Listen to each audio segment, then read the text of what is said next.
Bismillah ar-Rahman ar-Rahim. Assalamu alaikum wa rahmatullahi wa barakatuh. Ladies and gentlemen, distinguished guests, welcome back to the second day of the International Symposium on Comparative Education.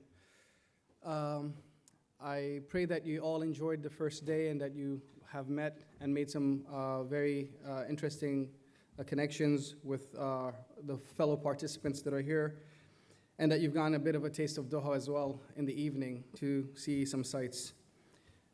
To pick up where we left off, today we will be starting with the fourth academic session, and the timing has been adjusted as well for each of the speakers to have 15 minutes, and that will actually allow a lot more time for questions and answers.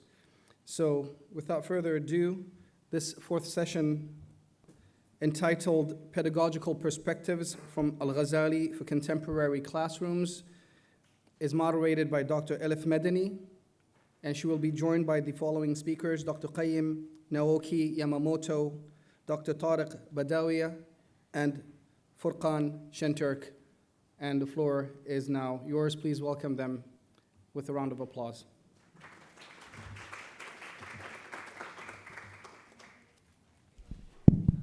Thank you very much. Good morning. I really welcome you on behalf of our participants. Today we have a slightly different focus in terms of yesterday we had more theoretical engagements, and we move forward to more practical approaches, and that's why I'm really much looking forward to our presentations. Without losing any time, I would like to invite Dr. Qayyim Naoki Yamamoto. When Japanese training Shugyo culture encounters Ghazali's theory of disciplining the soul, reviving multi-layered pedagogical practices. Please.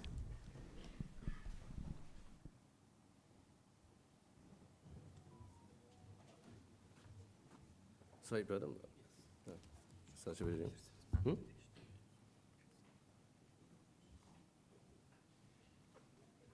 Okay. Assalamu alaikum wa rahmatullahi wa barakatuh. Good morning. Thank you very much for inviting me. Such a great opportunity.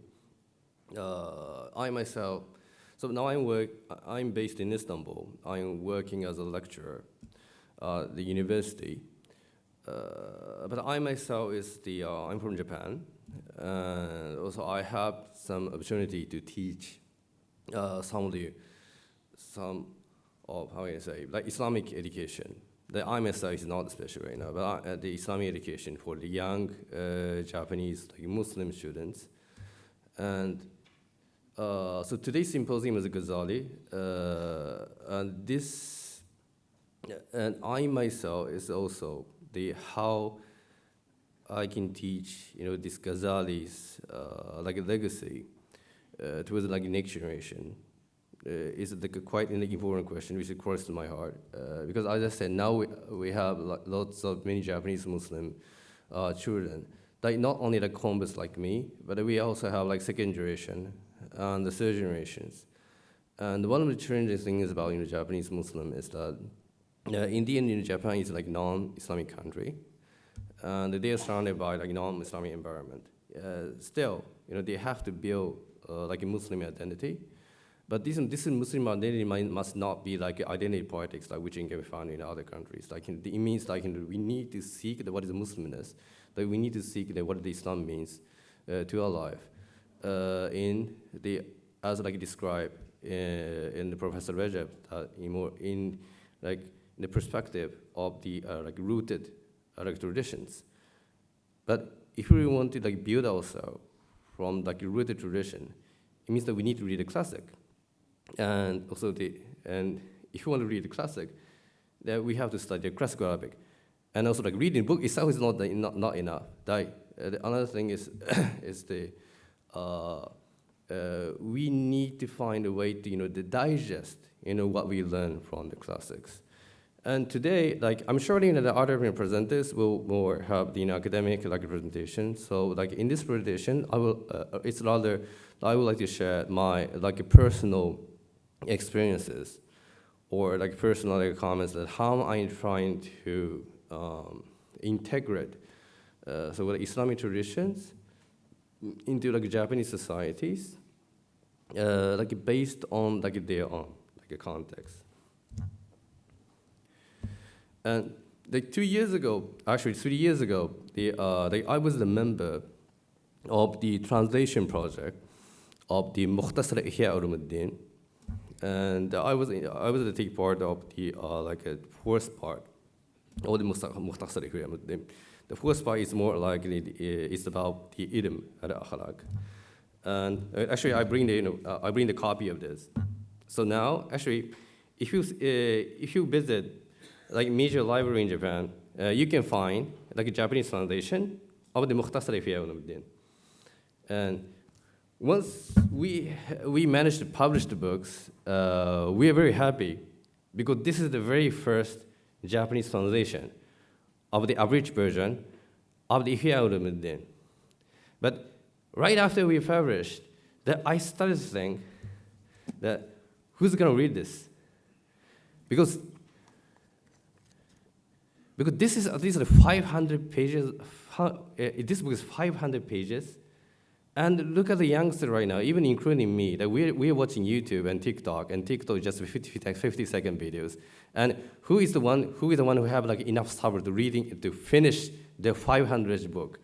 I haven't finished reading it after it published. Like what I was remember, I have a strong motivation translating this. So in this way, I have started to think that yes, like it is really important to like teaching the Islamic classic books, and it's really important to like translate Islamic words. It's really important to like author the books about Islamic traditions. It's really important writing the article as academicians.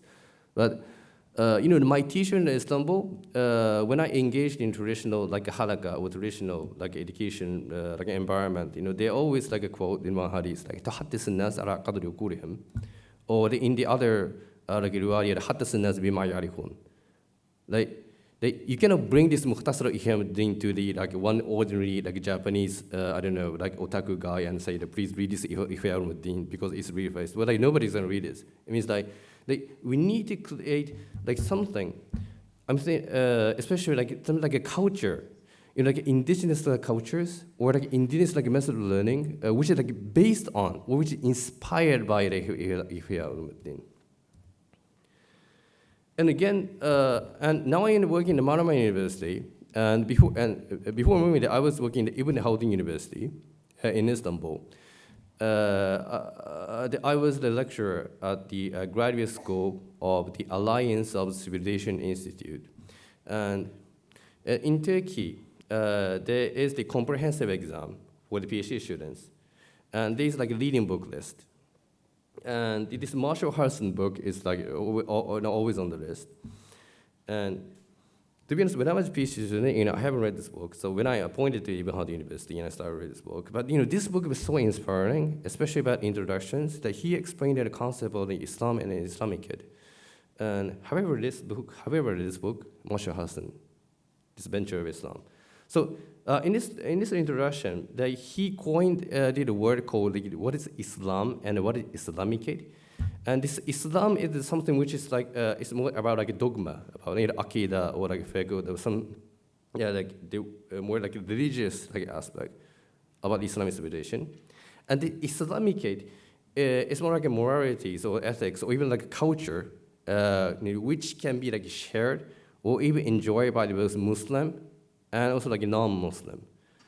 So this, mostly the Islamic classic book is more like Islamic like a book, but actually what Islamic civilization has been like so successful is that they have managed to create the area so-called like Islamicate. Islamic, which means, the area which can be like, is created by the Muslim, but it can be enjoyed and practiced by both Muslim and also like non-Muslims. And this is really off the topic, but today, I wear this traditional Japanese clothes, called kimono.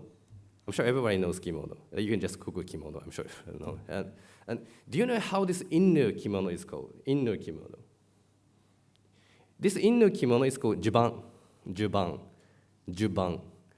And some historical narrative says that this word juban is come from Arabic. Can you guess what the original word is from? Jubba, yes, jubba. So actually, this is jubba. So this clothes came in the 15th century, either 14th century or 15th century, from the Portuguese merchant. And you know where this Portuguese merchant got this jubba? From Andalus. And at the time, this Japanese, Japanese, they love the beauty of this jubba so much, so they started wearing as inner clothes. So this is an example, the cultural example of this Islamic. Actually, many people think that this kimono is like a pure like a Japanese culture, but actually this is also like it can be like Islamic like a culture, like Islamic. In another video, I beg pardon, I'm making it clear. That it means like this. So if you study history really deeply, actually we can find like lots of the Islamic like a trace of humanity, that even in Japan. Then I'm also think that I think the same thing must be really required to the Ihya as well. Like not just like publishing the book is not enough. Like what is more important is like bringing the Japanese society to the next level, to bring in like something new, like bring something creative, like which is like inspired by the Ghazali. And another thing that which inspired me about thinking of how I can teach like Islamic content to the Japanese Muslim is that. So when I was working at Ibn Khaldun University, I was attending Professor Rajab in the courses, and and in one class, that he asked me that, do you think social science is like neutral, or do you think like social science is something like universal? And I said, of course, because societies in this are societies, and human society is always the same. And he said that that is wrong. Then he introduced me, and he introduced the Ibn Khaldun's concept about understanding human societies. And in the introduction, in the Muqaddimah, in his book, that he listed that there was this, Ibn Khaldun listed these three elements to understand human societies. The one is asabiya, which is more like it's a universal element, and the second one is called iklim, like weather, like environment. And this implies that even how the saying is that the people were influenced by the environment that they live in. For example, the people who live in Japan, they might think differently. Or the people who live in Europe, they have different like behavior and also like different reasoning. And in the third element is called is like nubuwa. And this is one of the original concept of Ibn Khaldun, but he said that but I also reinterpret the third element. It means that whenever there is a human society, that the human always have like a connection with kind of like a divine like a being, not if I can explain. So it means one is asabiya, and the second is the environment, and the third is like a nubuwa. And he said the problem of the social sciences that is modern like Western social sciences, it assumed that the human being is a kind of like a machine, and they analyze the human being as a really superficial like engineering like a worldview. Like it means that if you can like decipher every part of the human societies, then you can control the human like mind and body. But if you look about traditional Islamic sciences, traditional social sciences in the Islamic civilization, the Muslim like intellectual are much more like sincere, like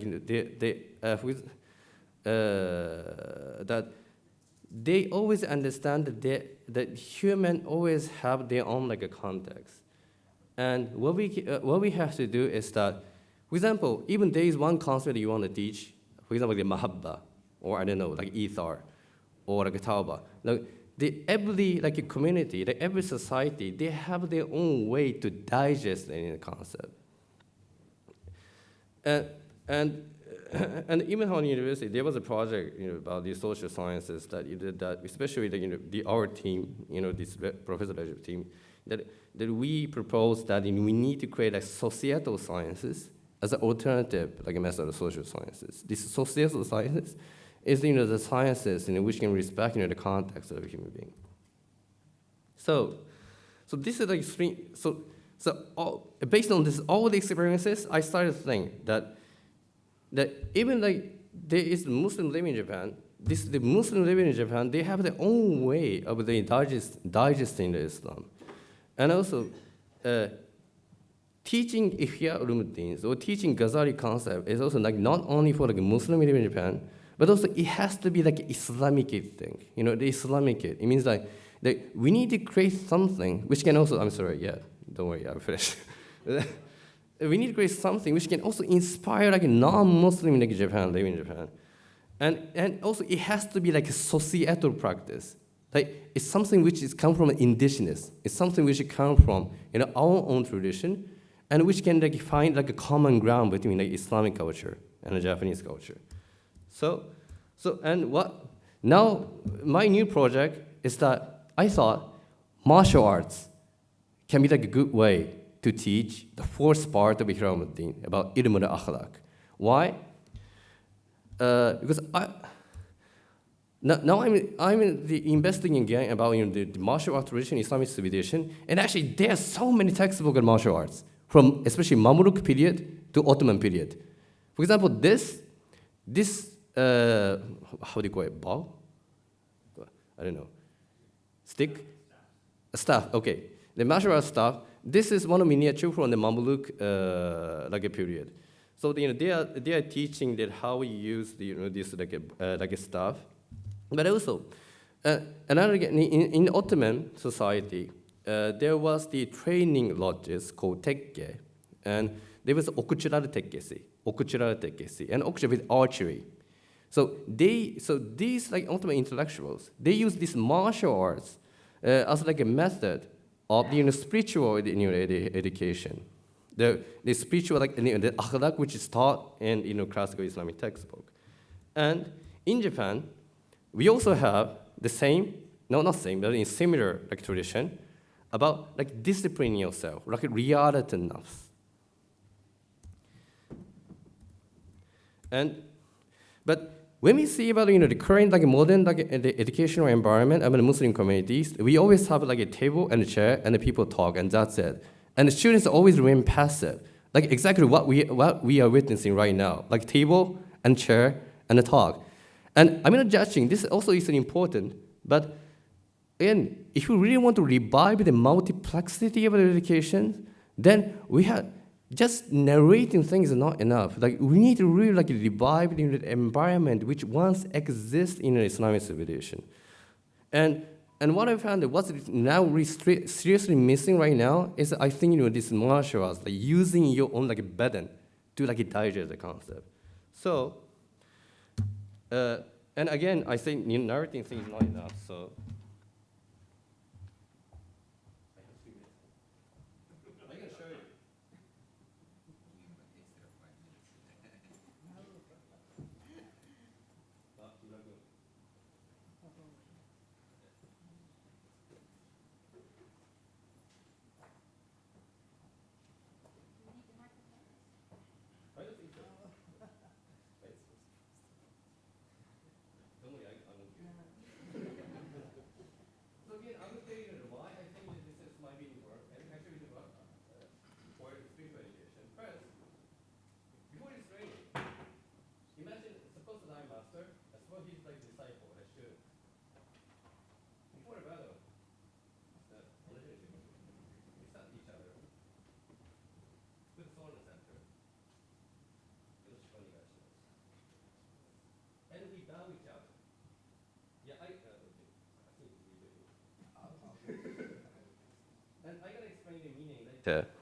Then, usually the traditional martial arts done by two people. Like it can be practiced alone, and I will practice the movement of the winner, and he will practice the movement of the one who defeated. So winner and also defeated. So this is a simulation. And 教えたやつ一緒にできる。で僕が下地打ち出しでもうちょっと後ろに来てください。もうちょっと後ろに。で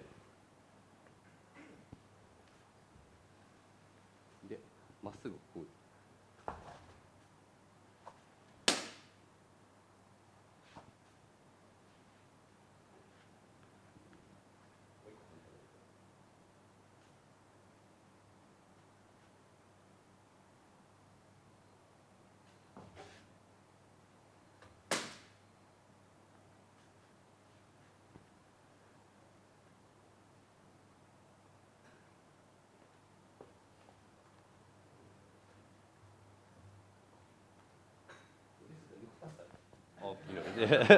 all into swordsmanship. But I can tell you the message. Thank you very much. Thank you.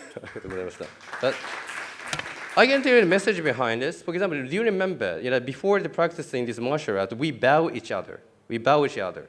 And this is the major difference between modern education and traditional education. Because in the modern education, the teacher will come to this table and talk, and when the class finish, he will just go back. Ta-da, finish. Why? Because in Turkish we call this is just like an öğretmen. They are teaching just as a teacher.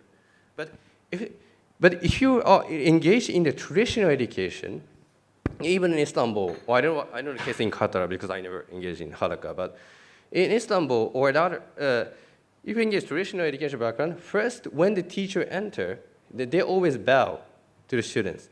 And this is also the same in Japan as well. Because why?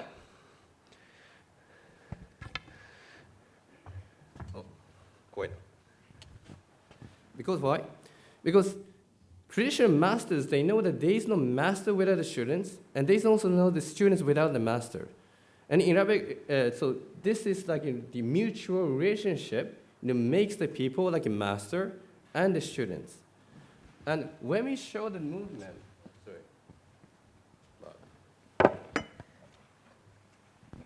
you remember, like when I defend, the opponent attack, and when I attack, the opponents defend. And do you remember what is? Oh, sorry, I'm always. Okay, so do you know what is one of the main topic that we study in the falsafa or the mantiq? In the falsafa or the mantiq. So what is something mantiki and what is like ghayru mantiki? So what makes something mantiki? When we are able to explain, the cause and effect, causal relationship. So this sort, movement is actually teaching what is the cause and what is the effect. What is the cause and what is the effect. So this sword teacher explained to me, imagine this is like a grammar of everything, nahu. So this is like a grammar of everything. If we are in this natural world, there is always like a cause and effect. And what people makes intellectual is that when we explain, when we understand this like tasalsul, nation of the cause and effect. So, and also, when we engage in this practice, we can understand the importance of showing ihtiram, respect, and doing the same movement again and again and again requires like endurance, the sabr. And also that when you're in practice, and inevitably you will make a mistake. And also you have to embrace your weakness. So in this way, this traditional practice, not only the sword, but also the archery, the other, all the martial arts same, this will give you, the time, to digest what you have learned from, the classic books.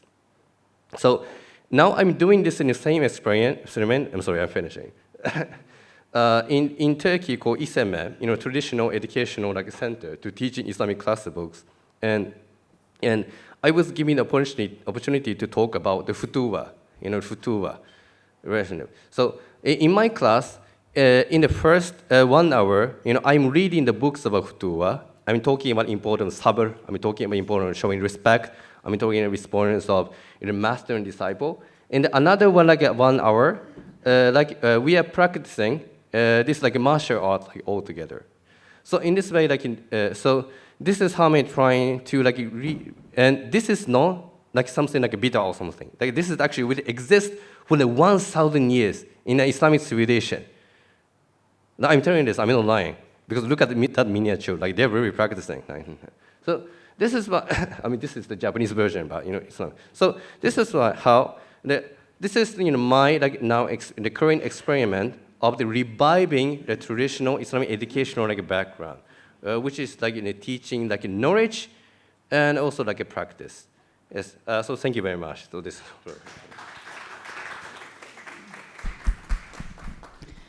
Thank you very much, Dr. Kaim, for the on-hands performative contribution. And it really took us to different contexts, widen our perspective. Thank you very much. Also, nearly sticking to the time. Excellent. But this is Japanese discipline, I think. Okay, let's move to Germany. And Yeah, to the German discipline, so I'm sure we don't have any time challenges today. Dr. Tariq Badawiya is going to give a speech on Al-Ghazali as a master of critical thinking and educational theory perspective. The speech is going to be in Arabic. For those who need support, as myself, please help yourself with the translators. This one. Okay. بسم الله الرحمن الرحيم الحمد لله والصلاة والسلام على رسول الله رب اشرح لي صدري ويسر لي أمري واحلل عقدة من لساني يفقهوا قولي. بداية أتوجه للشكر الجزيل لجميع السادة الأفاضل والسيدات لإعطاء هذه الفرصة، وشكرا لك فضيلة الدكتور رجب على إتاحة هذه الفرصة للمشاركة. وأرجو المعذرة أنني أتكلم باللغة العربية، ولكني مشتاق للحديث للغة العربية، وأعدكم إذا كان في نصيب أن يكون لي حضور مرة أخرى في مثل هذه اللقاءات الطيبة أن أحضر الورقة تحضيرا دقيقا باللغة الإنجليزية وأقدمها إن شاء الله رب العالمين. حديثي لحضراتكم عن الإمام الغزالي، عن تجربة الإمام الغزالي بوصفه شيخ التفكير النقدي. وقد وردت كلمة التفكير النقدي بالأمس أكثر من مرة، فيعني مراعاة لضيق الوقت ويعني تفاديا للتكرار أتقدم بمقدم أو أبدأ بمقدمة بسيطة جدا حول السياق الذي أتحدث فيه، حول تجربة الإمام الغزالي رحمة الله عليه. هو بالنسبة لي يعني إنسان أوقد في ذهني فكرا، ولن أخوض في كثير من تفاصيل حياته وكثير من القضايا الفلسفية أو كذا، وقد تعرض الزملاء والزميلات بالأمس لهذا الأمر بالتفصيل وأحسنوا في طرح النقاط. وبالتالي مما يهمني في الأمر القراءة التربوية، وهذا هو محور هذه الحصة، أن نركز على القراءة التربوية. والقراءة التربوية سأجملها في 3 أسئلة. يعني لما نتكلم عن الفكرة التربوية نتكلم عن فكرة علاقة الأجيال ببعضها البعض، يعني هذا الجيل الذي نحن جزء منه يتعامل مع جيل ناشئ، وعلاقة الأجيال هذه من أهم القضايا التي لابد أن تكون محور تفكير الإنسان التربوي. والسؤال الثاني هو سؤال الواقع، يعني الواقع الذي نعيشه نحن، الواقع الذي يعيشه هذا الجيل، وهو عادة ما يكون مختلف نوعا ما عن تصوراتنا نحن الجيل الأقدم إن صح التعبير. والسؤال الثالث هو سؤال المهارة، سؤال الكيفية، سؤال كيف أحقق هدفا تربويا، أو كيف أصل بالناشئ إلى المبتغى التربوي، ومن يحدد هذه الأهداف وكيف تحدد هذه الأهداف.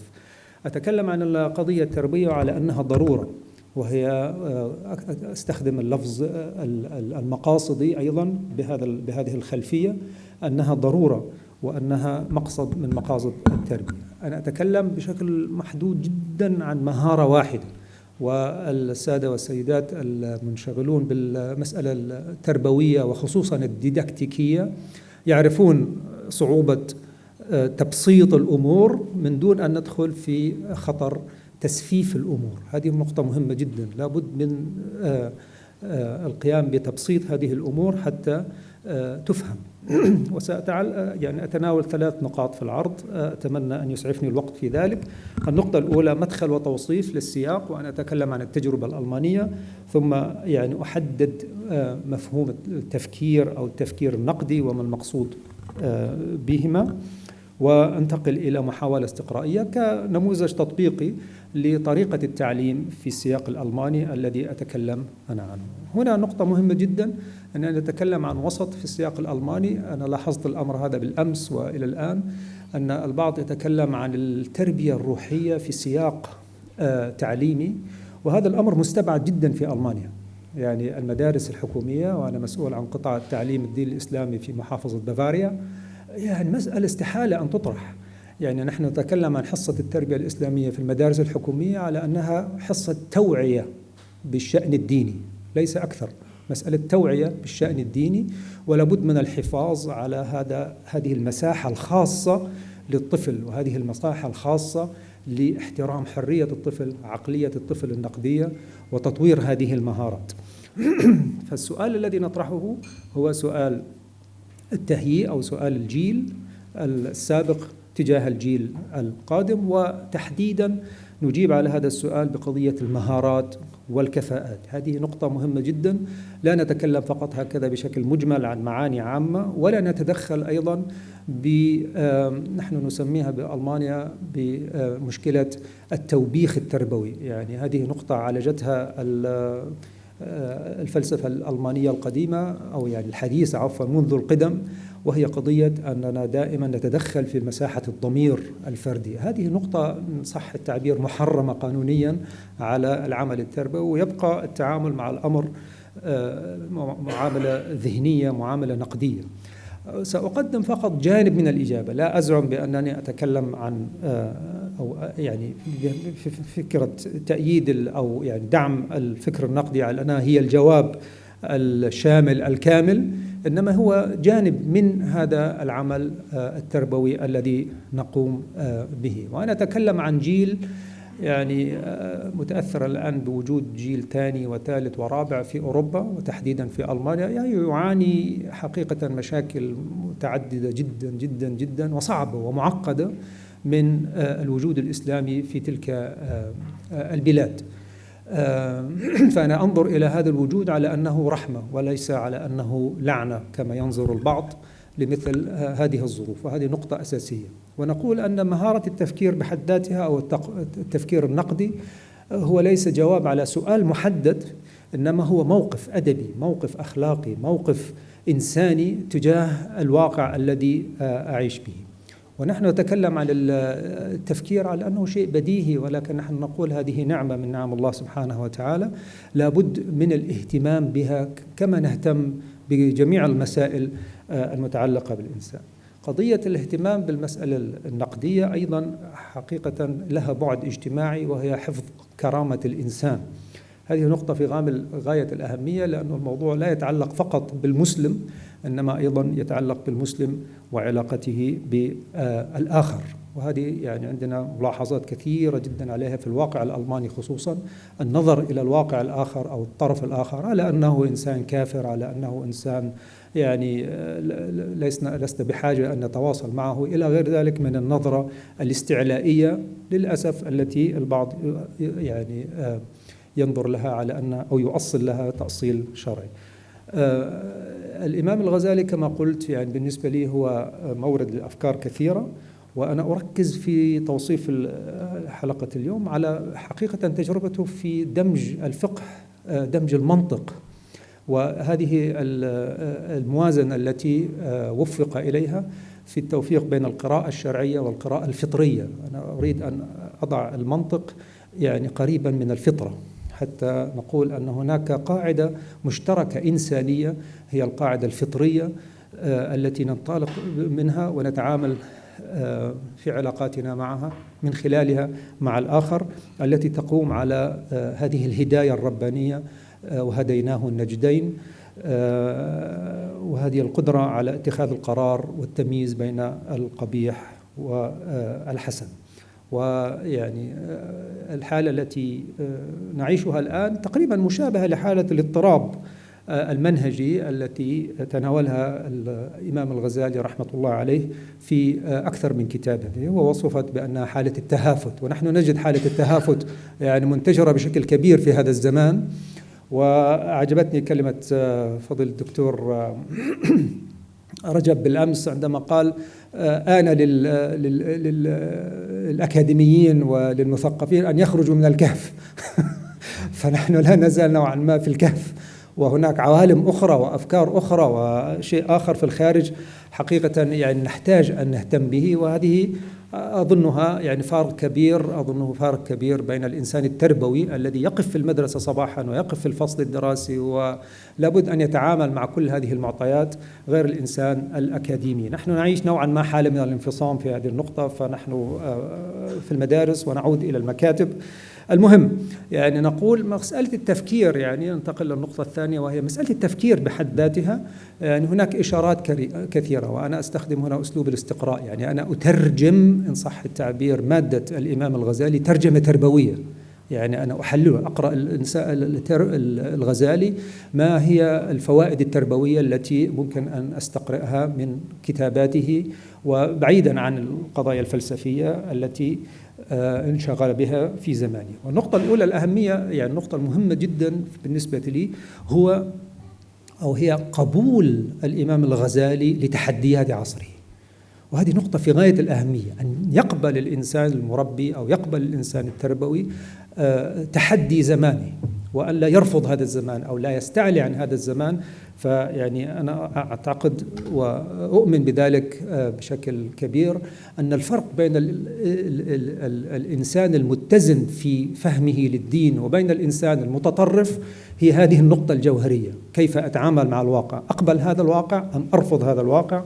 أقبل الواقع الذي أعيش به وأشعر بواجب التكليف، أم أنني أرفض هذا الواقع وأتعامل مع هذا الواقع من باب التدمير وكذا. وهذه يعني والإقصاء، وهذه نقطة نعيشها في ألمانيا بشكل كبير جدا.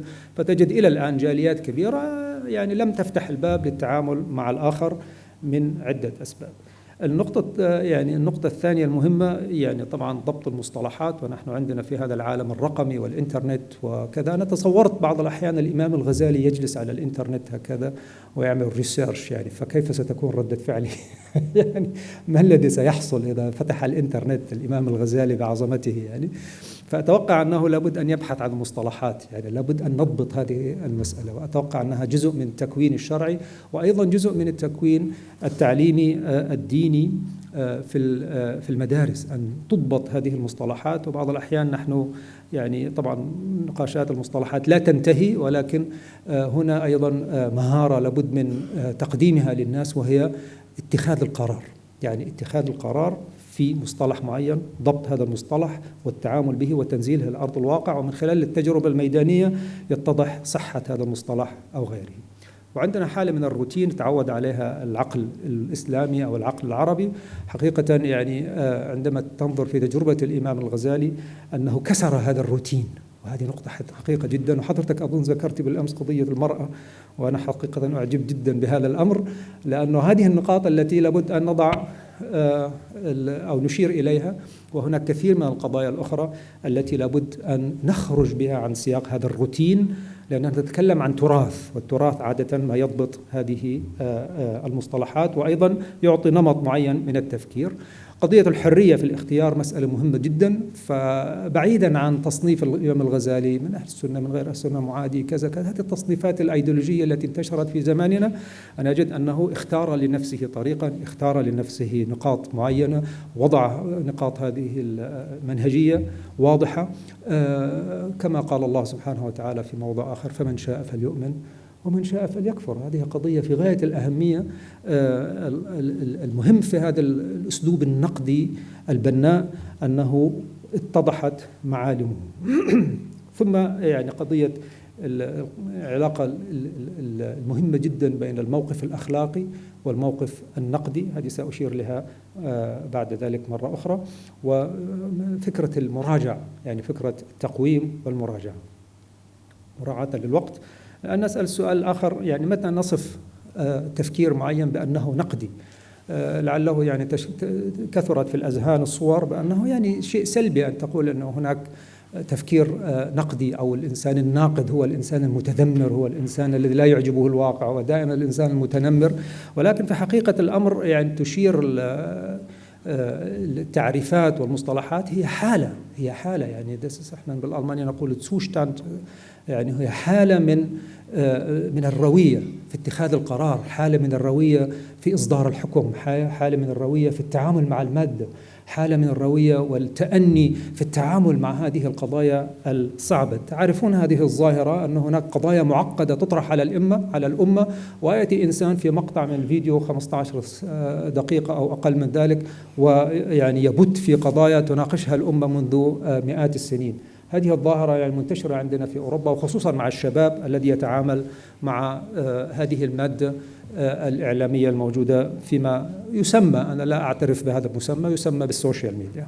مصطلح النقد إذا وقفنا عنده فهو مهارة، هي مهارة حقيقة يستحق أن يقف عليها الإنسان مرة أخرى. وأعود هنا إلى إشارة أنه يعني تجربة تعليم الدين الإسلامي أو تعليم الدين الإسلامي في أوروبا هي دمج لمادة التربية الإسلامية في السياق العام التربوي.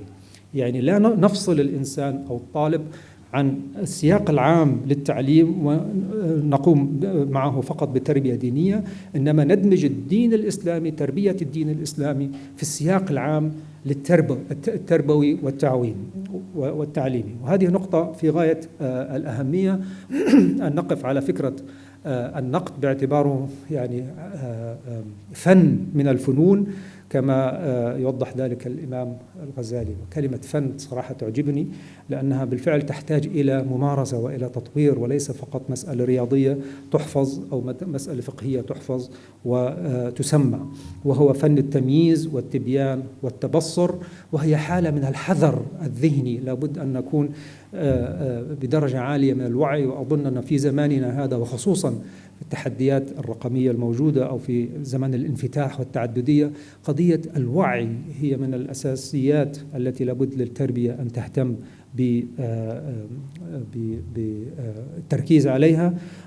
وكما أشار ابن القيم الجوزية، يعجبني هذا اللفظ، حالة اليقظة الذهنية التي تحفظ الإنسان من حالة الغفلة.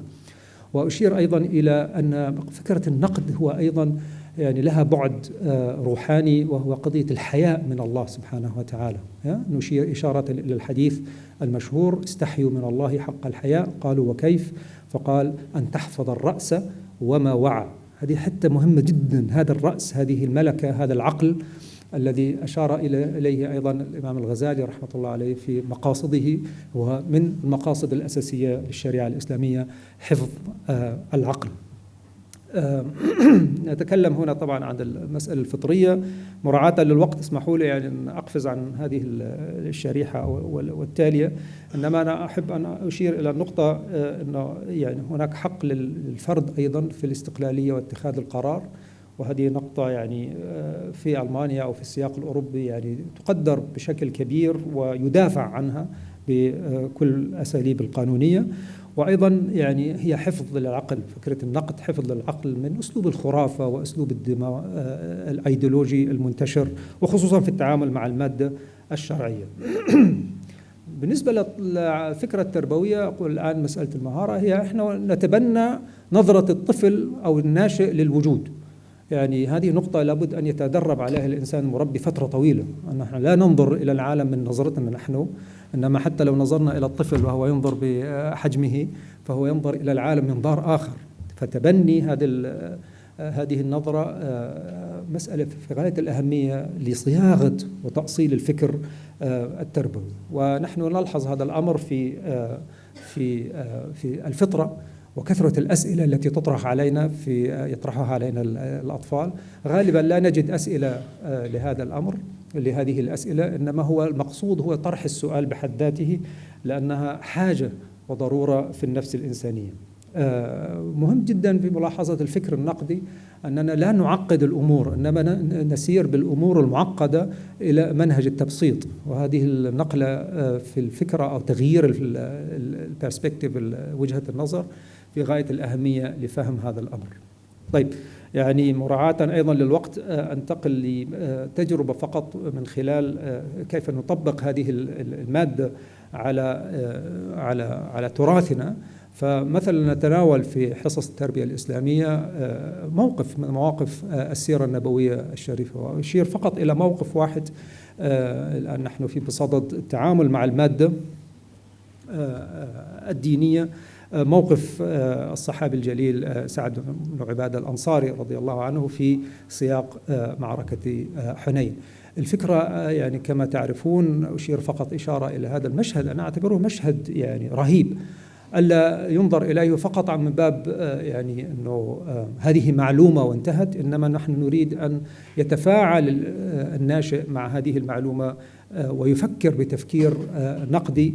وأمامنا هنا النبي صلى الله عليه وسلم الذي تعامل مع هذه الحادثة، أن يأتي إنسان وهناك شائعات كثيرة تقول بأن النبي صلى الله عليه وسلم يعني لم يعد يقدر جهد الأنصار إلى غير ذلك يعني من الأمور. فهذه مسألة حقيقة تحتاج إلى وقفة، وهذه يعني هذه الطريقة يعني تعليقات على هذا الموقف، إلى أنه كيف نتناول تعليميا مثل هذه المواقف ونفتح الحوار مع شخصية النبي صلى الله عليه وسلم، ليس بقصد كما قلت في البداية يعني أنه فقط تتقمص شخصية النبي لأنه هناك فارق زمني كبير، إنما ما هي المهارات، وهي النقطة الأساسية، النظرة الديداكتيكية لمثل هذه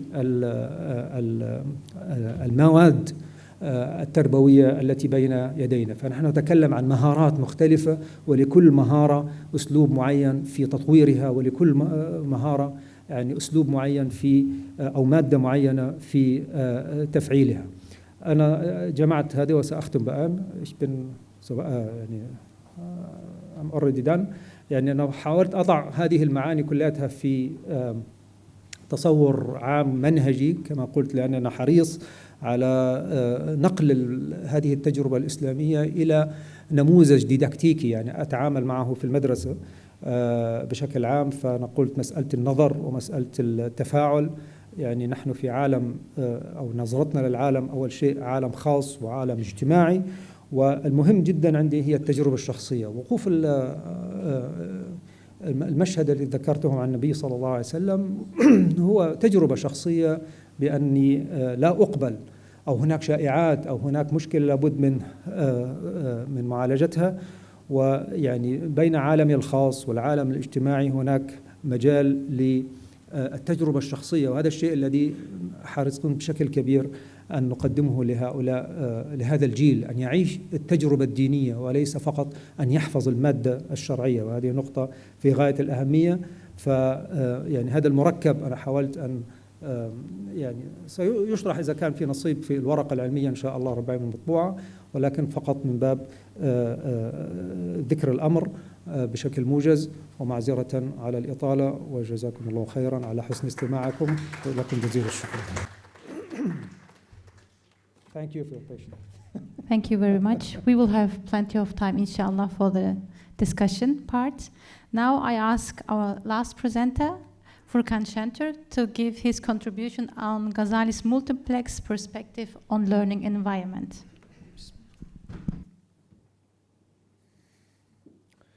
أعوذ بالله من الشيطان الرجيم. بسم الله الرحمن الرحيم.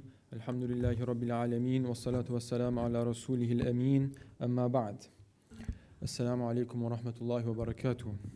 I thank the organizers of this symposium for the invitation and the opportunity to present to such an esteemed audience. اعلم يا سلطان العالم ملك الشرق والغرب أن لله عليك نعما ظاهرة وآلاء متكاثرة يجب عليك شكرها ويتعين عليك إذاعتها ونشرها. ومن لم يشكر نعم الله جل ثناؤه تقدست أسماؤه فقد عرض تلك النعمة للزوال وخجل من تقصيره يوم القيامة. You should understand, O King of the East and the West, that God on high has bestowed upon you abundant prosperity and that you are obliged and bound to be thankful for it. If a person is not thankful for Almighty God's gifts, those gifts will be cut off from him, and at the resurrection he will suffer shame and disgrace for his offense. These are the opening remarks of Hujjatul Islam, Imam al-Ghazali's Nasihatul Muluk. In this presentation, I will delve into this unlikely source to glean insights into a facet of al-Ghazali's educational philosophy. The source at hand, Nasihatul Muluk, is a treatise belonging to the Mirror for Princes genre. My primary focus in this presentation will be the treatise's introduction, which is more directly and practically pedagogical, Although the political and moral philosophy expounded by Al-Ghazali in this treatise undoubtedly holds significant implications for any Islamic educational theory, that will not be my focus in this presentation. In the introduction of Nasihatul Muluk, Al-Ghazali's counsel revolves around establishing parameters and practices aimed at enhancing the effectiveness of subsequent advice within the treatise. The overarching objective is to facilitate the intellectual and moral transformation of the individual. Hence, Imam Ghazali's aim in the introduction of Nasihatul Muluk is to optimize the efficacy of his teaching endeavors, rendering it a direct and practical aspect of pedagogy. A careful examination of this counsel unveils Imam Ghazali's principles for ensuring the maximum effectiveness of education by placing it within a multiplex environment. This environment stands apart from the settings of everyday life, yet remains intricately connected to life's broader purposes and more specifically the objectives of education. To this effect, Imam Ghazali employs two intertwined strategies: differentiation and integration. My presentation will explore these two strategies from the introduction of Nasihatul Muluk. With the insights provided by these two strategies, I will argue that the learning environment and the learning activity must be considered as constituting a whole where each plays a vital role. Before I begin, allow me to provide some brief insights into the nature of the treatise I will be examining. Imam Ghazali dedicated this treatise, Nasihatul Muluk, to the late 11th and early 12th century Seljuk Sultan Muhammad Tapar I, who was the fourth Seljuk Sultan and the son of the renowned Sultan Melik Shah. Although the exact date of its composition remains unknown, historical sources suggest that Ghazali penned this treatise later in his life, subsequent to his authorship of major works such as Ihya Ulumuddin and Kimya-i Sa'adat. The treatise consists of 7 chapters. It delves into various political and social themes, including rulership, vizierhood, and familial matters. It is noteworthy that the treatise was initially written in Farsi, but later translated into Arabic by one of Ghazali's students, Saifuddin Mubarak ibn Mawhub al-Arbili, bearing the title At-Tibr al-Masbuk fi Nasihatil Muluk wal-Wuzara wal-Umara. Interestingly, this Arabic rendition gained more prominence than the original Farsi text. Furthermore, in 1964, F.R.C. Bagley translated the treatise into English under the title Ghazali's Book of Counsel for Kings. For the purpose of this presentation, I will narrow my focus to a pivotal yet concise section of it, focusing only on the introduction. Despite its brevity, this introduction holds significant importance within the broader context of the treatise, which is otherwise extensive in scope and depth. Although this treatise is specifically directed towards the ruler of its era, I contend that the pedagogical insights it provides can be extrapolated to cater to contemporary needs across various educational contexts. The advice provided does not inherently preclude such generalization, as I aim to demonstrate through a thorough examination of its contents. Imam Ghazali commences this treatise with the words, "Know, O ruler of the world, i'lam ya sultan al-alam," setting the tone for his guidance. He reminds the ruler of the abundant blessings bestowed upon him by God, emphasizing the fragility of these blessings, if not for his constant remembrance and gratitude. Foremost among these blessings is the gift of Iman, a divine guidance towards correct belief. Ghazali eloquently likens this faith to the roots of a tree from which sprout the branches of righteous action. He proceeds to outline his advice aimed at nurturing this tree of faith and action. These initial remarks define the general framework of life and, in extension, all educational activity, as I will explore further in my presentation. His counsel includes dedicating one day each week, specifically Friday, Jum'ah, to worship and learning. He suggests fasting on this day, rising early, performing the full ritual ablution, ghusl, donning clean and permissible attire, and joining the congregation for the morning prayer. Furthermore, he advises refraining from speech, practicing silence, and facing the Qibla until the sun has fully risen. Additionally, Ghazali recommends the use of prayer beads and engaging in dhikr, which is meditative remembrance of God, reciting the affirmation of faith, La ilaha illallah Muhammadun Rasulullah. There is no God but God, Muhammad is the messenger of God, 1,000 times. Of utmost significance, amidst these acts of worship, Ghazali advises the ruler to have this treatise, Nasihatul Muluk, read aloud to him for his memorization. Finally, he encourages the ruler to perform the optional duha prayer, send blessings upon the Prophet, and engage in acts of charity. In my analysis, I will examine the act of reading Nasihatul Muluk as the learning activity, while considering the remainder of Imam Ghazali's advice as constituting the learning environment. However, as I will explore, such a neat distinction between learning and its environment can also be problematized. One might question why the bulk of Ghazali's counsel revolves around acts of worship, such as prayer and dhikr, rather than recommending note-taking or memorization techniques which we are often familiar with.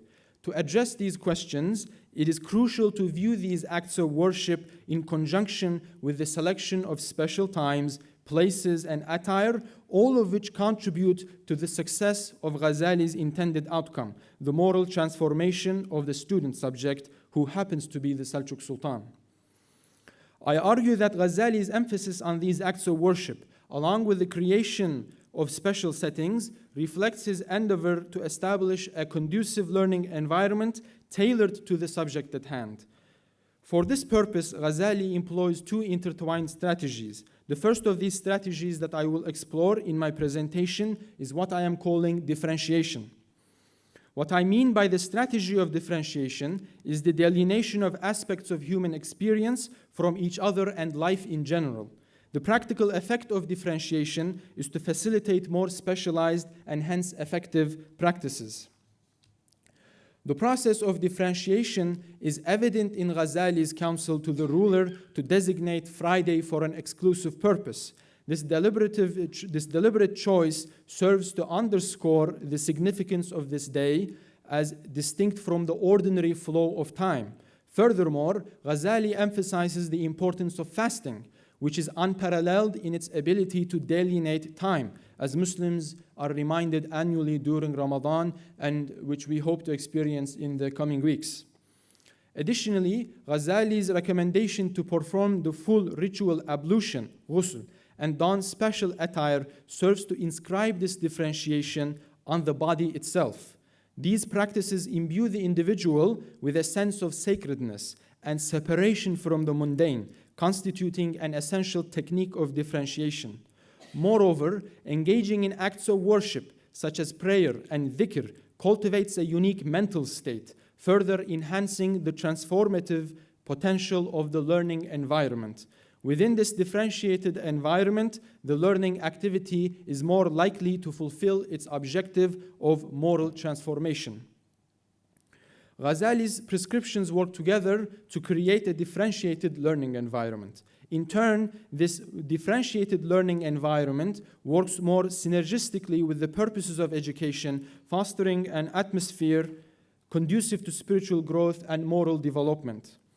Now, I wish to discuss the second strategy Imam Ghazali employs, which is to create the ideal environment, and it is called integration. It's imperative to recognize that differentiation in Ghazali's approach is not for the sake of itself. Differentiation must also be integrated into a holistic logic. It's essential to ensure that the means employed align harmoniously with the desired ends of education for this differentiation to be effective. Otherwise, differentiation can become a dangerous path towards fragmentation and eventually alienation. The way Ghazali integrates education into its environment and the environment into the general ends of life is through the paradigm of worship. As the excerpt I shared in the beginning of my presentation reveals, for Imam Ghazali, the purpose of education is to enable his student, the ruler, to complete his duty of gratitude towards God. Although we might assume that the ruler has more blessings to be thankful for, this duty falls upon every Muslim and is one aspect of how Islam frames life. Within this ultimate framing, the multiplex learning environment takes the shape of the temporal, spiritual, and mental settings I discussed previously. The learning, which is a type of knowledge that leads to the expression of gratitude, is then integrated into this environment. Here, we observe that the learning activity is nested inside the environment, which is nested inside the ultimate framing of worship. Integration becomes an integral part of the logic of deen and ceases to be merely functional.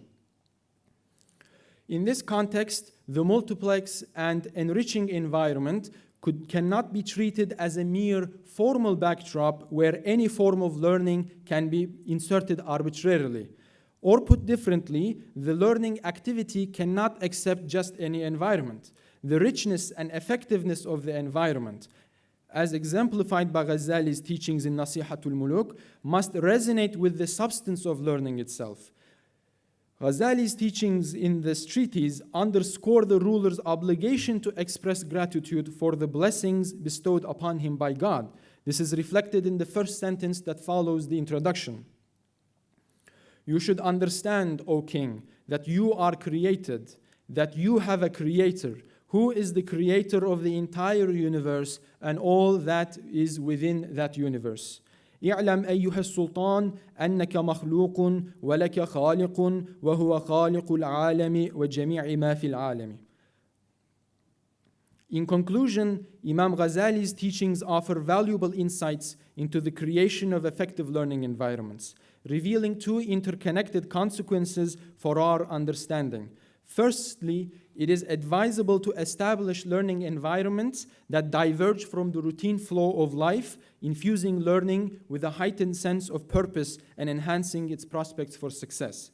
Secondly, we must recognize the intrinsic link between learning and its surrounding environment, ensuring they are integrated together to support the intended type of learning. Ghazali achieves the first objective of differentiation by recommending practices such as fasting, maintaining ritual purity, engaging in silent contemplation, and meditative remembrance of God.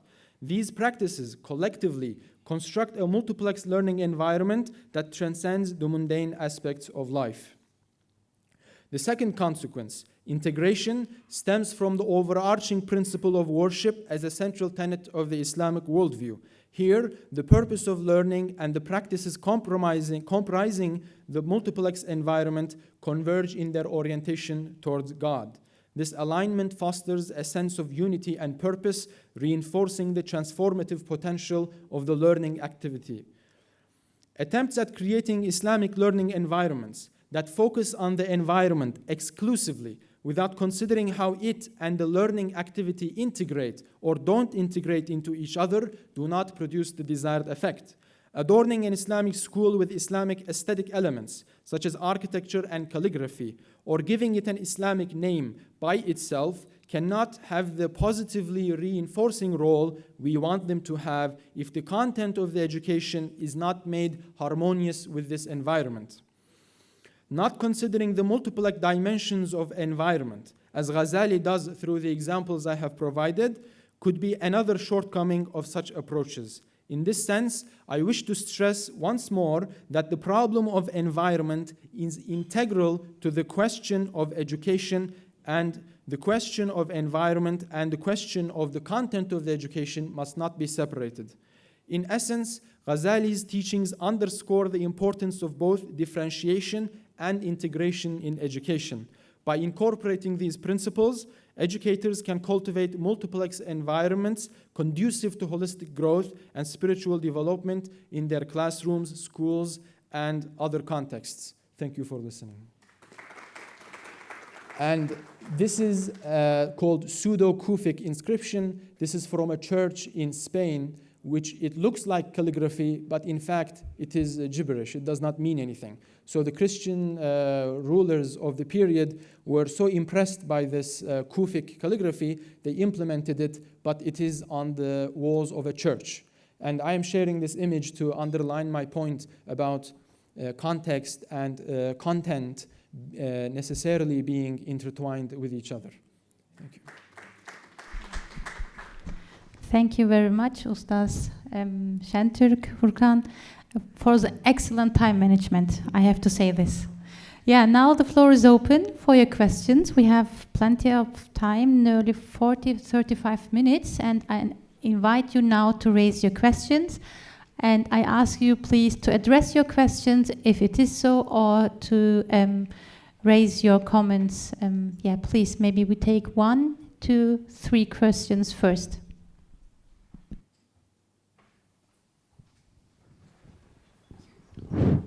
السلام عليكم ورحمة الله. أنا أحمد محمد سالم، باحث موريتاني في العلوم الاجتماعية. سؤالي للدكتور طارق. كلنا نعرف المكان اللي يحتلها المنطق في نظام الغزالي.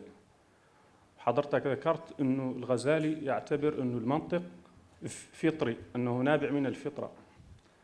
ولكن قبل الغزالي وبعده كانت القضية مثار نقاش كبير، ليس فقط من قبل الفقهاء ولكن من قبل المناطق المسلمين وحتى النحاة.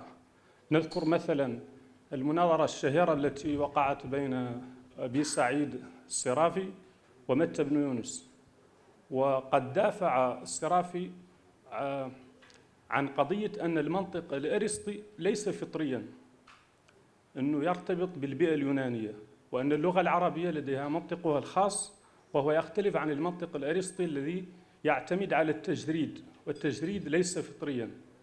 ونفس القضية أيضا دافع عنها بعد ذلك ابن تيمية، ولكن بشكل أكثر دقة وأكثر قوة. ابن تيمية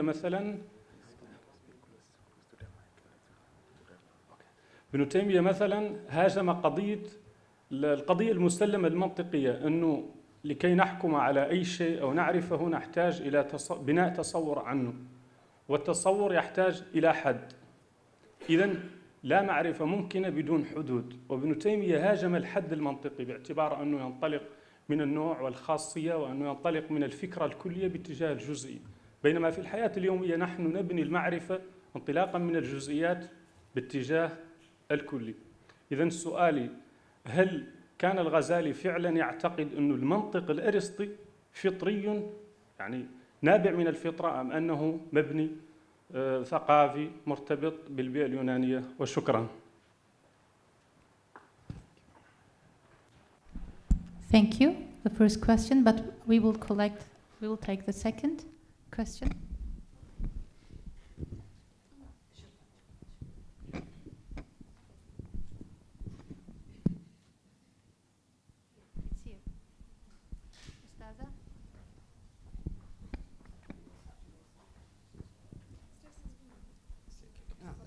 طيب. بسم الله الرحمن الرحيم، والصلاة والسلام على سيدي ومولاي محمد بن عبد الله وعلى آله وصحبه أجمعين.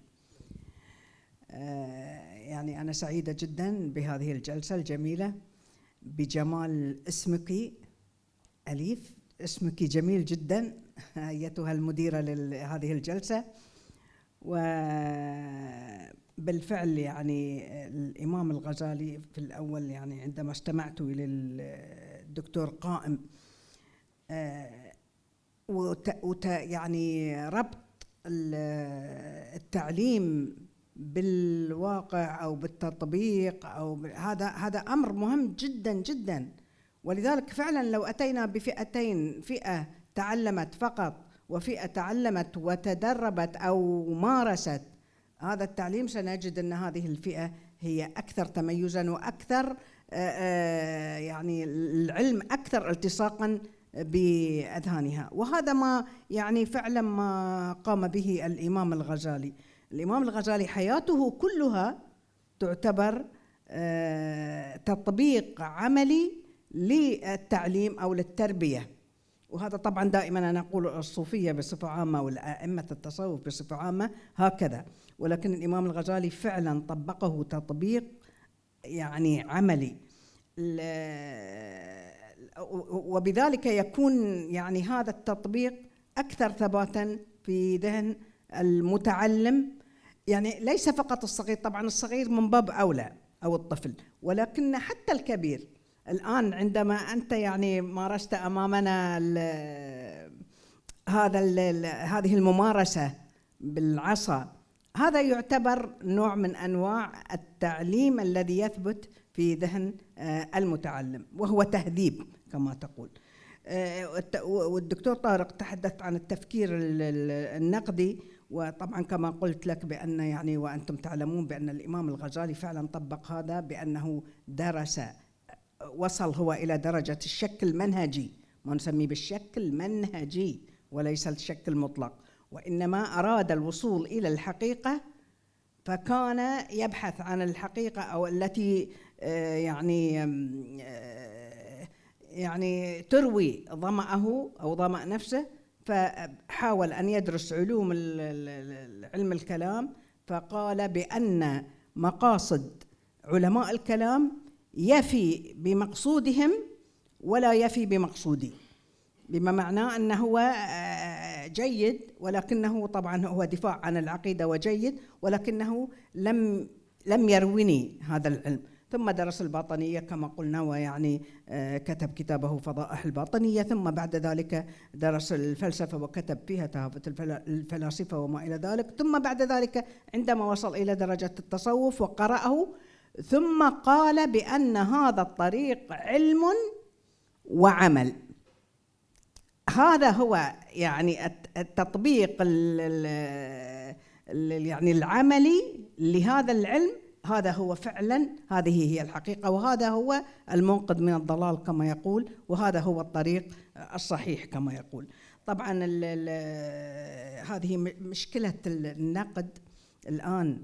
هناك من يفهم عندما نقول التفكير النقدي، أو يجب أن ندرس أو نعلم أبناءنا على التفكير النقدي، قد يفهم في كثير من الناس قد يفهمون بأن النقد هذا يوجه لثوابت الدين، وهذا فعلا مفهوم خاطئ 100%. ولذلك يقولون لا درب الطالب على أنه ينتقد أو يعني يفكر تفكير نقدي. التفكير النقدي ليس المقصود به ذلك، ولكن كما يعني عرفتموه هو خروج عن الجمود. نعم، هو تفكير فعلا يوصل إلى المعرفة الحقيقية. نعم، وليس تفكير يعني هايم كما نقول. ابننا فاروق شنترك هذا الشبل من ذاك الأسد، فيعني ما شاء الله تبارك الرحمن، الشاب الذي يتحدث عن يعني عن علوم الإمام الغزالي، طبعا شاب متميز أكيد 100%. ولذلك نصيحة للملوك هي الشجاعة، هي الشجاعة حقيقة، هي خلق عال جدا جدا جدا لا يصل إليه أي أحد، ولكن التعليم على ذلك بأسلوب التعليم الجيد هذا هو المطلوب. وطبعا نشكركم جميعا، ونشكر الدكتور رجب، يعني أنا وأنت في الصدر هنا جالسين. جزاكم الله خير. شكرا ألي.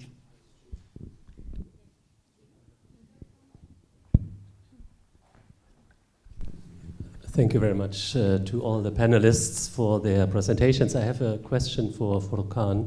It was a very strong presentation. My question is, we know that Al-Ghazali wrote different works for different audiences. He wrote some textbooks for his students, saying explicitly, I do this because they ask me to write this, and I do this in my spare time between teaching and working on my own research. Then we have Ihya Ulumuddin. This is clearly something for a more learned audience. You presented Nasihat al-Muluk with a very intriguing approach to see this as a way to dedicate Friday explicitly and exclusively to religious devotion and learning. How practical is this for contemporary educational contexts? Thank you for this question. Let's take the fourth one because we skipped that one, and then we will summarize and give the opportunity to answer. Assalamu alaikum. Jazakumullah khair. It was wonderful, all of your talks. I really, really appreciated the message of activating knowledge through practice. And you know, the comparison to Dr. Qayyum, the comparison to you know, competing with you know, social media. This was very. We had a fun conversation about this yesterday as well. You know, in the reference to the educator being a salesman on top of all of the other things to be engaging and so on and so forth. I guess my question though is then, where do you find the balance between knowledge acquisition or pushing knowledge onto the student with practice? I think, and I know this is going to depend on a lot of different things, but you know, I'm just looking for some advice for the educators out there, especially when doing things like Islamic studies that are normally, pardon the expression, but you know, seen as very boring. You know, where do you find the balance between let's get these kids to understand this stuff, or let's get these students to understand this stuff, with, okay, let's just give them little tidbits of information and let them practice a whole lot so that we can make sure that they, number one, understand it, but number two, are engaged with it as well. So what advice would you give to educators? Yes, thank you very much. I open the floor. If you want, we can go one by one. I think the first one raised to you, Dr. Tarek. It was about Aristotle and his how Ghazali perceived Aristotle's contextualizing about Futra and questioned his pre-assumptions. بسم الله الرحمن الرحيم. جزاكم الله خير على هذا السؤال. مما أدهشني أنا أركز على القراءة التربوية كما ذكرت، يعني لن أخوض في المباحث الفلسفية هذه، إنما مما لفت نظري في تقديم المستصفى أنه حقيقة يعني نظر إلى الأمر نظرة إسلامية داخلية، وهذه نقطة في غاية الأهمية بالنسبة لي لقراءة تراثنا. فهو يرد على بعض الفرق إن صح التعبير الإسلامية وحدد موقفه، وهذا المطلب الذي أريده، أنه حدد موقفه وخصوصا في مسألة التحسين والتقبيح، وقال هذا موقفي، وهذا بالنسبة لي هو المطلب حد ذاته التربوي. نحن في زماننا هذا هناك نقاشات لا نهاية لها، كما تفضل الأستاذ، إذا فتحنا هذا الباب على الطلاب وعلى الناشئين حقيقة نشتت أذهانهم. يعني هناك أسئلة خاصة بالمتخصصين وهناك أسئلة خاصة بالنشء، وهذا التركيب المنهجي أو الترتيب المنهجي لابد من مراعاته في هذا الأمر. يعني اعتمدت أو يعني أؤكد على هذه النقطة أنه ذكر مسألة التحسين والتقبيح بأن مردها إلى الشرع، هذه نقطة في غاية الأهمية. وهنا يشير إلى قضية، يعني إحنا نسأل أنفسنا نقول من كرامة الله سبحانه وتعالى أو تكريم الله سبحانه وتعالى للإنسان هبة العقل، ومن تكريم الله سبحانه وتعالى للإنسان أنه صبغه بهذه الصبغة، صبغة الفطرة. وهنا يطرح سؤال حقيقة، يعني ما وظيفة هذه الفطرة؟ يعني هذا السؤال المهم بالنسبة لنا التربوية، ما وظيفتها؟ يعني هل هي فقط مركب هكذا إضافي يعني كالزائدة الدودية مثلا ممكن أن تعالج أن كذا، أم لها يعني دور؟ وهذه النقطة التي أشير إليها، أن في حالة يعني كما أشار هو في تجربته العلمية أن حدد حدود العقل، يعني متى هذه مسألة التجريد التي ذكرت متى تنتهي؟ إذا دخلنا في القضايا الإلهيات أو الألوهية، فهذه منهجية واضحة جدا، أن حتى نأتي الآن مع الناس مع النشء والتي اختلطت عليهم الأسئلة ونضع يعني نصنف المسائل ما يمكن أن يعني يعالج بالفكر بالعقل، الفكر اللي هو العقل المنطقي. وهناك قضايا لابد أن تنتقل من حالة التفكير المنطقي العقلي إلى التفكير من نوع آخر. وهذه حتى الدراسات المعاصرة في أوروبا انتبهت لهذه النقطة. فنحن نقرأ العالم تربويا بأربع قراءات، يعني النقاش الحديث حول نقد الدين كما تفضلت يعني وارد موجود عندنا بشكل كبير. فنحن نقرأ العالم بأربع قراءات: قراءة رياضية هندسية تقنية، ونقرأ العالم بقراءة روحية فنية ثقافية أدبية، ونقرأ العالم بقراءة اجتماعية سوسيولوجية إدارية اقتصادية، ونقرأ العالم بقراءة أخرى وهي المهمة بالنسبة لي، هي الفلسفية أخلاقية دينية. فنركز على هذا المبحث. أنا قصدي من العرض أن احنا نترجم تجربة الإمام الغزالي كنوع من العلوم التوجيهية أنا أسميها، يعني نوجه الناشئ للتعامل مع هذه المادة، لأنها حقيقة في عصر الانفتاح اختلطت الأمور على كثير من العقول يعني. وأتمنى أن أكون أجبت على سؤالك بهذه الطريقة بعيدا عن النقاش الآخر، لأنه عرضه في مواقع أخرى، ويعني على حد فهمي أنه يعني لا يتبنى المنطق الأرسطي، بالعكس يعني هو حدد موقفه بالنسبة للمصطلحات الإسلامية ورد الأمر إلى الفطرة. يعني سأجيب مرة أخرى إن شاء الله أو من بعد على سؤال حضرتك، ولكن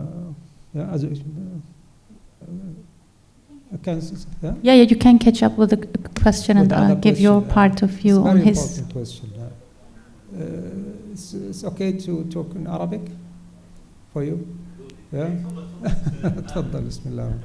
نعم، هذه نقطة يعني ذكرتها حضرتك في غاية الأهمية، وهي حقيقة نحن يعني كيف نفعل هذا الأمر. هو السؤال كيف نعرض المادة الدينية ومن يحدد هذه المضامين. يعني أنا أركز على هذه الأسئلة الثلاثة. أنا قلت أنه سؤال الواقع مهم جدا، وسؤال العلاقة بيني وبين الجيل، فإذا ما في علاقة تربوية علاقة تكوينية فتصبح عملية فقط نقل المعلومة. أوكي. والنقطة الثالثة هي سؤال الكيف، يعني كيف نوجه هذه المعلومة، وهي المهارات يعني. فهي السؤال يعني بالدرجة الأولى هو يعني المعلم هل نقل المعلومة واكتفى؟ كما عرضت أنا مثال بسيط جدا من السيرة النبوية، وهذه حقيقة بالنسبة لنا في أوروبا موضوع مهم جدا أن يرتبط هذا الجيل بشخص النبي صلى الله عليه وسلم، وهو المعلم الأول وهو المعلم الأكبر وهو القدوة. ولكن أنا أشبهها بصفة يعني اعتراضا مني حقيقة على هذا التوجه يعني الذي يعتمد على الظاهر بشكل كبير، أننا لا أقول تهرب من الواقع حتى تأتي إلى النبي، ولكن نأتي بالنبي صلى الله عليه وسلم إلى أوروبا.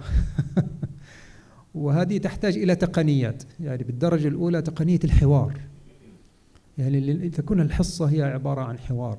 فكرة الاكتشاف التي ذكرتنا هذه، يعني مبدأ الاكتشاف هذا نحن عادة نستعجل في توصيل المعلومة لأننا نعرف، ولكن نحرم الطفل من حق الاكتشاف، وهذه مرحلة لابد أن نراعيها في المسألة التربوية. والنقطة الثالثة اللي أنا ذكرتها يعني بشكل سريع هو اعتماد حاجيات التربوية، ومن ضمن هذه الحاجيات حاجية طرح السؤال. ضرورة أن أفتح المجال لطرح السؤال حتى ولو لم يكن مناسب، وفي نفس الوقت ضرورة إعطاء جواب، وهنا فيها تفصيل كيف طبيعة هذا الجواب. والله المستعان. Thank you very much. Yeah, the second question, Dr. Qayyim, was about how to break the practice down.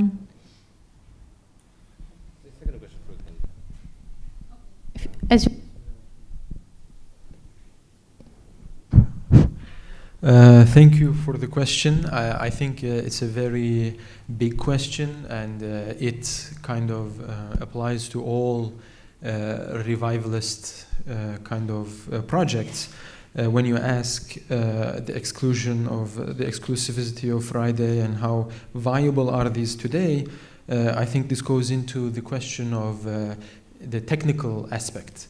Because when we're reading, for example, Imam Ghazali's principles and approach towards education, oftentimes these refer a very different technical arrangement. For example, there is no mass education. National education is not a question. The quantity-wise, there are big differences. So when we try to read these, the relationship between the sheikh and the teacher and the murid or so forth, and we try to apply them in modern education context, we run into this barrier of technical translation. We have to translate over this technical barrier, which is a huge challenge. And it's not just in education, it's in all domains that when we try to root our practice, that we run into this technical problem of the maybe quantitative like enlargement of everything. But I believe that the points I tried to draw from Nasihatul Muluk about the creation of differentiation and so forth, I feel that these specifically are not that limited by this technical challenge. I think maybe fasting, for example, or having days that are special is something that can be more easily implemented even at these scales and at these technical, even beyond these technical challenges. But the general point I want to kind of make, which is wider, and I didn't include it in the presentation because I wanted to be more focused, is that when we speak about education, we can speak about it in these theoretical, moral, wider frames, and subsume it as if educational questions are moral questions. And they are moral questions, but if we fully subsume them under moral questions, then it makes it impossible to respond to technical questions, because everything is a moral question anyways. But I believe that when by invoking differentiation and integration at the same time, we can leave the domain open for technical expertise, which is maybe beyond, a little removed from questions of what to do, and rather how to do it. So I think these questions of, for example, creating the environment that is functionally conducive is a question about how to do things. And I think in this regard, Muslims can draw upon a variety of sources. Whereas when it comes to the question of what is the right thing to do, integrating it into the wider worldview of the moral ethical framework, then this is a more constraining domain. So I hope that answers your question. Thank you very much. And thank you very much also, Ustadha, for your comments. Thank you very much. Thank you. Now, please. Thank you very much for the question. I also think, about the keeping the balance is actually really challenging things. But first of all, my current project is that I'm preparing for the AI dominance. The intelligence, artificial intelligence. Is it like a hot topic in this university as well? I'm not sure because I'm not working here, but I think every Muslim scholar, we have to prepare for this AI, artificial intelligence. Why? Because of course we can also read books, we can write articles, and we can also read the manuscript. But the AI read faster. The AI write longer article, and AI can even very soon in the very near future, AI can articulate the Islamic books much better than any other ordinary Muslim. At least I'm sure they will be better than me in the very near future. But another assumption is that I think this is the old mistake that we did, the teachers fall into, that it's not necessary that, teachers always try to give the 100% information to the students, but but students are not the machines. Like, it means that they are not downloading the data and trying to upload in their own systems. Like they require the process to digest these knowledges. But I'm also teaching to. Sometimes I use like Ghazali's books. I'm talking about the ilm and akhlaq. I'm talking about sabr. But when I'm talking about sabr, they're sleeping. They're not listening because sometimes it's like very late at night or it's very early morning. And when I'm talking about sabr, and the students say, yes, wajam. Yes. I'm sure that it's not convincing. But one time I tried, just stand up, and there is a famous Chinese martial arts called Xin Chuan. And there's a training about strengthening the leg like this. And I asked my student to stand for 20 minutes, and it's raining. And actually I can do it because I'm in training. And the students started to sweat because it's so challenging. But I told them, now this is the, the zawq of sabr, taste. Then now you're tasting the sabr. And this is what the AI cannot do. And when we are like teaching, for example, the Sharaf al-Aqaid and Nasafiyya, he talked about the method of acquiring the haqiqah, reaching the haqiqah, and he talked about the 5 senses, 5 senses of human body, right?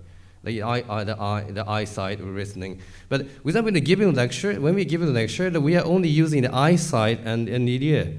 But what about lams, the touching? What about the taste? And all these things. Actually, you have to use these 5 senses, to digest the haqiqah of this world. But right, and now I'm growing up in Japan, and I'm working in Turkey, and also I'm doing some job in Europe and America. And now I'm convinced that this, how can I say, this like logocentrism, I don't know how to describe it. I think this is like a modern Western culture. This is the modern like Western culture, which never exists in Islamic civilization. Because whenever you go in Mamluk period, the Rum Seljuk period, the Ottoman period, so or the Islam in China, or Islam in Malay, they always respect like ilm and the amal. Are there any Malay students, Malay Indonesians? With in Malay Indonesian, they call like a puncak silat. It's like a traditional martial arts which is practiced in the madrasa. And in the China, there also the Chinese Muslim martial arts. And in the Mamluk, these famous martial arts called Mamluk Lancer, Muzrak, Lancer, spear. And there is a famous scholar called Ibn Qayyim Jawziyah, I'm sure they've read this book. The Ibn Qayyim Jawziyah, he authored the book about the Furusiyah. The Furusiyah means horsemanship. And it's a practical side of Futuwa. So I don't know, is there any like a decision-making in university, but I strongly recommend to build like center of the Furusiyah studies. Center of Furusiyah studies, like not just narrating about the Futuwa, but we need to revive what the Muslims were practicing to digest the concept of Futuwa. For example, like there is, I'm sorry, I'm talking too much, but I just there was the book about the archery, which is also in the medieval Islamic civilization. And there was an introduction that why the Muslim have to engage in archery, the archery, Rama, ilm al-Rama.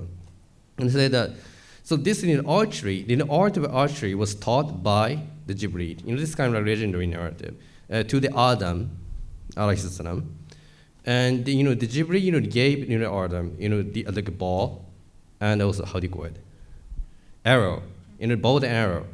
And the Jibreel tried to teach him how to use the arrow.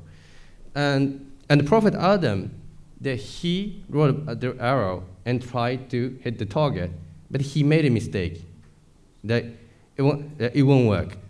And the Jibreel smiled. And the Prophet Adam got so upset that why you're smiling? That I made a mistake. And Jibreel answered that if you never made a mistake, that you become like a master of the archery immediately, then the son of Adam, human being, will never try to study something from the very beginning. It means the human being will never engage in training. Like, since you, in the very first of human being, made a mistake, that's why the human being were protected from the calamity of the endless cycle of killing. And that is written in the introduction of the book of the archery. It's so cool.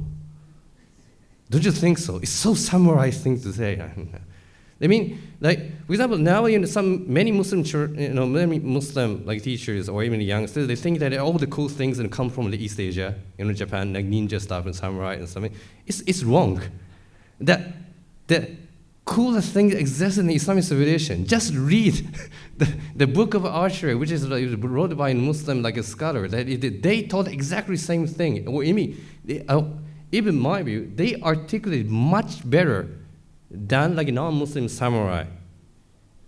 And also the books about which are also about Islamic life. So that's why I'm saying that that why we are so dependent on like a non-Islamic culture, a non-Islamic education system, a non-Islamic the whole thing, because we are not in Arabic like a ta'ammuk. It's like we are not like diving into like in our tradition like much enough, and in and another in the book of wrestling. So this wrestling, musara was also practiced by the Prophet Muhammad sallallahu alaihi wasallam and also the Sahabas. And there was one, the non-believer, that he would never convinced by the argument by the Prophet. And in the end, the Prophet, proposed him that, let's wrestle. Let's do wrestling, and I'm gonna prove myself. And he beat him more than 3 times, and then this non-believer, now yes, you're Rasulullah.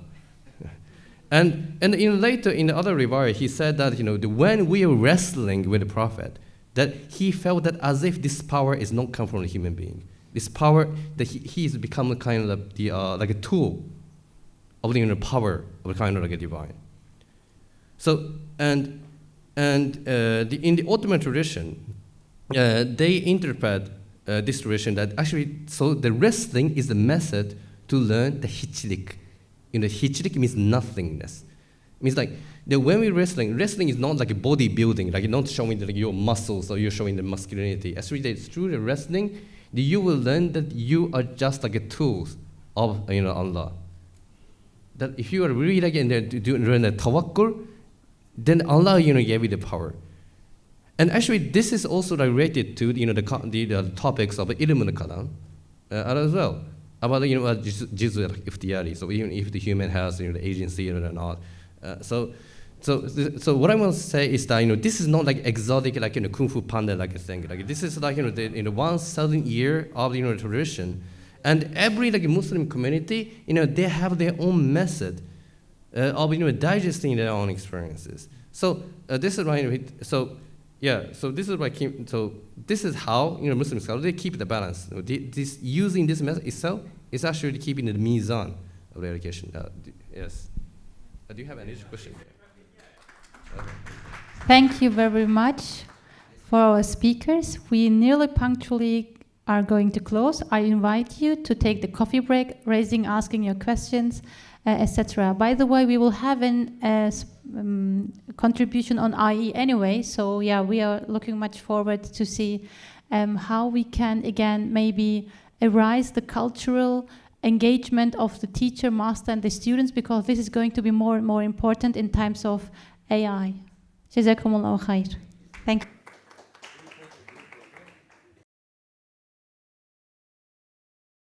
Assalamu alaikum wa rahmatullahi wa barakatuh. We welcome Her Highness Sheikha Moza bint Nasser, Chairperson of Qatar Foundation. We will now start the 5th academic session entitled Ethics in Education, which will be moderated by Dr. Issam Aidel. He will be joined by Dr. Mariam Atiyah, Dr. Zainab Serdar Chilengir, and Zehra Vlug Anver. Please welcome them to the front of the stage.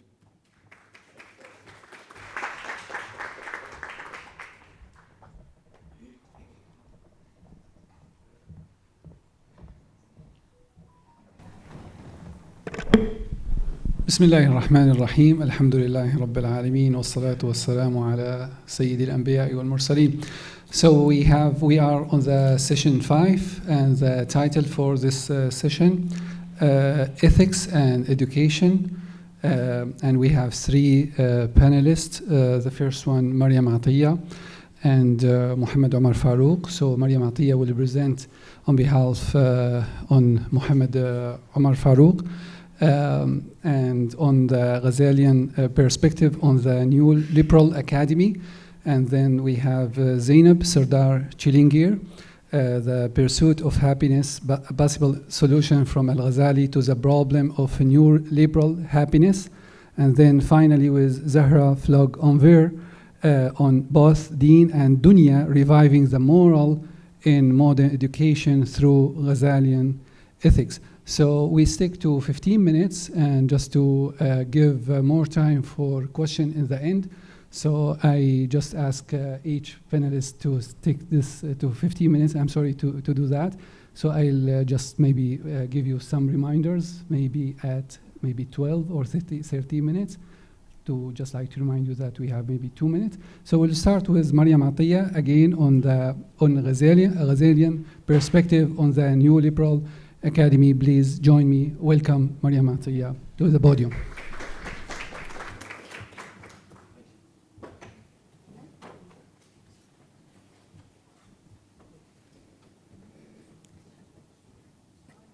بسم الله الرحمن الرحيم. Assalamu alaikum wa rahmatullahi wa barakatuh. Good morning, everyone, and special welcome to Her Excellence. It's my great pleasure to be with you this morning to talk about our presentation, Ghazalian Perspectives on the Neoliberal Academy. This is a piece of research that I've been working on with my colleague Muhammad Omar Farouk, who unfortunately couldn't make it to Qatar on this occasion. We consider this contribution as a small token of gratitude to Imam al-Ghazali for his immense and remarkable contributions. In other words, a lamsatu wafa, as we might put it. Following our friend, Sebastian Gunter, al-Ghazali has come to be seen as one of the great architects of classical Islam's educational philosophy and ethics. His pedagogical theories and practices can be discerned from his writings, such as revival of the sciences of religion, Ihya Ulumuddin, Dear Beloved Son, Ayyuha al-Walad, Deliverance from Error, Al-Munqidh min al-Dalal, and Criterion of Action, Mizan al-Amal. Al-Ghazali's work is characterized by a divine-centered orientation and also a focus on the purification of the heart. Therefore, we might conclude that the book of intention, sincerity, and truthfulness of Ihya Ulumuddin could be considered the backbone to his educational philosophy. And it is exactly this book that we have analyzed to see how it could respond to the neoliberal academy. So, the modern civilization may truly be called a quantitative civilization. And this is merely another way of saying it's a material civilization. This is a quotation by Guénon, the French philosopher, describing the kind of civilization we currently live in. More recently, Henry Giraud mentioned that neoliberalism has become the most dangerous ideology of the current historical moment. So what is neoliberalism? There are various definitions of neoliberalism, not just one, but the one we use in our research is the one by Harvey, where he says that neoliberalism is, in the first instance, a theory of political, economic practices that proposes that human well-being can best be advanced by liberating individual entrepreneurial freedoms and skills within an institutional framework characterized by strong private property rights, free markets, and free trade. So how has neoliberalism then impacted our universities?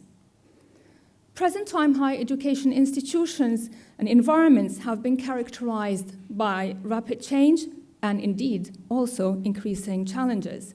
These are reflected in excess accountability demands, heavier academic workloads, relentless competition, increased internationalization, and evident commercialization. This has led to what's also known in the literature as cultures of performativity. So what are these cultures of performativity? These are academic cultures characterized by heavy emphasis on benchmarks, indicators, and reporting. They have resulted in institutions of and context of high pressure and low trust, unfortunately.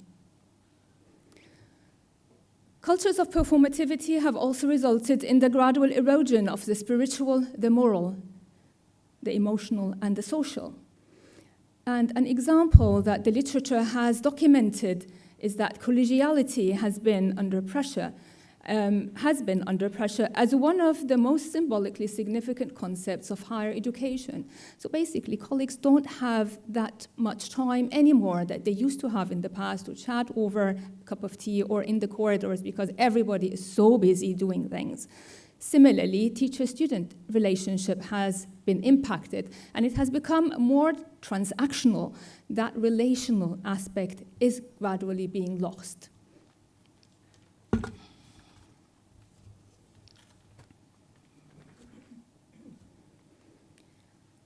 When it comes to academics, the market-driven ethos has affected us in two main ways. What we do. So a lot of time is spent reporting on what we do rather than doing the work itself, a lot of reports. And the way we perceive ourselves and others, so basically neoliberalism is changing the academic subject. Academics need to learn to impress and to inflate, and unfortunately sometimes to fabricate, to the extent that sometimes they have become so unrecognizable to their own selves. And Stephen Ball has excellent research on this. He mentions that there is for many in higher education a growing sense of ontological insecurity, both a loss of a sense of meaning in what we do and of what is important in what we do. Are we doing things for the right reasons? And how can we know?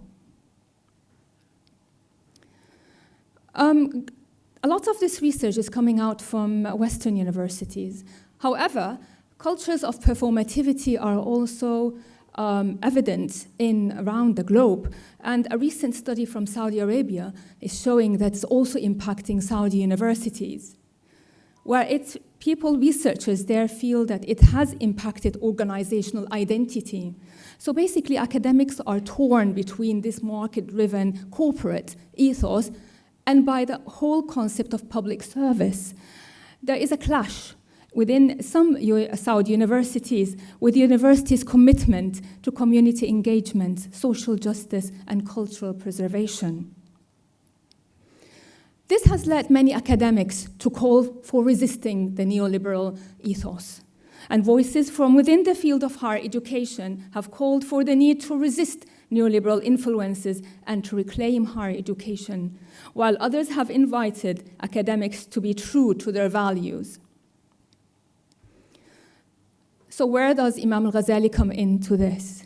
Basically, we hope that perhaps Imam al-Ghazali could offer a response here, and I'd like to show the contrast between the neoliberal ethos and the principles that he espoused. Following neoliberalism, and therefore cultures of performativity, new identities, new forms of interactions, and new values have been shaped. This has led to a lot of uncertainty and instability among academics. Within a performative regime, truthfulness is not the point. Authenticity is replaced entirely by plasticity. Effectivity, rather than honesty, is the most valued in a performative regime. This is in contrast with Imam al-Ghazali, where intention, sincerity, and truthfulness are at the heart of every action. Max Weber describes present-day professionals as specialists without spirit. They're technicians, they're doing things. While Imam al-Ghazali terms intention the very spirit of actions, ruhul a'mal. So we see the contrast here.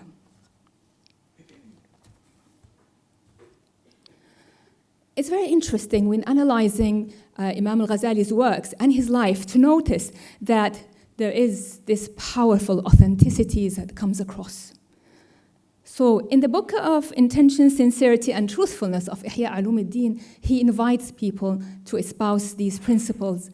But he doesn't only do that. He actually practiced this.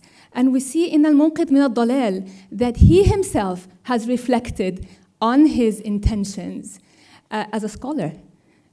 We shouldn't forget that Imam al-Ghazali was an esteemed scholar at the Nizamiyya University or Madrasa at that time, which was one of the most esteemed institutions of higher education at his time. We see this kind of weaving between theory and practice in his work. And in this small part of Al-Munqidh min al-Dalal, he says, ثُمَّ تَفَكَّرْتُ فِي نِيَّتِي فِي التَّدْرِيسِ. So he's not just inviting us to do that, but he has already done it. فإذا هي غير خالصة لوجه الله تعالى بل باعثها ومحركها طلب الجاه وانتشار الصيت فتيقنت أني على شفا جرف هار وأني قد أشفيت على النار إن لم أشتغل بتلافي الأحوال. He says, then I reflected on my intentions in public teaching, and I saw that it was not directed purely to God, but rather It was instigated and motivated by the quest for fame and widespread prestige. So I became certain that I was on the brink of a crumbling bank and already on the verge of falling into the fire, unless I set about mending my ways. That authenticity doesn't just make Imam al-Ghazali an educator, but it makes him a teacher educator, an educator for scholars. He tells us what to do, and he models it himself. In the Book of Intention, Sincerity, and Truthfulness, we find timeless relevance. The advice that he offers scholars therein are advice that we as academics can also espouse. So what does he say in the Book of Intentions when it comes to scholars? He says, scholars are the most tested in this domain, i.e. the domain of intention, sincerity, and truthfulness. As for most of them, the motivation for passing on knowledge is gaining ground and the pleasure of amassing followers and receiving praise. In a different context of the same book, he says, knowing the essence of sincerity and acting upon that knowledge is a deep ocean that everyone drowns in except for a few. This timeless advice by Imam al-Ghazali is relevant to us today. In fact, Henry Giroux mentions a similar statement when he says, I believe that intellectuals who inhabit our nation's universities should represent the conscience of a society, not only because they shape the conditions under which future generations learn about themselves and their relations to others and the outside world, but also because they engage in pedagogical practices that are, by their very nature, moral and political rather than simply technical. So basically, academics are not technicians, but they have a wider mission in life. Academics within higher education who have actually called for the resistance of neoliberalism have mentioned that sessions on academic practice need to offer academics opportunities to reflect on their educational contexts and challenge neoliberal ethos. So basically use the universities themselves as spaces for challenging that ethos. And Amanda Brew has written about that. Al-Ghazali's writings on the theme of intention, sincerity, and truthfulness are necessarily situated within a particular tradition. However, they remain topical with special pertinence to teacher development in higher education nowadays. Thank you very much.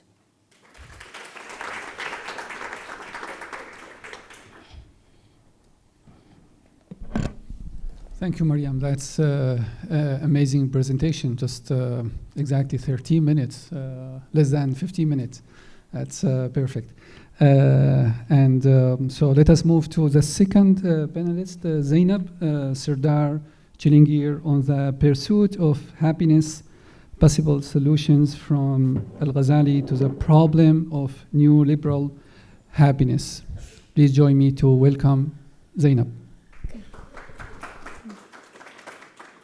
Assalamu alaikum wa rahmatullahi wa barakatuh. I would like to start my presentation with the general outline of it. So first I'll mention,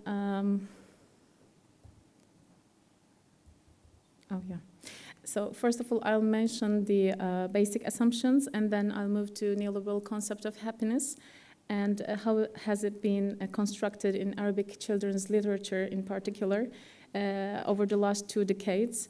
And then why I see this as a problem. And then I move to Ghazali's concept of happiness and how Muslim human beings should be. And then I recommend some things to do, maybe, inshallah.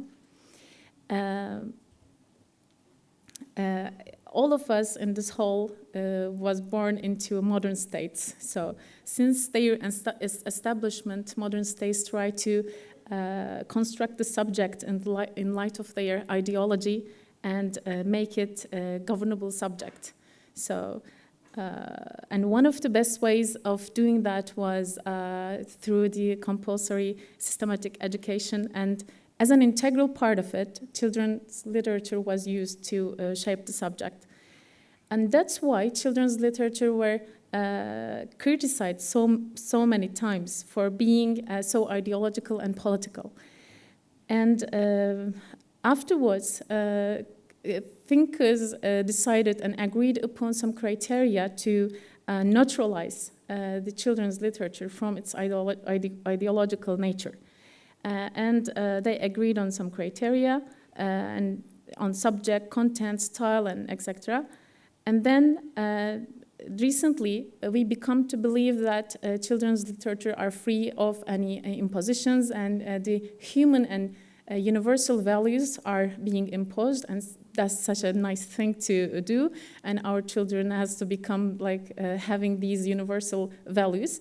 But my question was, what are these universal values of that we see as common sense? So I think we need to look at these values in a critical way. So don't take it just as it is. So I believe and position myself that children's literature is like a child fiction is impossible, because we are the writers and we have a worldview, we have an ideology. So when we write, we impose them on our children. So the problem, the question here is that what kind of ideology or values that we want our children to have and grow up. So one of the assumptions that today the dominant ideology is the neoliberalism, and the way they govern us is using psychopolitics, so shaping our minds to believe that we are free and we are autonomous and we are responsible. So we become to believe that we are in a very free environment, but at the end we are just serving the neoliberal economic system. So that was a problem. I'm gonna tell you a little bit about neoliberalism. And I believe its economic definition is so important to understand the nature of the subject that it wants to create. So,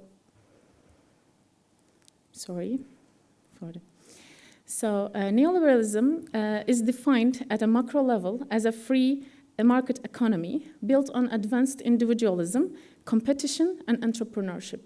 And today, we see these individualism, competition, these are so good values, and we have to act accordingly.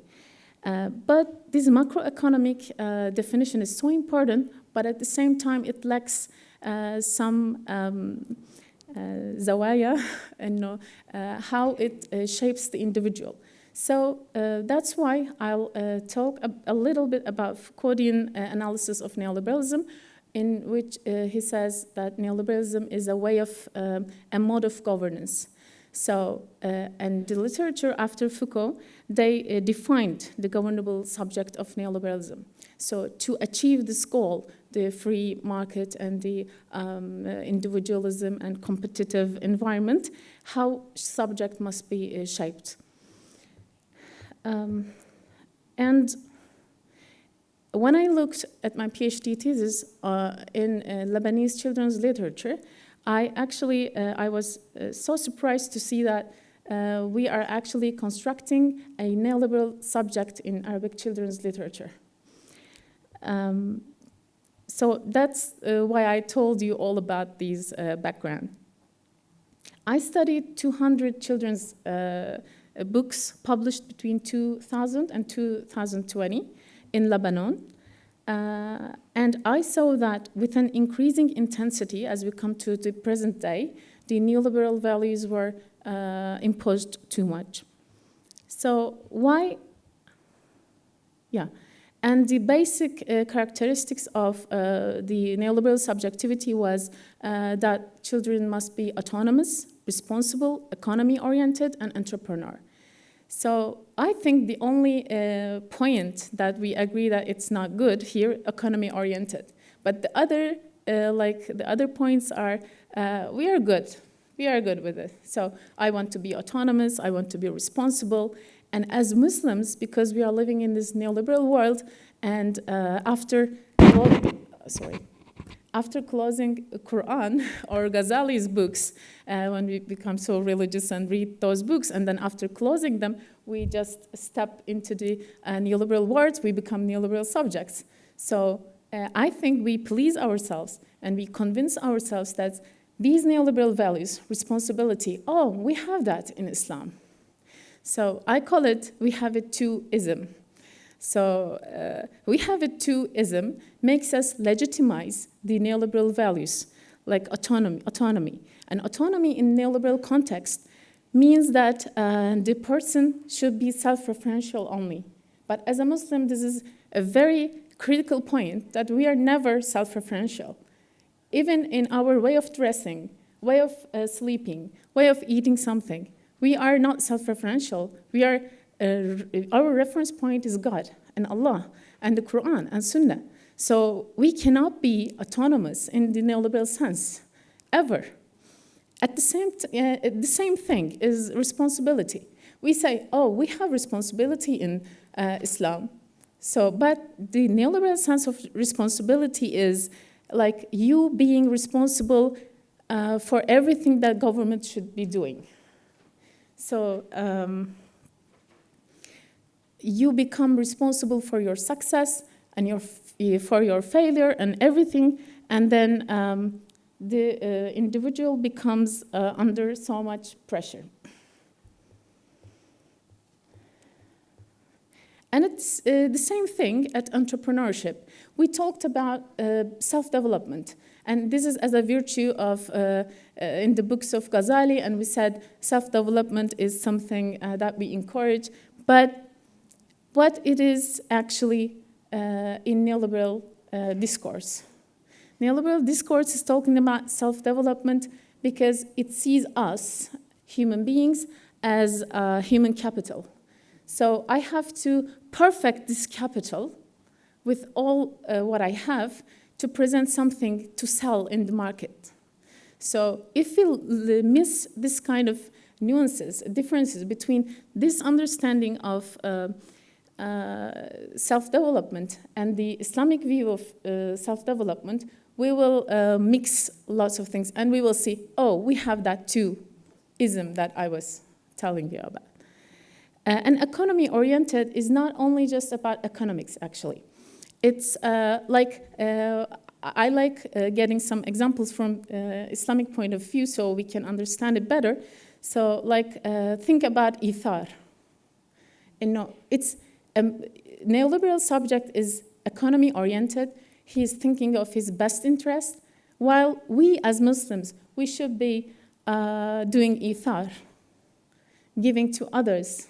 I don't think myself first. So that was another important point that I came. And I just remember yesterday in the morning when Ustaz Hamza was speaking, he said, we need to give the terms al-alfaz haqq al-aql. So I think we have to, and that was one of the recommendations that I'll make at the end, but I'm going to say it now, that we need to think about freedom, autonomy, entrepreneurship, responsibility, self-development, all these words that we use daily. But what do we mean by it? So, and I'm coming back to the children's literature. That was what made the construction of neoliberal subject is possible, was linking all these attributes and the characteristics of neoliberal subject to the concept of happiness. That's how the neoliberal discourse of happiness is being created in the and constructed in the children's literature. In every story I read, I saw that if you were to be autonomous in neoliberal sense, you will be happy. Otherwise, you will not be happy. You'll be unhappy and fail in this life. So if you're not responsible, you failed because you couldn't do it. There is nothing about tawfiq, which we believe is the, I can work too much, but Allah may not see it fit and doesn't give it to me. So as a Muslim, I believe that, but in this neoliberal context, I lack this. So I become responsible and responsible and responsible, then it becomes suicides and other things. I saw this in the children's literature. And then when I speak with people, I saw that we are not seeing any problem with that. Being autonomous, being responsible in neoliberal sense, we don't see any problem with that, and we go with it. So I started thinking, of course, because of my background in Islamic studies, I always knew that something is problematic here. But then this symposium came, just like I need to further my study for searching from our tradition, what do we have? What is the happiness, actually? And I wanted to see Al-Ghazali's point of view. And I saw that while neoliberalism is only in this world, the happiness is in this world. And we don't have the concept of God, of course, in neoliberalism. So everything is about this world. But Al-Ghazali, in each book, he speaks about Allah, as-sa'ada al-ukhrawiyya. Allah, as-sa'ada al-ukhrawiyya. There is nothing like as-sa'ada in this dunya. I was like, why? I was so زعلان إنه ما في هيك شيء يعني إنه لازم نكون مبسوطين في الدنيا. بس إنه there is not يعني he's so focusing on the السعادة الأخروية that it's like he forgets about this dunya. And maybe we need this. So the main point of the ontological, in the ontological level and in epistemological level, there was a huge difference between these two paradigms. So we as Muslims, we have Quran and Sunnah, and we shape our subjectivity according to these sources of our epistemology and ontology. So I saw that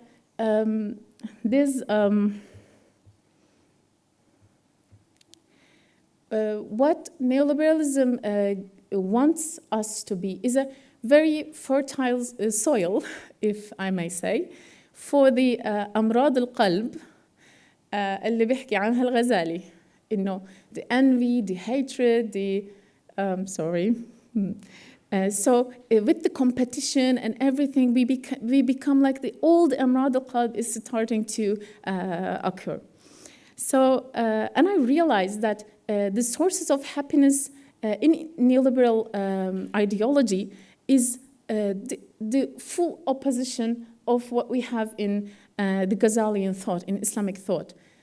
I was expecting some difference, but I wasn't. I was so shocked when I saw that it's the opposite, تماما opposite. So yeah, I forgot the slides. I'm sorry.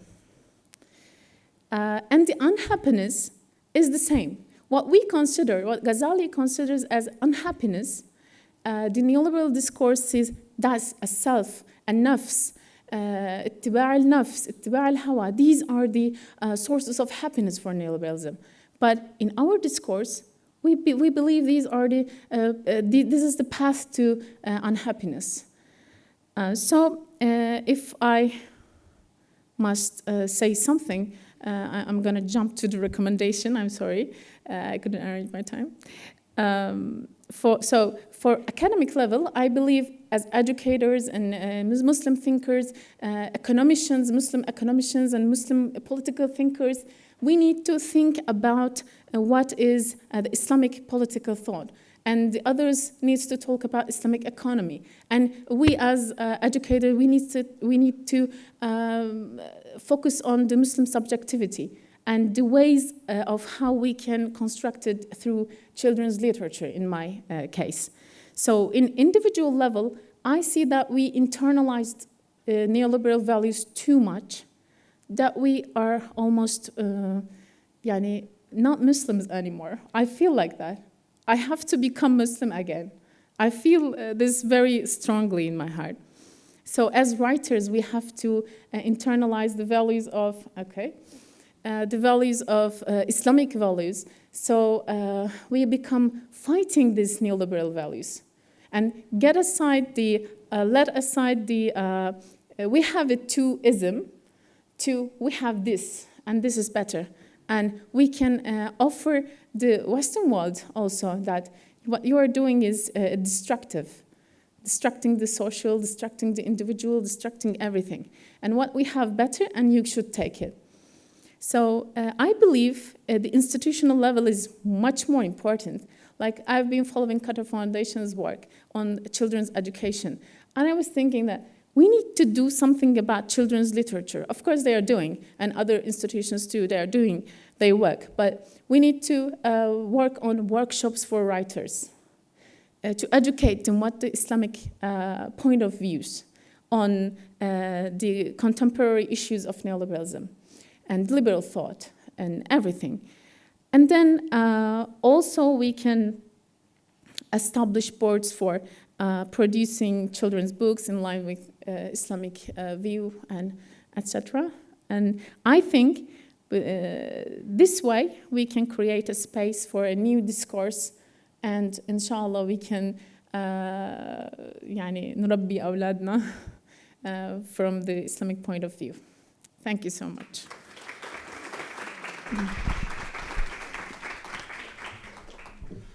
Thank you, Zainab, for this wonderful presentation. So let us move to the final panelist for this session. So please join me. Welcome Zahra Flog-Onver.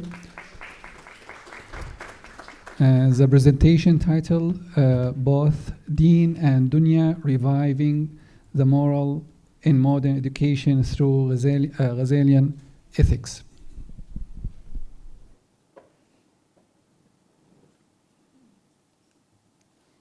Assalamu alaikum wa rahmatullah. Today I will be talking about both Deen and Dunya, reviving the moral in modern education through Ghazalian ethics. And during my presentation I will talk about the problem, the birth of modern education, between the sacred and the profane, morality and ethical formation according to Al-Ghazali. So also my previous speakers touch upon this topic. Modern education in the West is experiencing a crisis of morality. Through secularization and industrialization, it is increasingly focused on knowledge production and professional formation. Moral education, education of the soul, came to be seen as mere backward religiosity, not in tune with the modern scientific worldview. As a result of this paradigm shift, modern education essentially became soulless. The formation of the human soul, character building, ethics, and morality became a second-rate afterthought in modern educational curricula. Al-Ghazali provides a potent remedy for the crisis of morality in modern education. He offers a holistic approach to human existence, balancing both worldly and heavenly aspects, and shows how to be a complete spiritually and morally formed human being, al-insan al-kamil.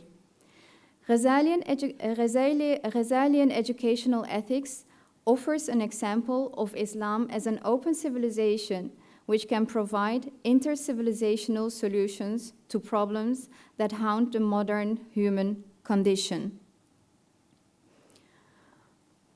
The current moral crisis is partly a result of the neoclassical economics that came to dominate Western secular liberal societies.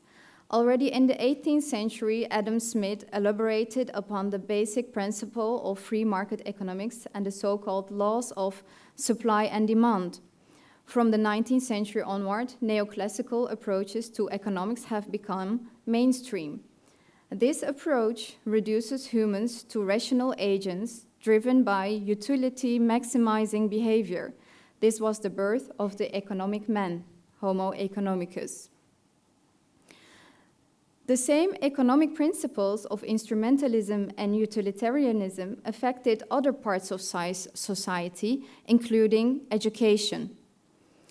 In his essay on modern education, John Taylor Gatto described a 19th century Parisian classroom as follows: sterilized environments where various inputs could be studied, where growing children could be scrutinized, labeled, and numbered for different future utilizations, and where data collected from these children could be passed on to other levels of authority for evaluation.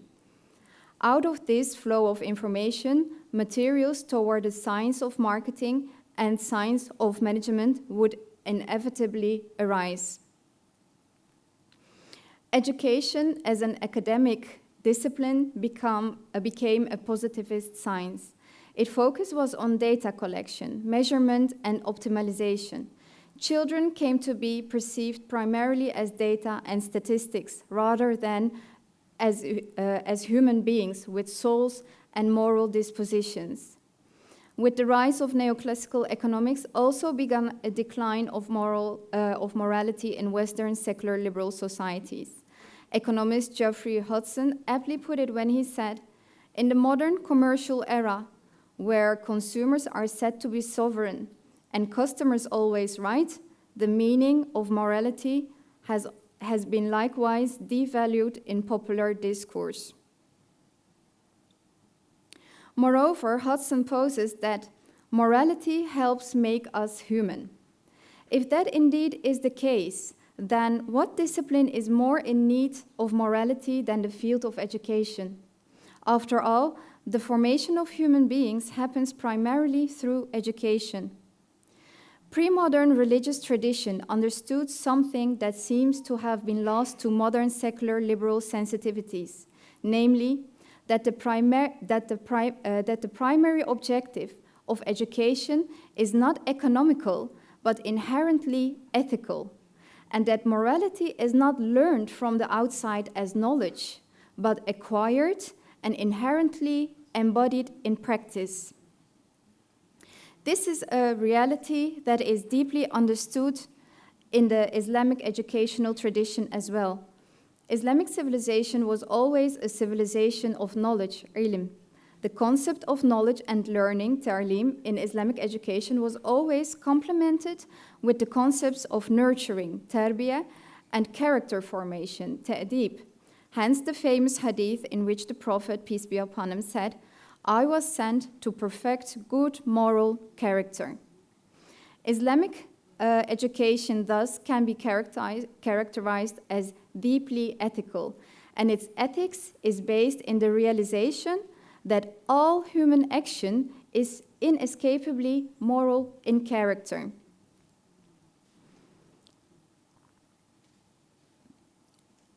The Islamic worldview offers an approach of moderation, wasatiyya, striking a balance between the deen and the dunya.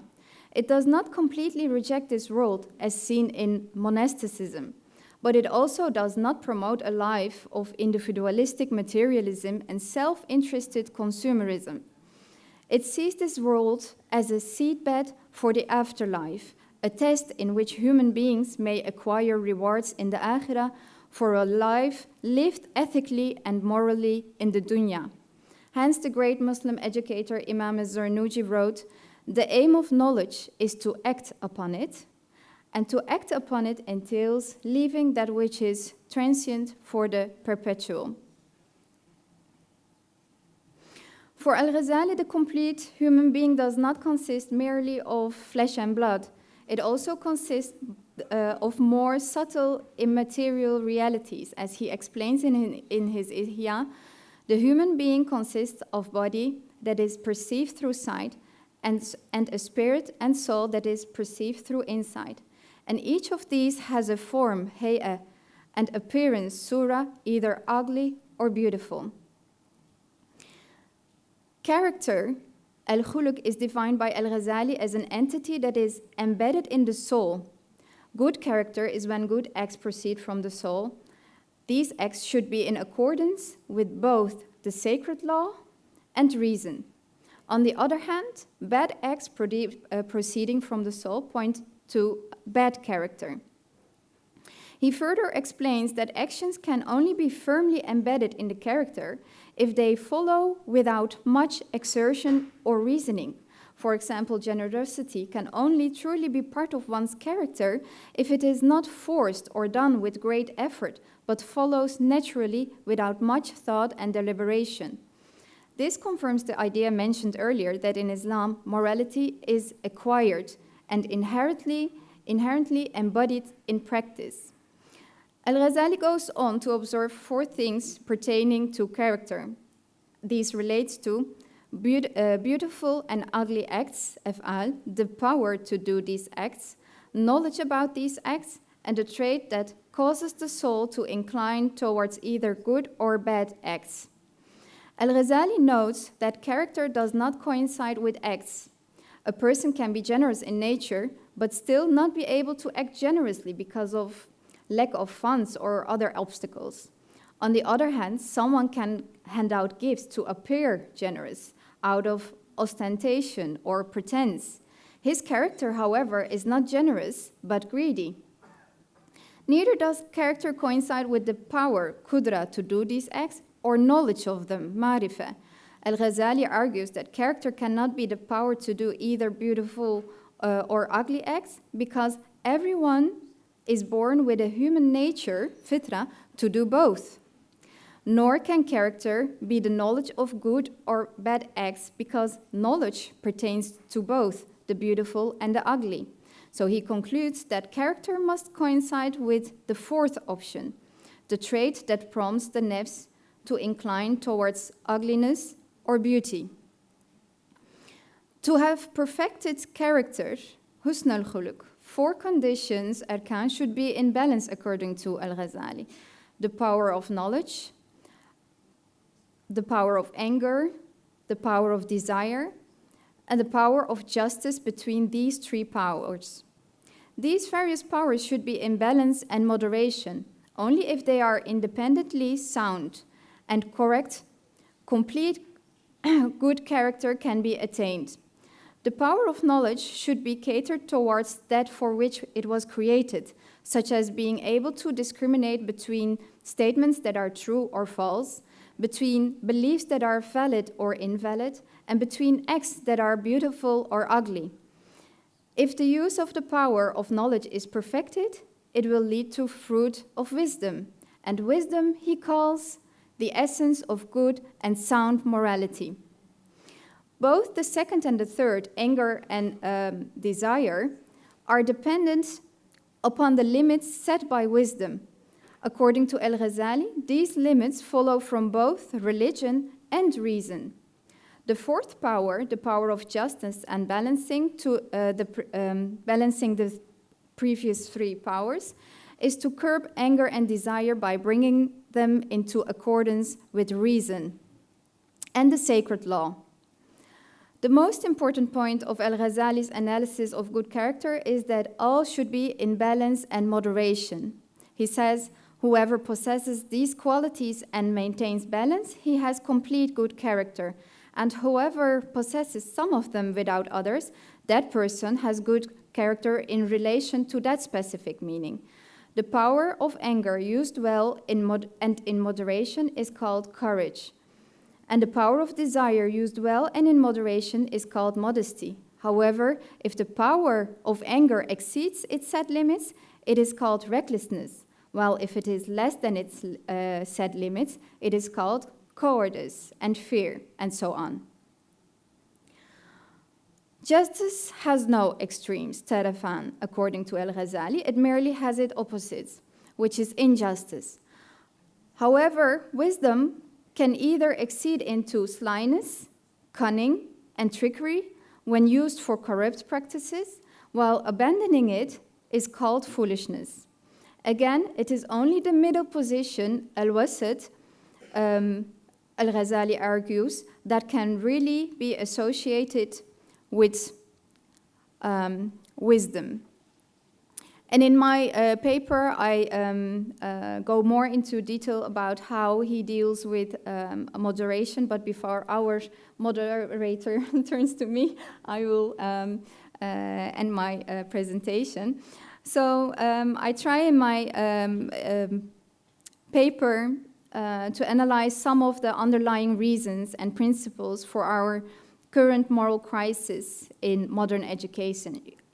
And I joined the call of economists like Jeffrey Hudson, who stressed that morality helps make us human, And in many ways, this is echoed in the Islamic intellectual tradition, as the philosopher Taha Abdurrahman stated by saying, "There is no humanity without ethics. La insan bi ghayri akhlaq." So it is to be hoped that more thorough studies of Ghazalian educational ethics will be conducted in the future, not merely as an exercise in intellectual history, but as an analysis of lived tradition that can speak to contemporary challenges and concerns, and especially in the field of modern education, modern educational thought and practice. Thank you very much.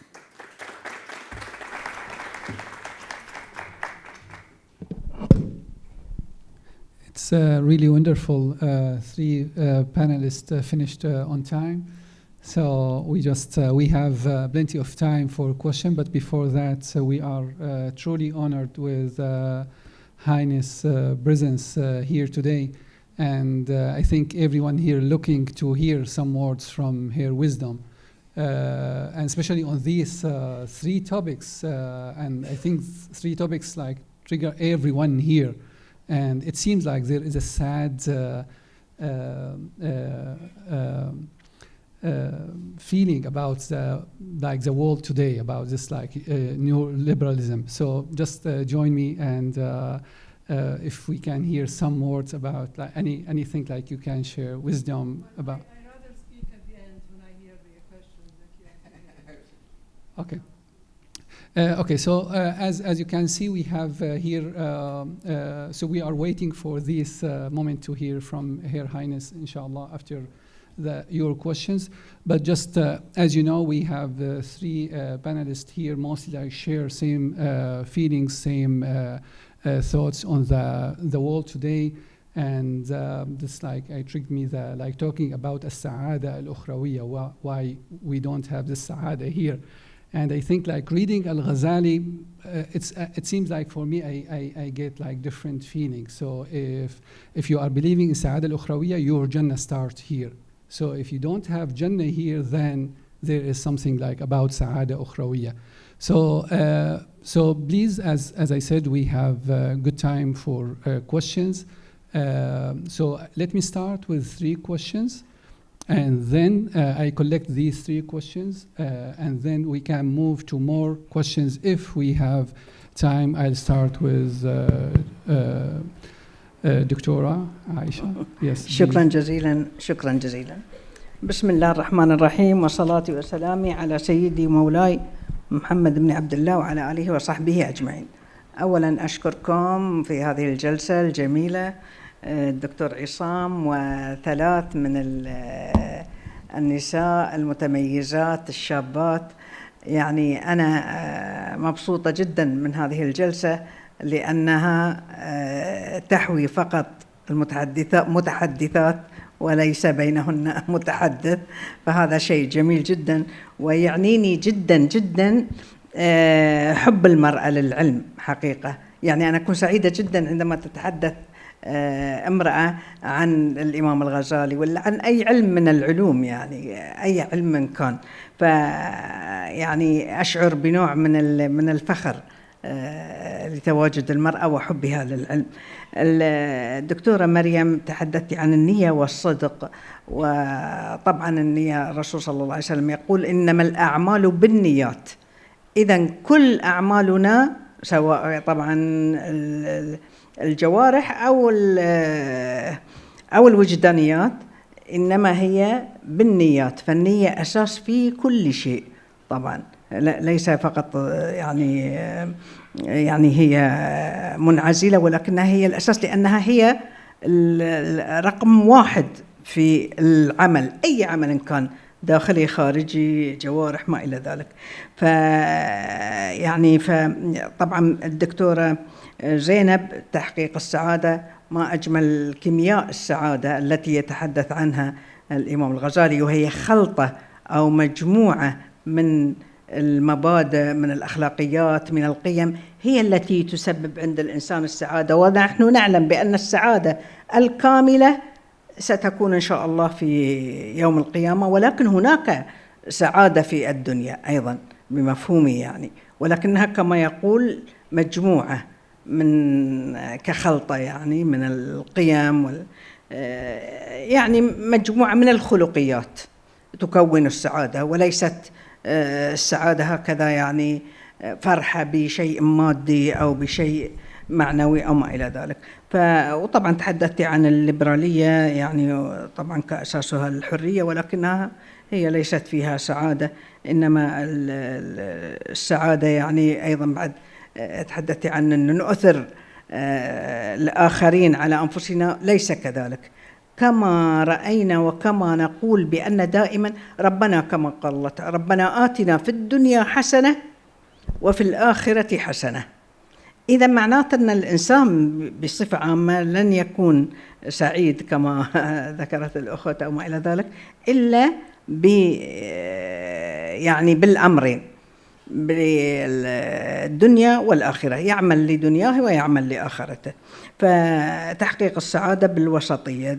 والأخت البنت العزيزة زهرة في الدين والدنيا تكلمت عن أزمة الأخلاق، ونحن نعيش هذه الأزمة بتفاصيلها، ويكفي الآن ما يحدث ونحن جالسين الآن في هذه القاعة الجميلة ونتحدث، وهناك من يموت جوعا وحسرة وألما وحزنا وهدما وكل ما يخطر على بال البشر من الشرية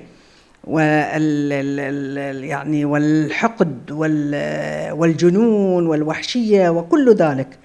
طبعا نحن بعيدين عن السعادة في هذه الحال، حتى وإن كنا نعيش في رفاهية وراحة. يعني الرسول صلى الله عليه وسلم يقول: أقربكم إلي يوم القيامة أحاسنكم أخلاقا. فالأخلاق هي فعلا أساس في كل شيء. وطبعا الإمام الغزالي 100% كغيره من العلماء المسلمين المتمكنين دائما يدعو للأخلاق، لأنها هي خلق. ولذلك حتى قال بالنسبة للتصوف: تصوف ما هو إلا أخلاق، تصوف هو أخلاق، فما زاد عليك في الأخلاق زاد عليك في التصوف. شكرا جزيلا لكم. شكرا جزيلا. عائشة. Thank you, Dr. Aisha, for this brief comments and summary. So please go to question immediately and focus on just like on a question if you have a question. So let me start with Dr. Elif, and then we will go back to you.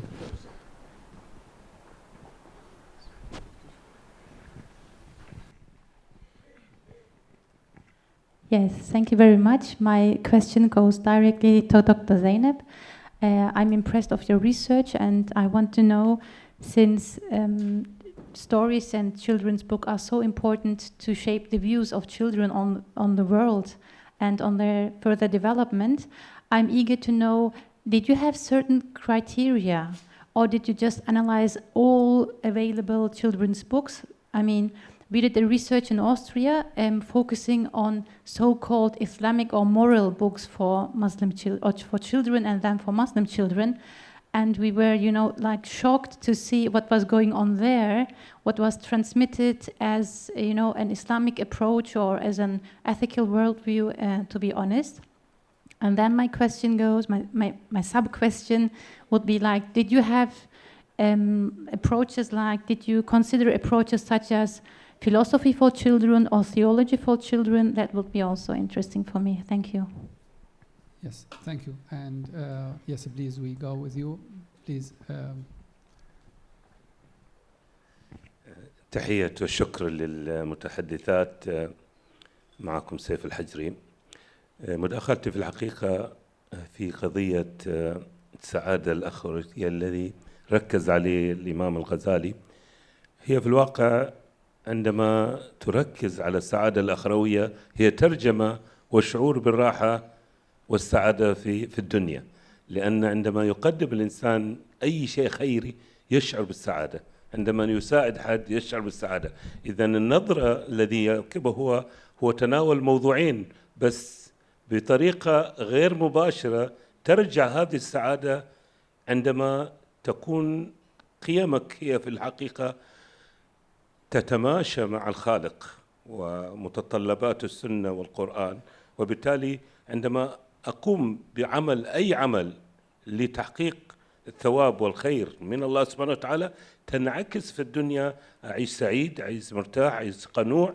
فما بالكم، ما يعني أبغي تعليقكم بأنه لم يركز كثيرا على السعادة الدنيا، ولكن هي ترجع تلقائيا للإنسان عندما يعايش فترة وجوده في هذا الكوكب.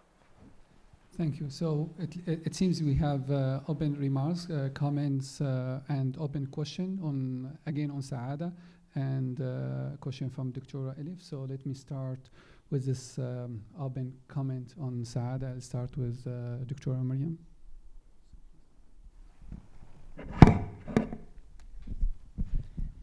In Arabic or in English? I'll respond in English since my presentation was in English.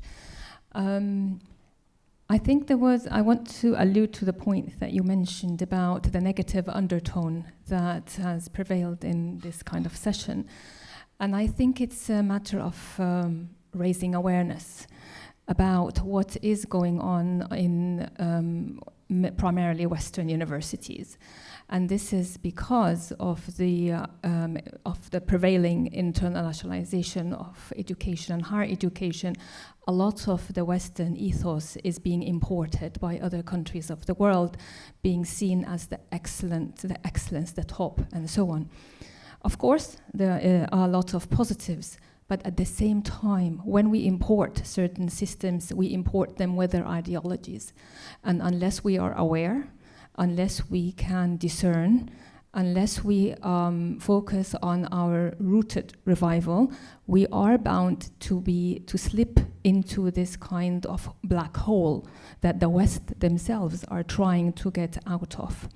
So I agree that my presentation was not about happiness, but it was about identifying كتاب النية والصدق والإخلاص as a possible solution to the contemporary higher education situation. And I would highly argue that this book can actually be taught in academic practice sessions, teacher development sessions in higher education, because first, it's much needed. People are looking for references. Second, within currently there is an agenda within higher education, Western higher education, for decolonizing higher education and higher education curricula. And there is an atmosphere that's very open to Imam al-Ghazali and other work in this respect. That's my comment here. So it's really about raising awareness about what's going on in the world. I want to mention here, for example, that I had a project in Japan as part of a university that I was working for. And there I stayed there for 2 weeks, and we did data collection with different Japanese universities. And as we understand now, Japan is opening up from a long period of seclusion, and our Japanese colleagues can verify this. And they're saying, okay, how can we be like the West? And myself and our Western colleagues were saying, you don't need to be like the West. You need to be yourself. What is your best next step? You have a lot in your culture. Hold on to that. Take from the West that which you will use, but there's no such thing as copy and paste from the West. And the same applies to many countries around the world. If we leave everything behind and we import certain ideologies, we will never find Sa'ada. Because Sa'ada, as we know, is في القرب من الله سبحانه وتعالى. That's the bottom line. And people can tell you right and they can tell you left, they can tell you north and they can tell you south. But it really, the essence of Sa'ada is في القرب من الله سبحانه وتعالى. And I have traveled many parts of the world, and I've been to Qatar also before, and I always like to come here because I feel that in Qatar people really walk the talk. And I really wish all the best for this place.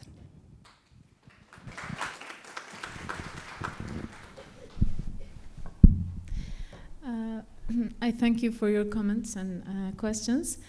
First of all, I would like to comment on your comments, Doctor.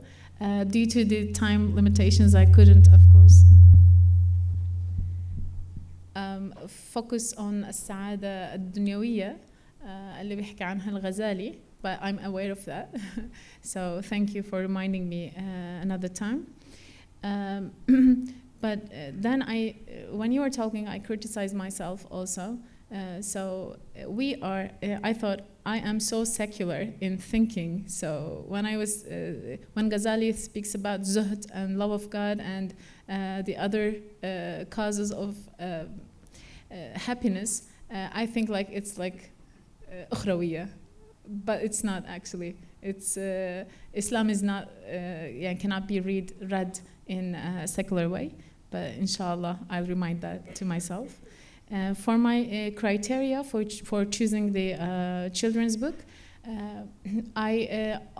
of course, I had many limitations for my PhD thesis, but the most important thing was that I only choose the books or original books, Arabic written books, and by Arab writers, because of course Western writers will impose these values upon us. So I wanted to see what we think, what we construct in our, and that's why I was so sad to see that we internalize these values too much, that we advocate for them.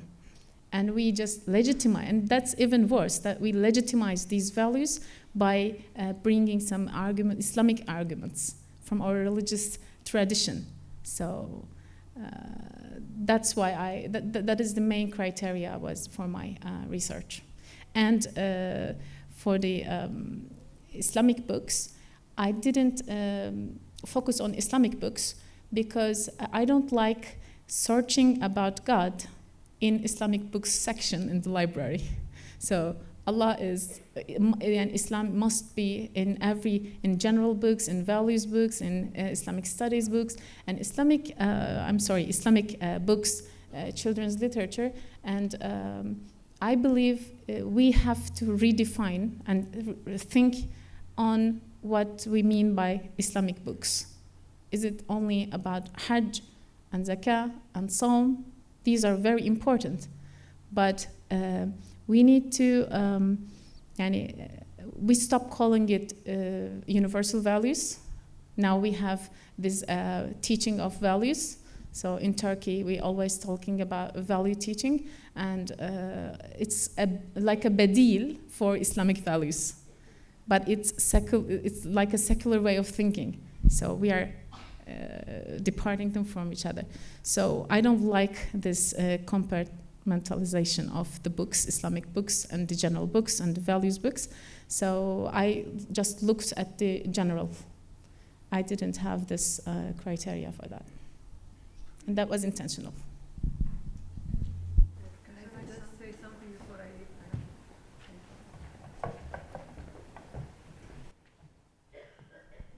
السلام عليكم وشكرا لكم الإثراء اللي أثريتوا فيه الجلسة. أنا دارسة علم الاجتماع. Do you want to speak Arabic or English or whatever you want me to speak with? دارسة علم الاجتماع، وللأسف إن في المنهج على الأقل اللي أنا درسته كل علم الاجتماع اللي درس لنا كان علم اجتماع غربي منقول ومنسوخ. ابن خلدون يعتبر هو أبو علم الاجتماع وجد علم الاجتماع، وانتهى علم الاجتماع العربي انتهى ابن خلدون. بس أنا السؤال اللي أسأله وأطرحه ماذا بعد ابن خلدون؟ ابن خلدون حط لنا الفاونديشن القاعدة. ماذا بعد ابن خلدون؟ ماذا نقدر نحن نصنع أو نؤسس من بعد ما ابن خلدون وضع لنا القواعد الأساسية؟ القواعد الأخلاقية ابن خلدون ما اخترعها ولا جابها من فراغ. هذه كلها استنبطها من القرآن ومن السنة ومن الحديث. فابن خلدون وضع لنا قاعدة أخلاقية تصور موجودة احنا حتى في ممارساتنا اليومية اليوم.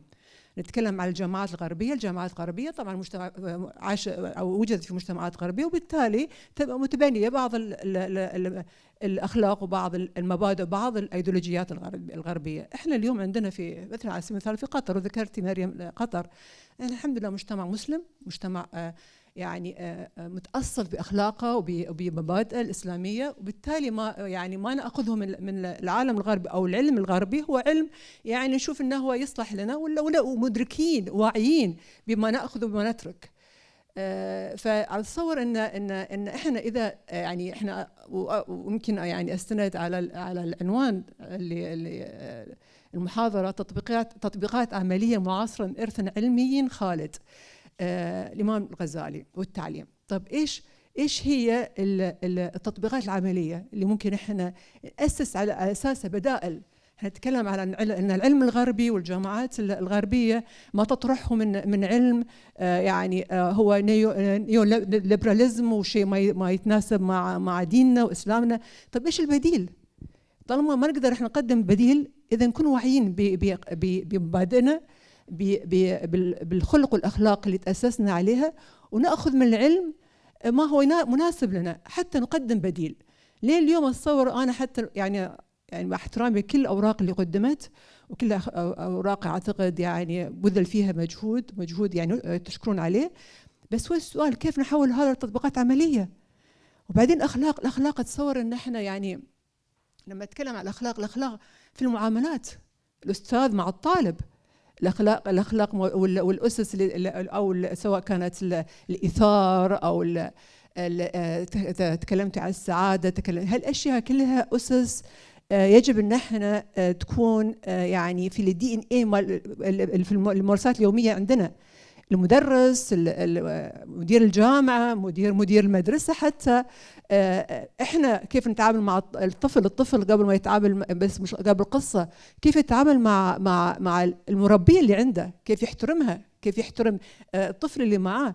هالممارسات هذه يعني انا بقول لكم يعني شيء، مثلا انا لما كنت اشوف، انا يعني عشت فتره مع في بعض عند عوائل اجنبيه بحكم اني يعني كنت وقتها نريد ان نتعلم اللغه الانجليزيه وكذا. كنت اشوف الطفل اللي في المدرسه في العائله اي شيء امه تعطيه بليز ثانك يو، هذا مش عندنا احنا في العوائل العربيه مش موجوده. فاذا نتكلم عن الاخلاق قبل ما نقفز للمناهج، خلينا نتكلم احنا عن الممارسات اليوميه. فانا اقول يعني لو نرجع فعلا حق اصولنا ومبادئنا حنكتفي يعني، وحنكون واعيين ومدركين بما ناخذ وبما نترك من العلم الغربي.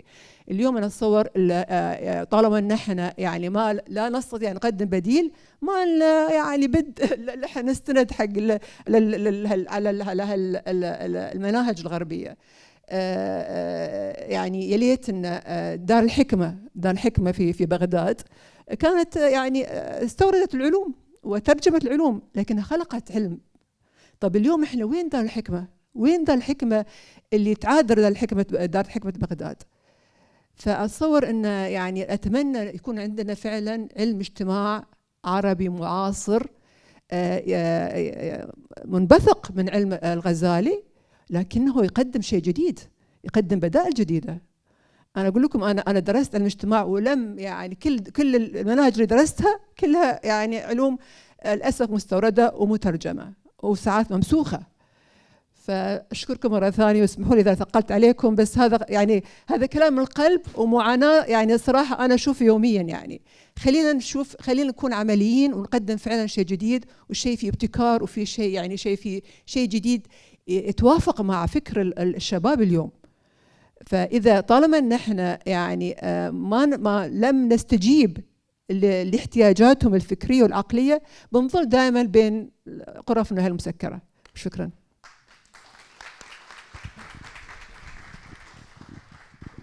It's really wonderful to hear that, as like just it's a great moment, especially because I'm living in the West. Just a reminder for me. So we share same value in the West, like when we compare our families with others, and the language, and this like the details in the life in the West. So it's like coming from like ethics there. But yeah, so we need to think about that, and we need to think about implications and about our universities and about our schools and how we can promote and rethink again about everything in our modern life. So thank you so much for these beautiful words and the wisdom that you share with us. We are truly honored with these words. So please forgive me because the limitation of time and this just I need to follow this rules, and we need to stop here. But however, we have plenty of time during the lunch dinner to talk with the panelists and share questions. Wassalamu alaikum. بسم الله الرحمن الرحيم الحمد لله والصلاة والسلام على سيدنا وإمامنا وحبيبنا محمد بن عبد الله وعلى آله وصحبه ومن والاه. أشرف بإدارة هذه الجلسة الأخيرة في هذا البرنامج المكثف. I have the pleasure and honor to moderate this last session on this day, this blessed day. And the focus of this session will be Al-Ghazali, education in contemporary age. We have 4 different perspectives and approaches to the topic of this session. I would like to welcome all speakers on this stage and wish us a successful session, inshallah.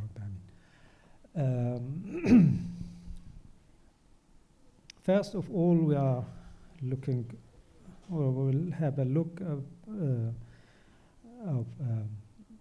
curriculum methodology dealing with Islamic worldview with Dr. Dania Wattar. You're welcome.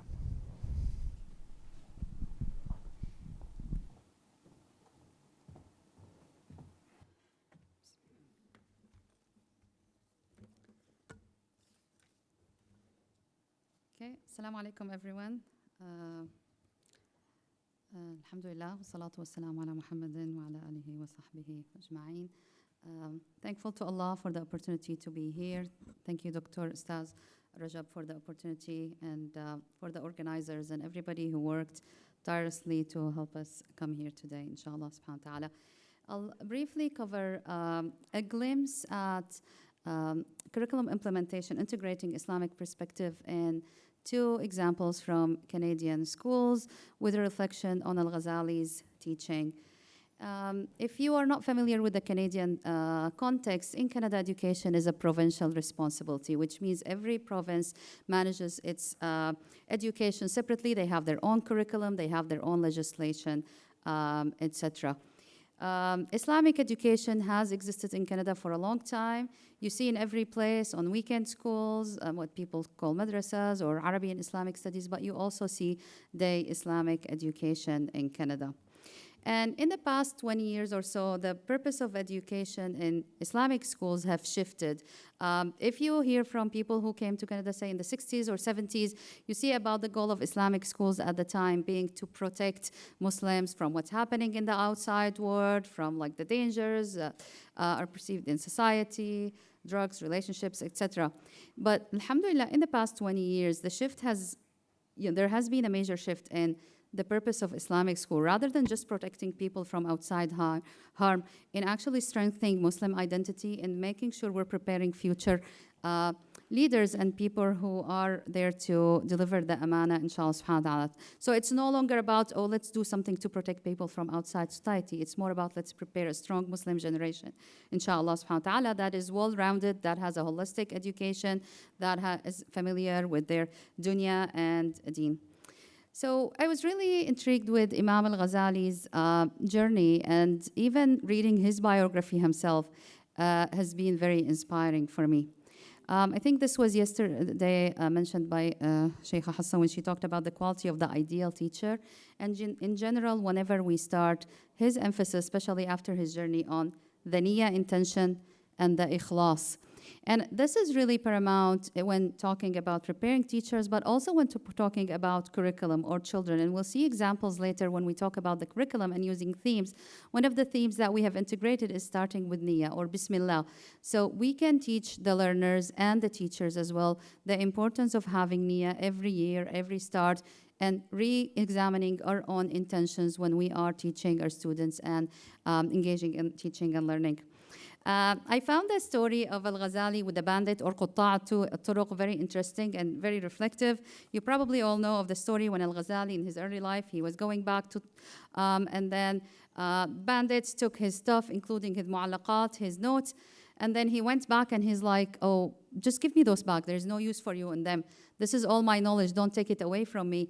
And then the قطاع الطريق or the bandit laughed and he's like, you claim to have knowledge, yes, yet you claim that we've taken the knowledge. So Al-Ghazali said, هذا مستنطق أنطقه الله ليرشده أمري فلما وافيت طوس أقبلت على الانشغال 3 سنين حتى حفظت جميع ما علمته وصرت بحيث لو قطع علي الطريق لم أتجرد من علمي. When reflecting on this sentence, what really made me think about this is how can we actually prepare educational programs and design learning opportunities that have long-lasting impact before the end of the school year or before, we finish textbooks, or doesn't just tick the boxes, but actually make something in the minds of our students, but especially in their hearts.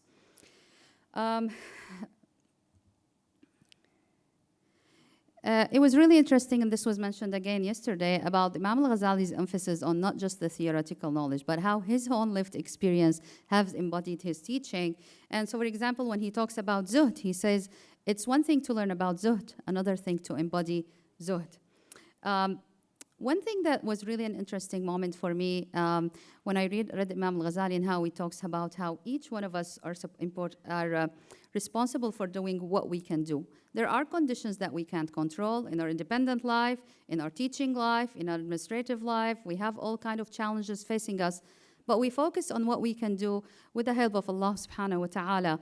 And this is really intriguing because in recent philosophies and teaching in Canada, they talk about the sphere of control or teaching students that control what you can do. But Imam Ghazali has discussed this way before with, of course, a component of asking Allah subhanahu wa ta'ala for help. Don't let the challenges or circumstances overwhelm you. You can, inshallah, do what you can. I loved his discussion of aql and naql. So in a lot of traditions or scholars, you'll talk about, constructivism and constructed knowledge, and then about, some countries dealing more with revealed knowledge. I loved his balanced approach between al-aql wal naql. Yes, we would like our students to construct knowledge, to have critical thinking, but this is based on a strong foundation.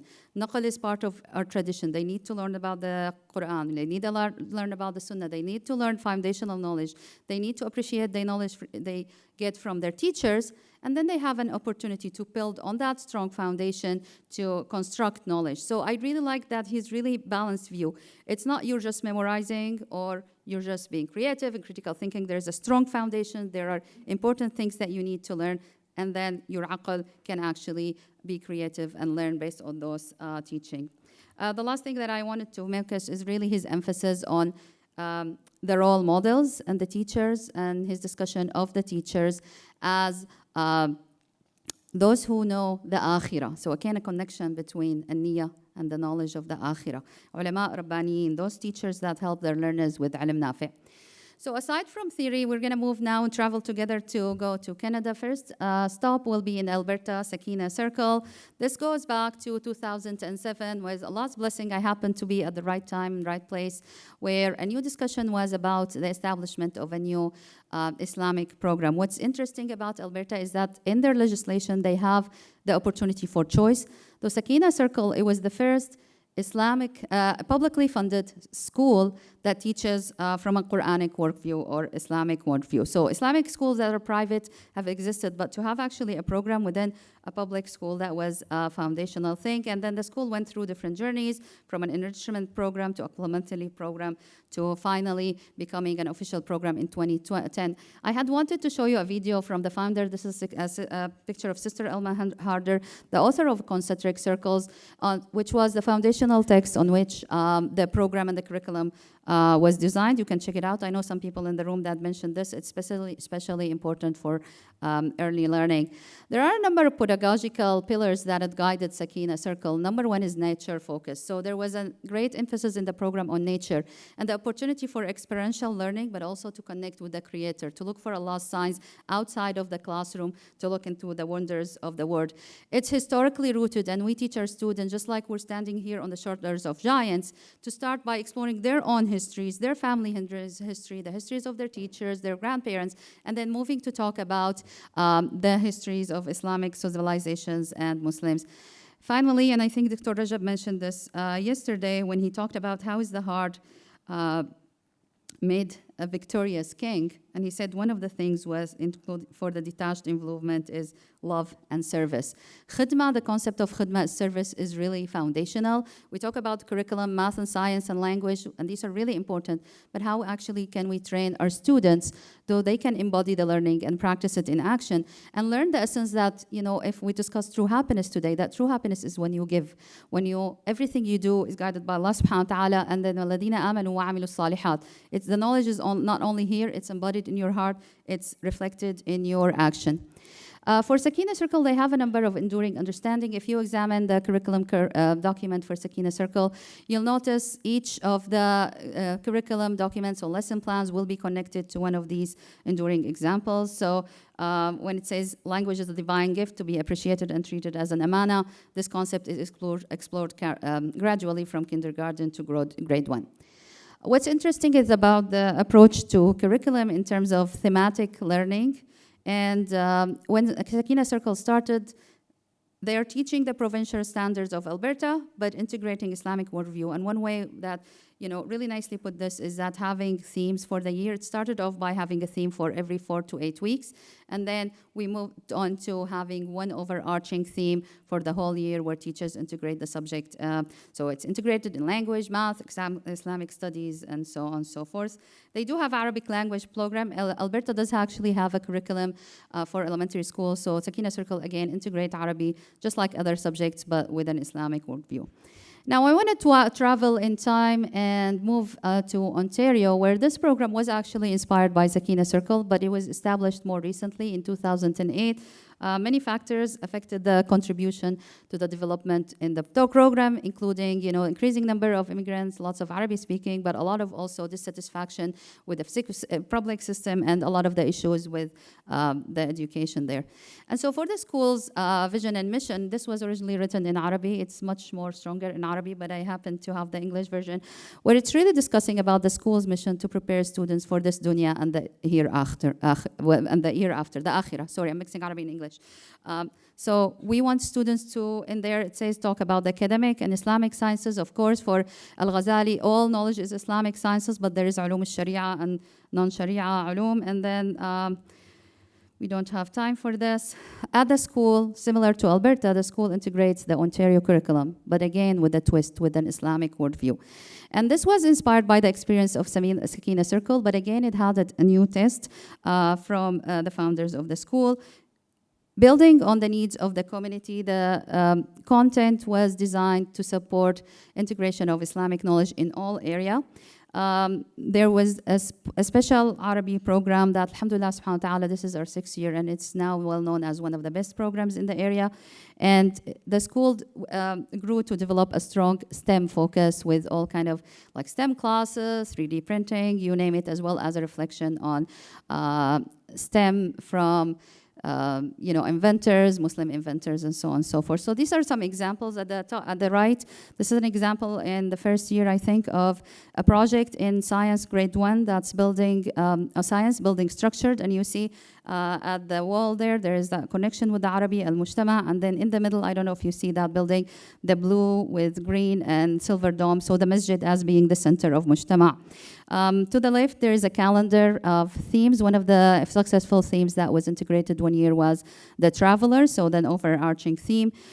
This is a brainstorming that the Arabi team has done in integrating one of the themes, and I know it's not ideal, and I'm speaking to the experts here, but this is just an attempt where we're talking about, when we talk about the insan, الروح, النفس, التزكية والمجاهدة, القلب, العقل, السيطرة على الشهوات, healthy eating, and so on and so forth.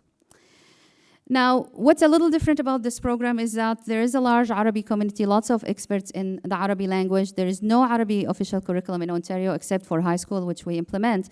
But at the elementary level, the school has developed its own curriculum. And when I was reflecting about what's special about the program is that we actually live the curriculum. It's not a textbook. it's not just a set of expectations. We have the expectation, but there is an ongoing professional learning and support with teachers, with students, Arabic teaching within the classroom, but outside the classroom. At the end of school year, we have both languages integrated. In a lot of school events, there is both languaging happening. And this was challenging at first when you have the pressure of parents. Are you really strong in English? Are you delivering the curriculum? Well, 6 years onward, I can tell you, our students, mashallah, are very good in Arabic, but very strong in English as well. Learning our heritage language does not take away from other languages. In addition, there are many components in the program, including Islamic studies, mental health, and the arts. And again, we take the titles, the official titles, but we put our own taste and our own take in it. So we integrate the mabadi of tazkiyah, amrad al-qulub, when we're talking with our children, when we're dealing with some of the issues or the challenges that the students are facing. And Sister Fulla, I don't know if she's here, she will be pleased to see that also the arts do employ a great part in our curriculum. So this is an example. If you look at the bottom right, this was a high school program where students were creating a portrait for their art credit, but they were talking about what matters to them. And this was an aha moment for a lot of the girls. I heard from the teachers, one girl was looking at her portrait and she found in there, TikTok, Netflix, and YouTube, and some other things. And that was really an inviting moment for the student to reflect. Is this what my life wants to be? Is this really who I am? Do I really want to be portrayed with that? We see different verses. This is just an example. MashaAllah, some of them had, the Quran, they had knowledge, all kind of things in it. But it was an invitation through arts. If you drop a pen, you could hear it in that classroom. Yet students were so engaged, enjoying the art, but also reflecting on their Muslim identity about what matters to them and what's their role in this life as khulafa in art. I hesitated whether I need to show this slide or not after the presentation of are we putting titles to kind of some neoliberal discussion. But then I thought that we're living in a context where we're really trying to do our best in a context where we're living in. And what we have been doing really is rethinking about some of the concepts officially, but really trying to put our own taste. So for example, global citizenship is one concept that's really hard to digest, but our take on it was al-munatadha al-alamiyya, but more on Khalifatullah fil ard. So when things are happening around the world that matter really to Muslim students, we invite our students to learn about the history of Muslim countries. We invite them to learn skills such as public speaking, debating. We provide them with the tools that will make them strong so they can defend and have a strong belief and understanding of our history, contemporary issues, but from an Islamic perspective, and starting from that, believe in their heart and that connection with Allah, and again, as their role, Khalifatullah al-Ard. I was going to play a video that shows the STEM video. I'm very proud of this video, but I wasn't able for technical reasons to play it on here. The idea of this video really kind of merges the past with the present, English with Arabic, where we talk about what students are doing at the school, robotics, 3D printing, all kind of things, but also talk about our connection with our heritage and the need to examine and build on what has happened in the past with Muslim scholars and inventors, etc. If we want to summarize it and put it all together, I'm sorry, I know I went fast. I'm trying not to go over a lot of time, but yet there's so much there. I was trying to see, okay, what are some major lessons that we want to discuss? Thematic organizations in both programs have proved to be very helpful. In the beginning, we started, as I mentioned, with detailed themes, but what we found really helpful to get all teachers on board is to have one overarching theme, and then in different subjects, it's integrated differently. Some people integrated more than others. And it really helped initiate communication between people, for example, the language department, English and Arabic, French, science, maths, and they were chosen so there is room for all subjects to be integrated at some point. There is lots of discussion about professional learning and importance of professional learning, which has proven to be very interesting. There is the important, professional learning day or PD day, going to conferences, but there's also the component of having that mentorship that relates more with our culture. Recently, I came across this book, Educational Coaching, but it makes me think more about our importance and what's paramount in Al-Ghazali's thinking of having role models, teachers as guides, and the importance of having ulama rabbayinin guiding teachers throughout the process, which I think has been the most successful in implementing the curriculum. If you want really good implementation of vision and expectation, you need to have mentors who are there guiding the teachers, working with them, learning with them, and supporting them throughout the way. Just like regarding the children, I feel like at a school, a responsibility not only to guide the students, but but to be there for teachers, give them opportunities to communicate with each other and with us and to learn. So sometimes we do this by subject. So Arabic teachers have regular weekly meetings to discuss how they're integrating everything, how they're teaching, etc., exchange ideas, whereas sometimes we have like a primary focus group. And sometimes this was actually a workshop inspired by Ghazali. So we talked about how are you integrating Islamic studies in your teaching. And we found that it's not only new teachers that need PD, a lot of existing teachers get into survival mode, get overwhelmed. 1 minute, okay, wrapping up.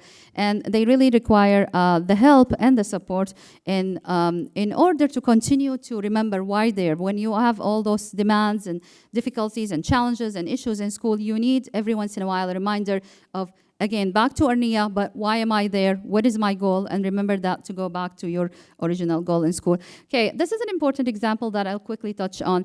And I think this is really important. It was mentioned in the presentation in the morning, is that whenever we're designing curriculum or learning experiences or lesson plan, we need to build on the local interests, needs, etc. And then we can think globally. So one example is when I lived in Edmonton, in Sakina Circle, there is the Fort Edmonton Park, where the Masjid al-Rashid, the actual masjid, it's an outdoor museum. You can walk and you see the actual building of al-Masjid, which was the first masjid established in North America by Muslims. We use that to teach about the history of Muslims in Canada and to really strengthen the Muslim identity. When I moved to Ontario, I took that example, gave it a twist, and made it catered it to the social studies curriculum, where we're comparing two communities in Canada. Why I love this example is that it was rooted in the community. It spoke to the needs of the community. But in fact, I shared this with my non-Muslim friends who thought this was a great, 1 second, I'm done. I think this might be the last slide, who really tried to integrate the lesson plan and found it very interesting. Of course, when you're teaching it in a public setting, your goal is different, the context is different. You're not really doing it to strengthen the Muslim identity. It's more about inclusive education. It's more about teaching of the Islamic, the roles of Muslim in the West. But I found that when you truly build authentic experiences built on the knowledges, this has a long-lasting impact, not only on your learners, but on the larger community. The last point that I wanted to discuss very briefly is the importance of community involvement. They call it service or khidma in Sakina Circle.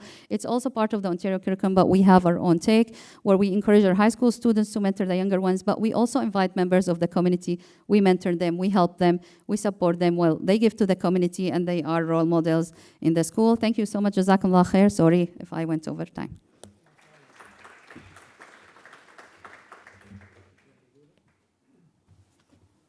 شكرا جزيلا أستاذة دانيا. أنا عارف أن سببت لك بتوتر ولكن سعيد جدا بقدرتك ما شاء الله على الحديث باللغتين بهذه الطلاقة، والآن حق لك أن ترتاحي بعض الشيء. Okay, let's move to the next presentation with Tala Hammour, reviving play according to Al-Ghazali's perspective on childhood development.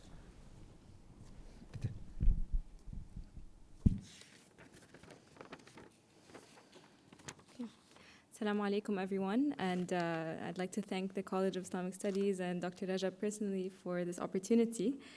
My topic today is a little bit different. I think the last thing you think about when you think of Al-Ghazali is play, but I'm convinced that there is nothing that Al-Ghazali hasn't touched on in his Ihya when it comes to human action, and play is not an exception.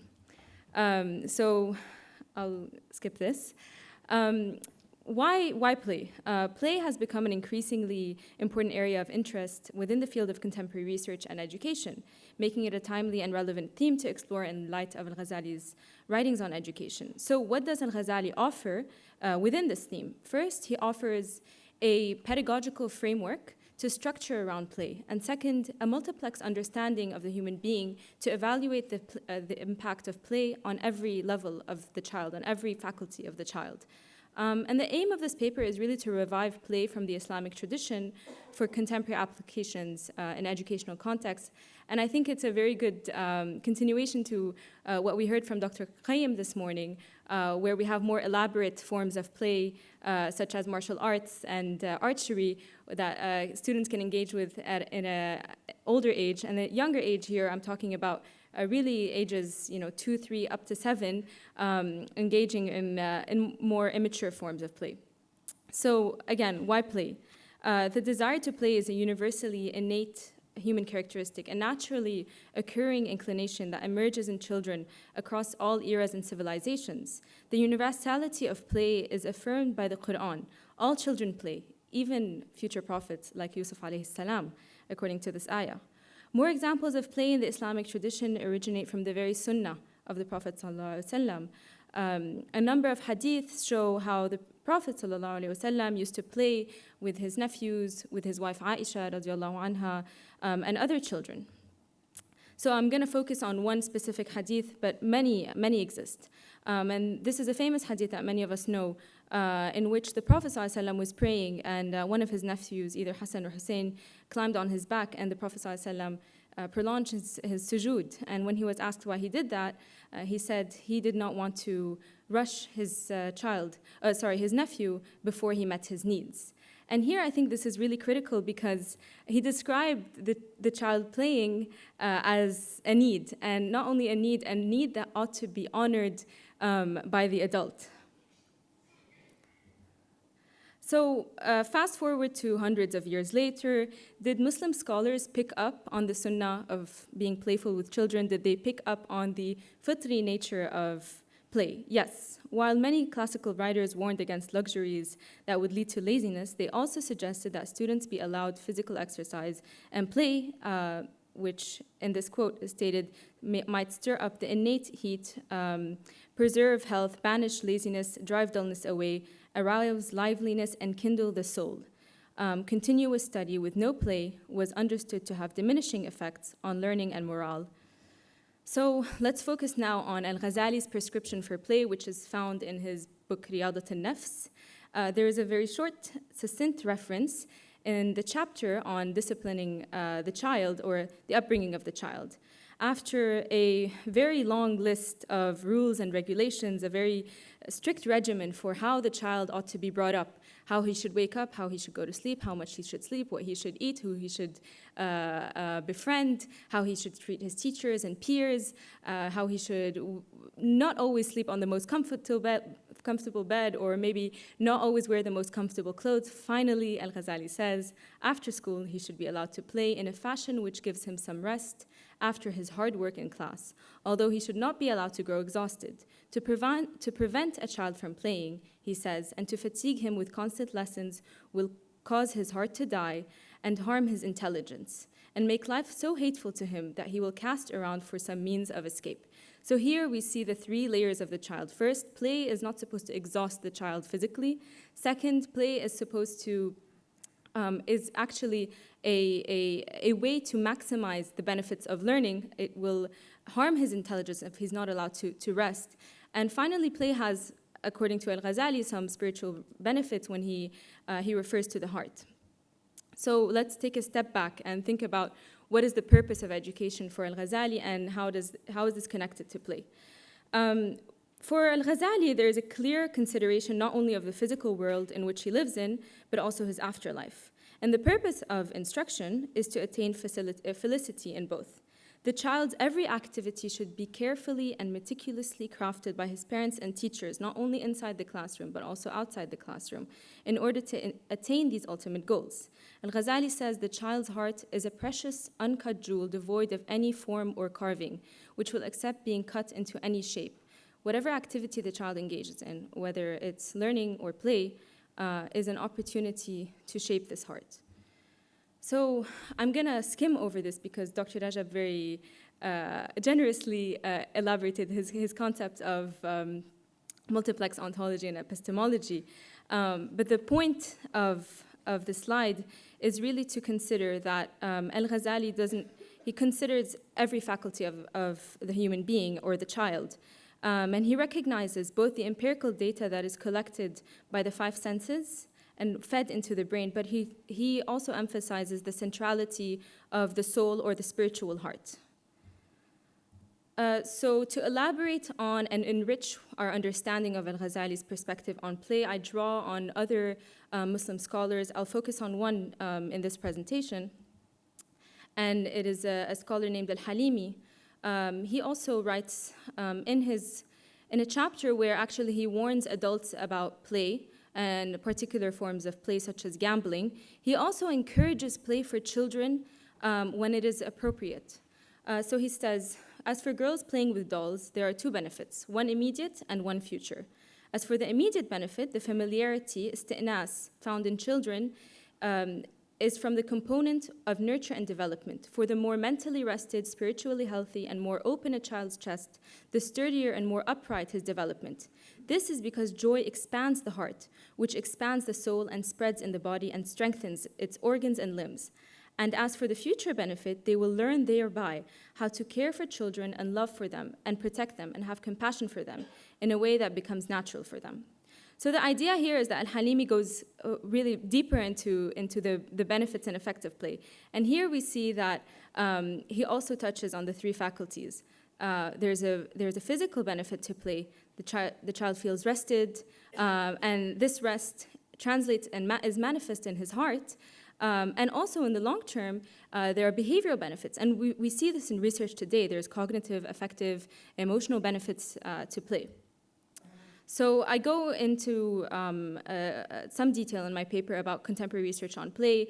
As we said, there are things that were suggested in the Islamic tradition that we find today, which is the cognitive, developmental, psychomotor aspects of play. And I focus especially on Vygotsky, who's spearheaded the School of Progressive Education, which is where most of the literature on play is found. But the common factor between all of these contemporary research, it's that it operates within the physical mental realm, and it completely misses out the spiritual or the heart-centered approach. So very similar, this is a very timeless example, scenario of a young girl playing with a doll. So we saw it in Halimi, and now Vygotsky gives this as an example, and he looks at it. And he says that basically a girl playing with a doll is her imitating the rules and behaviors that she sees her mother do. So in some ways, it's the same scenario, but in other ways, it's a very different perspective. And he stops again at the socio-cultural meaning-making level, which is very important. But the essence is that a multiplex understanding would enrich our understanding of a situation like this. So let's juxtapose very quickly someone like Ghazali and Vygotsky. So on the one hand, Vygotsky would focus on socio-cultural influences of education, and the aim really of education is to develop meaning-making, while the purpose of education for Al-Ghazali is to attain felicity in this world and the next. While play is a rule-based activity with cognitive and physical benefits for Vygotsky, it also has spiritual benefits, according to Al-Ghazali. For both, it's an important component of education, but for Al-Ghazali, learning is a prerequisite, discipline is a prerequisite to actually optimize play.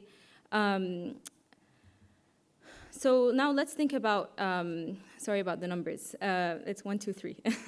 Some practical recommendations for play from a Ghazalian perspective. So what can we learn from him to apply in our world today? First, we need to fulfill the conditions necessary for play. In order for play to actually fulfill its potential, there needs to be learning that happens before or after, around, surrounding the child's life. And we see today that the type of influences, narratives, stories that the child sees around him actually pour into his play. How he imitates, how his surroundings is manifest in the way that he or she plays. So it's important to have a very, if we want to have a beautiful play, then the child needs to be surrounded by beauty. And also in the other sense, if play is characterized by harm, pain, violence, like we see in video games and even in toys for small children, this might reflect in violent, harmful, painful behavior in their daily life. So first, build a rigorous educational and disciplinary curriculum around play. Reject the idea of free play all the time. Everything needs to be entertainment. This is not this is not, I think, in line with our tradition. So we need to think about, we have all this research and these ideas, especially in progressive education, about how children should play. We need to go back and think about our deen as really the essence of which is moderation. Not to over-academize everything, but also not to go to the other extreme. And second, to avoid unlimited play and integrate play purposefully and intentionally in the child's schedule. Play should be characterized by beauty and avoid anything that's harmful or physically exhausting. Finally, consider play as a pedagogical tool for spiritual, educational, and character development. So if we can harness that time that children play to think about how it can first give them their heart rest, but also think about what types of behaviors children are engaging in when they're playing, like Al-Halimi mentioned, might have an imprint on their character in the future. So I have a few questions that actually came up after I did this research that potentially could be explored. And the first one is, can we develop an Islamically grounded, heart-centered theory for play? So we've summarized that the real distinction between our contemporary research and Al-Ghazali is that there's this missing element of the heart. And I was thinking also, when Al-Ghazali mentions play, he's the context within which is up to the age of 7, which is usually the age of tamyiz, and also well before taklif. Is play a space for children to test the grounds before they reach the age of taklif, to maybe make mistakes and to be corrected in a way that isn't instructionist? So also the Quran mentions play in different contexts, including related to the dunya. So can we think about play as appropriate for young children, not appropriate for older children when we're thinking about life seriously and our afterlife? So I think play is a theme that really has a lot of potential to be explored. And I think that the tradition can really bring richness. This was just kind of a short introduction based on personal interest. I spend a lot of time playing with children after school, and I think that after their school, and I think that inshallah, there's a lot of potential for it. And I really think that it's a key to a child's heart. If you want to get the child to understand something, you really need to get down to their level and play with them. So if we can harness that, I think we can achieve a lot of our educational goals, inshallah. So thank you very much.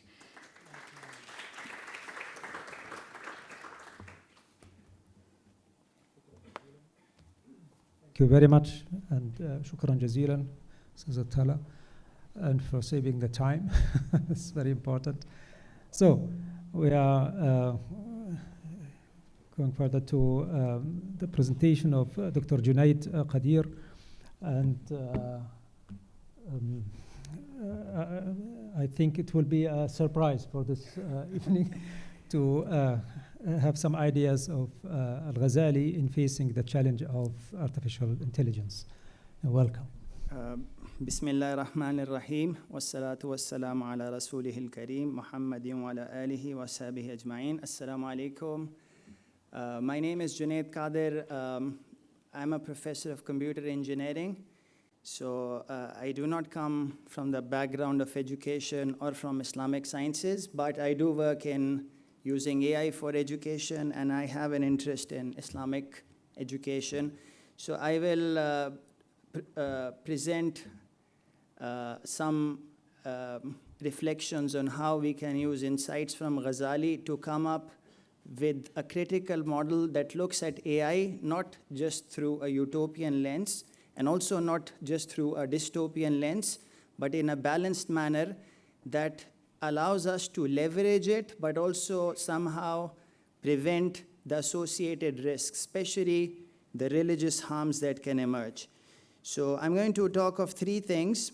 The first thing would be why technology is always entangled with humanity. We've always been making tools. We are, sometimes the human being is called the tool maker. So I will talk of this evolving partnership. AI is not just the first technology. It is in a continuation of technologies that are becoming more more powerful, and also they are now encroaching upon things that we previously thought were specific only to human beings. In the second part of my presentation, I will talk of how we can use insights from Imam al-Ghazali to look at this technology critically. And finally, I will talk about how this will add to the current discourse, because already there are hundreds of codes of ethics.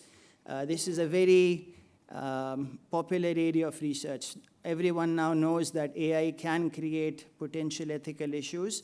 So we will talk about how the Ghazalian critical multiplex approach can be a useful addition, not only for Muslims, but also for all humanity. So on the slide, you see different technologies starting from primitive beginnings, the stone tools, the wheel. Those tools they were not seductive in any way. They did not invite you to interact with them. But now these modern technologies, they send you notifications. They are not neutral. If you have a phone with you, it's not a neutral tool. For example, sometimes it will instigate you to act. It will give you notifications. It will have what we call an ecological effect. It changes your environment and acts upon you in a way. Another thing is that, we can be critical of technology, but we also want to reap the benefits of technology. Through this graph, you see, AI currently can automate some of the things that humans do, but if a human being uses AI technology, it can, the human being can do many things. So now it becomes important that we focus on redirecting our attention on the right purposes, because technology is instrumental. You have to think about what you're going to use it for.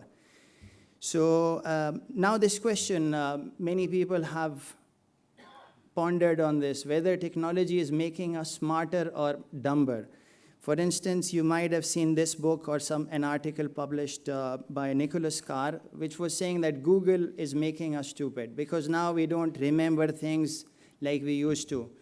So the conclusion here is that technology is overall negative for humanity, but there is also another camp which highlights the immense benefits of technology for education, for healthcare.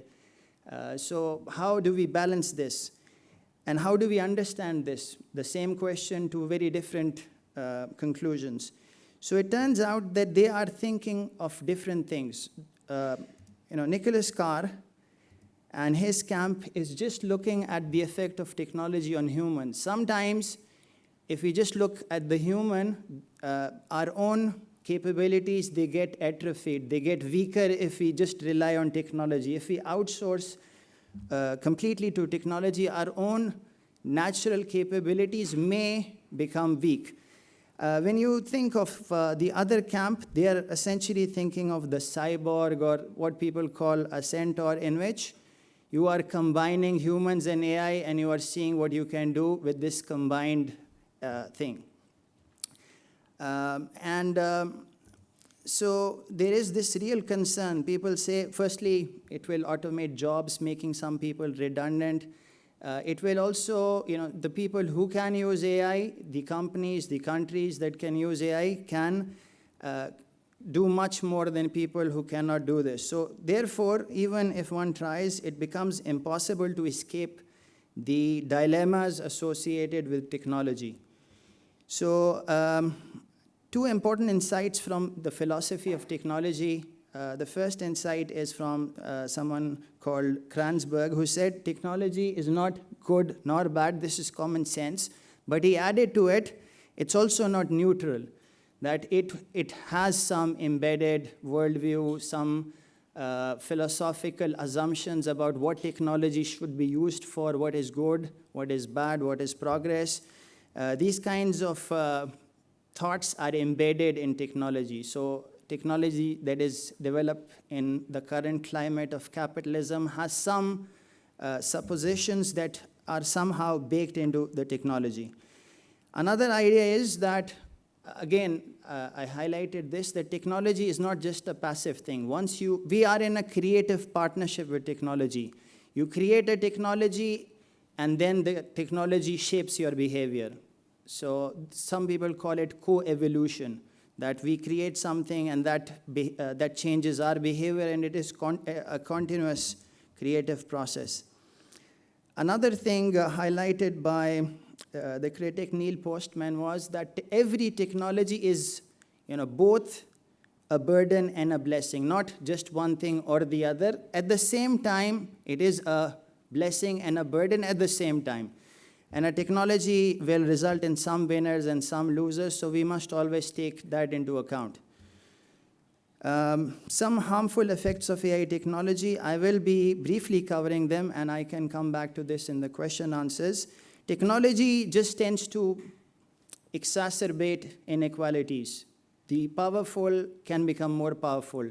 The people who are already elite can become, they can have superhuman performance. So this is known as the Matthew effect, the rich gets richer effect, and technology will not reverse this. If you rely on AI technology, current AI technology, it's well known, it has a certain bias. For instance, this tweet talks of how GPT-3, ChatGPT is based on that, includes this bias. It has been now fine-tuned. However, it is always a problem. People try to build guardrails around this technology. However, there is a bias. There is this question about sophistry, pretension. Even Socrates was talking of this when he critiqued the writing technology. And he said it all becomes just, you are saying things which you do not really understand, and somehow things become very superficial. Just like, you do an assignment just by copy-pasting from ChatGPT. The answer is right, however, it's not your answer, and the answer might be wrong as well. It also results in dehumanization in various ways, loss of jobs, homogeneity. It engenders homogeneity. Everyone starts to think alike. The individual differences, they recede.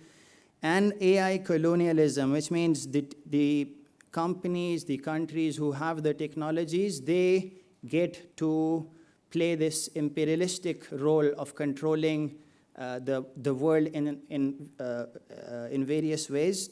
It can restrict certain countries from the technology, and that would mean that they cannot progress in the same manner. Some religious harms of uncritical use of AI, I'm just going to highlight a few.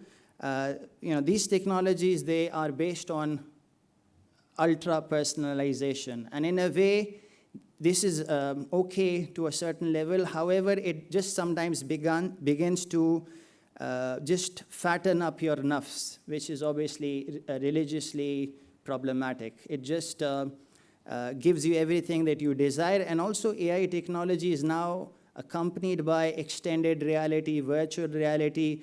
You don't like this world, you go to another world and enact all your fantasies, and so that is a problem, that everyone, the nafs does not remain in check. There is also this issue of techno-human engineering. The companies, they can influence your behavior through nudges, through ads, and in various ways. Sinning becomes easy with AI, arguably, because it's now very accessible through augmented reality, virtual reality, AI, through internet technology. While they have their own benefits, there is also this potential problem. Distraction from reality. We know in Islamic fiqh, certain things are banned because they detract you from engagement with important things. Anything that distracts you, let's say from salah, and the time goes by and you're just engrossed in one thing. So that is the thing. The major issue there is distraction from reality. Another issue is this halo effect. AI is actually not very artificial. It is based on human data. It is a mechanical way of learning from data, but it always contains certain biases.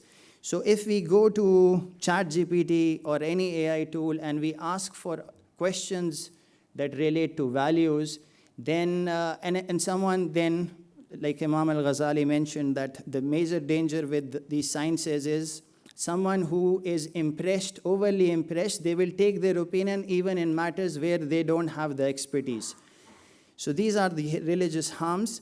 Now I will talk of the Ghazalian project for the AI era, trying to see how maybe Ghazali would have approached or what we can learn from the way he tackled the dominant knowledge of that time that was problematic. So in his books, particularly in the Incoherence of the Philosophers, he, for instance, and in his other works, he highlighted the flaws of materialism, a hedonistic life, a life that just focuses on the forms and appearances rather than on the spirit and the substance.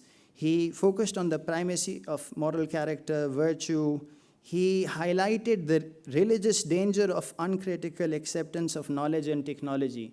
I'll talk about technology in a little while and his interaction with technology.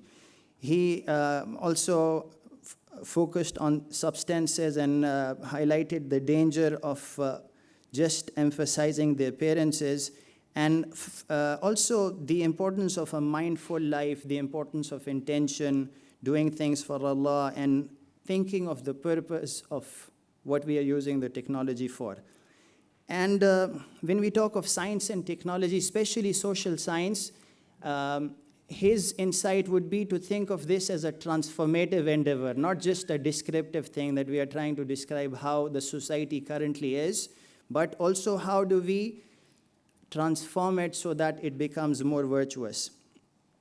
So this is just a nod to the work of Dr. Santork. He has this idea about how social theories, they are actually embedded, they have embedded philosophical beliefs about ontology, epistemology, and axiology. So ontology is what exists, what is reality. Epistemology is how do we know anything. Axiology are the questions about values. Technology is also associated and is influenced by the underlying philosophical presuppositions that the designers make. So we have seen this discussion about uniplex versus multiplex approach. The problem with the uniplex approach followed by the people who are building modern technology is that they are universalizing it, and they're saying that it is, the same thing applies for all people, which is not true because their philosophical presuppositions, we don't agree with many of those. So how do we critically bring out these ideas and critique them so that we can escape the harms of this? For instance, if you see this, within science and technology, there are now people who think we're just like machines, and the machines change. Even firstly, it was like a clock, human acts in a clock-like manner, then it became a computer. Now, people are saying we're just like a robot. So this reductionism reduces humans to just, these things like machines, robots, and animals, and we forget what is it that we really are. And the people who are making this technology, they have a religion that, for instance, this book talks of how in the future people will become godlike, God in the sense of the Greek mythology, like very powerful. They're missing this idea about what God is and what God really means. So it eventually turns out that metaphors shape the way you think. So if you think you're like a machine, your technology, your behavior would reflect that. So I have this on the slide, but I will not talk too much about this because this was covered in the previous presentations. We need to have technology and educational philosophies that cater to the whole human person. So the whole human person is not just the body and not just the mind, but also the soul, the heart. And it is the heart which is the core of a human being. I'll just highlight one interaction of Ghazali with technology. His time was before the printing press and so on, so it's questionable how much we can learn from his interactions. However, researchers have described the incident of Ghazali and the robbers, and we also had a discussion on it. And when it comes to writing, Ghazali went through a different phase. Initially, he left this reliance on writing, but eventually he knew that this is a very useful tool and we can use it to inform people. And when you write, you can actually engage with yourself as well. And so that he called it heart writing, changing yourself as well. If you write, you get to see how coherent you are and you can improve your way of thinking and your behavior and so on. So coming to the end of my presentation, I hope to finish in 2 minutes to keep up with the timing requirements. How will Ghazalian AI project be useful for the world? So as highlighted in this book by the great Indian scholar, Abul Hasan Ali Nadwi, that the world has actually lost due to the decline of Islamic civilization. Knowledge has become a tool to dominate, manipulate, and there is a diminishing focus on moral character, virtue, values, and ethical conduct, increased materialism. Pursuit of wealth is the summum bonum of all of your efforts. There is a rise in nationalism, tribalism, selective human rights, which we see these days. So Ghazalian AI project will help us see that technology is not an end in itself. It is to be used for something useful and for maslaha. So for instance, if people are using it to become godlike, to attain omniscience or immortality, there are technologists who are aiming for uploading their consciousness to the cloud and becoming immortal. So we will not consider that an acceptable technology. Also, technology needs to be determined with what we call a ra'y kulli, thinking of whole humanity, not just your company, not just your country, because this technology, it has now a very large effect. Also, our conception of what we are doing, what we are using technology for. So according to Imam Ghazali, also mentioned by the earlier speakers, the aim is sa'ada in this dunya and akhirah. So we don't leave the dunya as well. We focus on the material development and cultivation of the earth. However, we see in the Quran that our real aim is akhirah. So it should not be that our sole aim just focuses on this dunya. So therefore, we need to have this holistic conception. For Ghazali, a multiplex critical AI would question the purpose of technology. Does it lead to human flourishing and felicity in a holistic sense?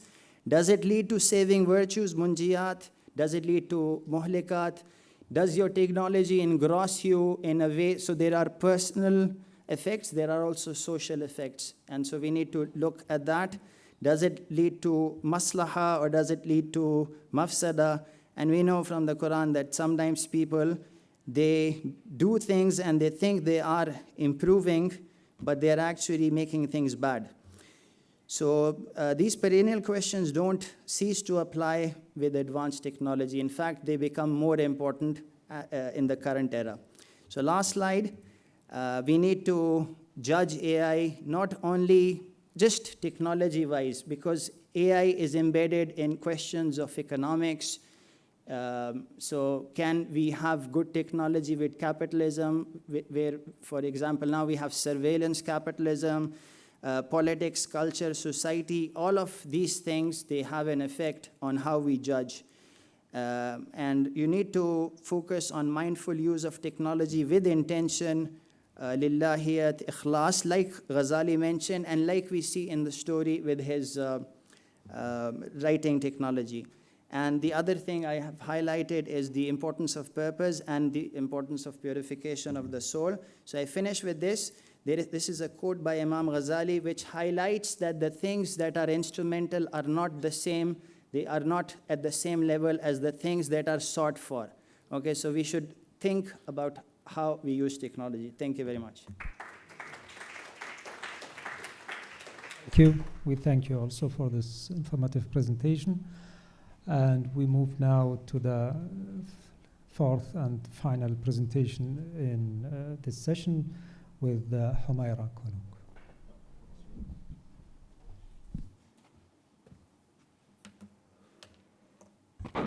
I'm not as strong. So, Bismillah. Assalamu alaikum, everyone. Congrats. You made it to the last session. We all made it, alhamdulillah. Inshallah, I won't torture you for too long. So my title, how do I just forward? Okay. So my title is called Why Centering, a pedagogical and philosophical comparison of student-centeredness and Al-Ghazali's educational conception. So the reason for choosing such a title was, for me, a personal quest. I was using such student-centered methods in my classes of discussions with students, and I found them pretty useful, and so did my students. And I was doing more research into it and found that they were based on constructivism mostly. So I had this conundrum that practically was pretty useful, but on a philosophical level, it was not aligning with my worldview or my philosophical understanding of the world. So what I wanted to do is look into pedagogy from an Islamic traditional perspective, and obviously Ghazali did provide that. One of the teachings that helped me a lot in this was one of Al-Ghazali's, obviously, in his Al-Munqidh min al-Dalal. He says that we should not abandon or reject ideas, thoughts, or methods based on their labels or based on the people claiming them, or because these people might be from another group or from another school of thought. So that should not be the reason to reject or accept something, but we should look at the particulars and make a good research about them and then decide if we want to reject them or accept them. The examples he gives in the deliverance from error is, for example, that he says you can't deny mantiq, the science of mantiq, just because you don't like the philosophers. You can't deny the importance of a teacher just because you don't like the talimiyya. So applying this to student-centeredness and the so-called constructivism, this is my outline. I want to compare student-centered pedagogy with the Ghazali's pedagogy or pedagogical ideas, and on the pedagogical level, obviously, and then secondly, I want to look at it from a philosophical perspective, comparing constructivist epistemology with Ghazali's epistemology. So my research question, again, is the same. Going further about the pedagogy, starting with student-centeredness. The main emphasis in student-centeredness is the individual learner, the learning process, the broader learning context, and as Dr. Seda yesterday has already mentioned, it's an alternative to student-centeredness, which is based on what was it based on? It was based on behaviorism and the transmission of knowledge, which is now in student-centeredness disregarded because the student is now in the center. I've listed some of the foundational principles here. One main thing is that because there is a highly stress on the individual, we have a legitimacy of multiple perspectives. And as already said, the teacher is only a facilitator of learning environments. And two important things are the prior knowledge of students that needs to be regarded. And the second one is the cooperation or the social aspect to learning. So these both will also follow us in the philosophical or epistemological part. Yes, so looking at Ghazali's pedagogical thoughts, I looked into the Ihya Kitab al-Ilm, And there we know that he's listing the duties of a student and a teacher, or we can also derive from that how he imagines a student and a teacher and their relationship. So a student for Al-Ghazali needs to have the right intention while pursuing knowledge, and that right intention must be to draw closer to God. So one could, according to Ghazali, do that with multiple sciences. However, the ultimate science leading to that purpose is the science of the hereafter, as Dr. Isamaido has mentioned yesterday. And in order to know that this science is the best to do that, he also needs to have an idea of the classification of the sciences, as Dr. Ahmed Snowbar has mentioned yesterday again. Then we have a highly emphasis on the respect to the teacher, and that's because of the knowledge that he's imparting, not because it's just a norm. The third aspect is a gradual understanding of religion. A student, first and foremost, needs to have mastered the foundational aspects of the science, and then upon that he can broaden his horizon and delve into other teachings, other sciences. And Ghazali also says that at the beginning stage, a student should stay away from academic disputes like munazara. Yeah, so, and with purpose, I mean the student needs to know when, why, and what to study, obviously with the guidance of the teacher.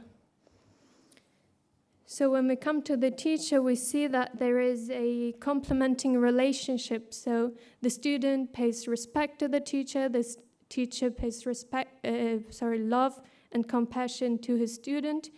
And we have seen this in the student-centered approach as well, where there is an emphasis on the personal relationship between the student and the teacher.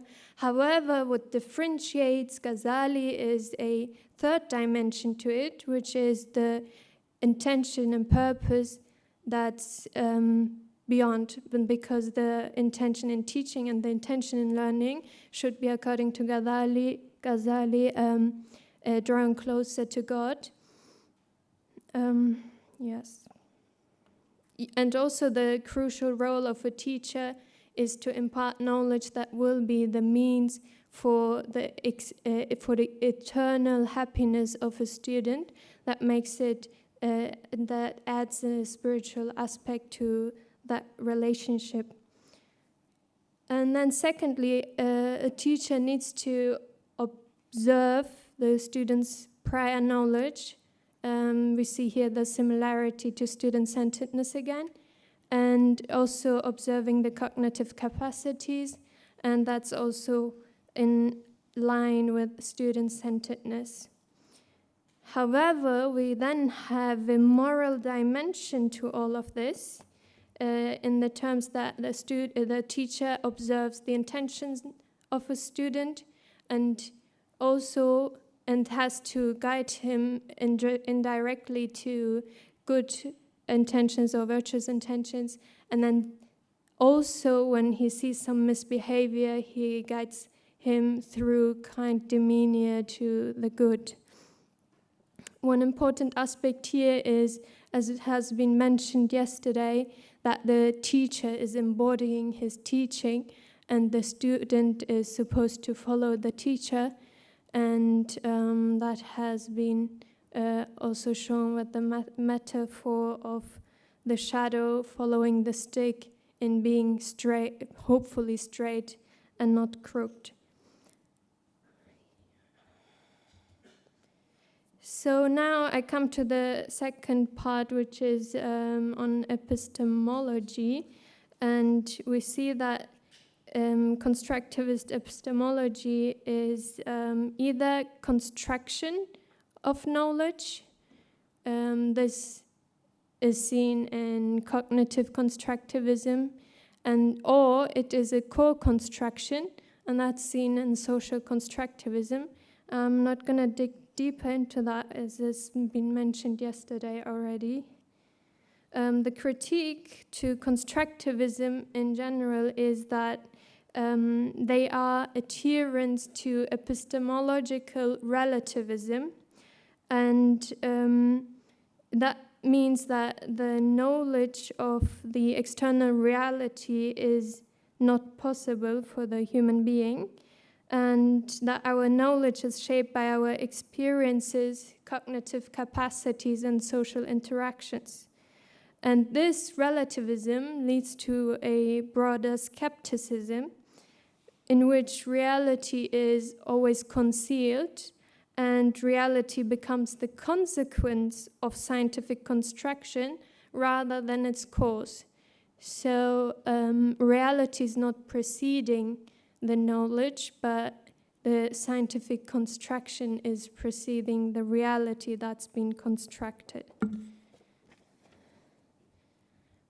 And as Dr. Rajab Shanturk has mentioned yesterday and perfectly outlined Ghazali's epistemology, I don't find the need to repeat that. Here I've drawn from the deliverance from his book, From the Deliverance from Error, in which we can see that his epistemology is based on a multiplex ontology, and various levels of existence determine the knowledge of the realms of existence. So what we can see in comparison between Al-Ghazali's epistemology and constructivist epistemology is a fundamental disparity in the views on the attainability of true knowledge. So according to constructivism, true knowledge is not possible to be attained, and according to Ghazali, the opposite is true. So here I've summarized it shortly.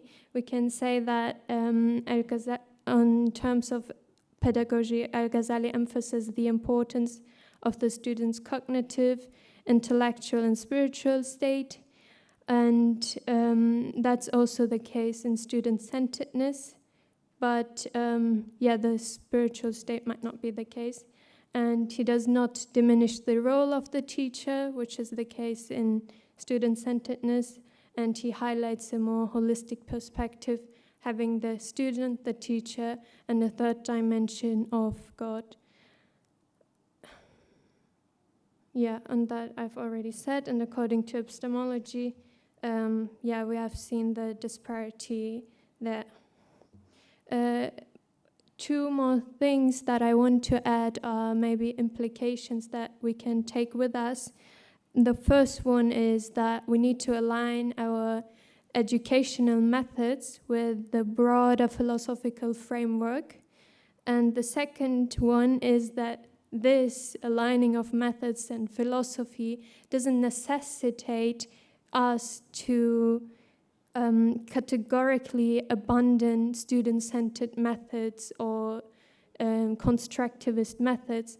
Rather, going back to Ghazali's teaching, what we need to do is to look at the particulars and choose based on them, and not because they're labeled as such as constructivist or so.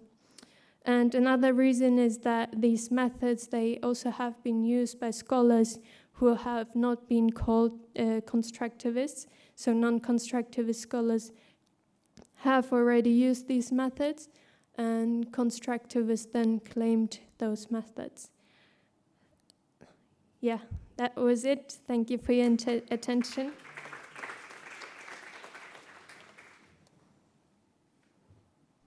So, dear Khumaira, vielen lieben Dank. I give the German language the chance to be heard here in Qatar. Vielen lieben Dank für deinen wunderbaren Vortrag. First of all, thank you all for your presentations, this wonderful inputs and informative inputs. And we still have, Jazakumullah khairan, about 20 minutes for discussion. So I may ask you, please, for your questions.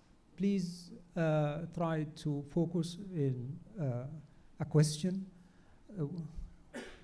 Is it a question or it's something? Okay. So, yeah.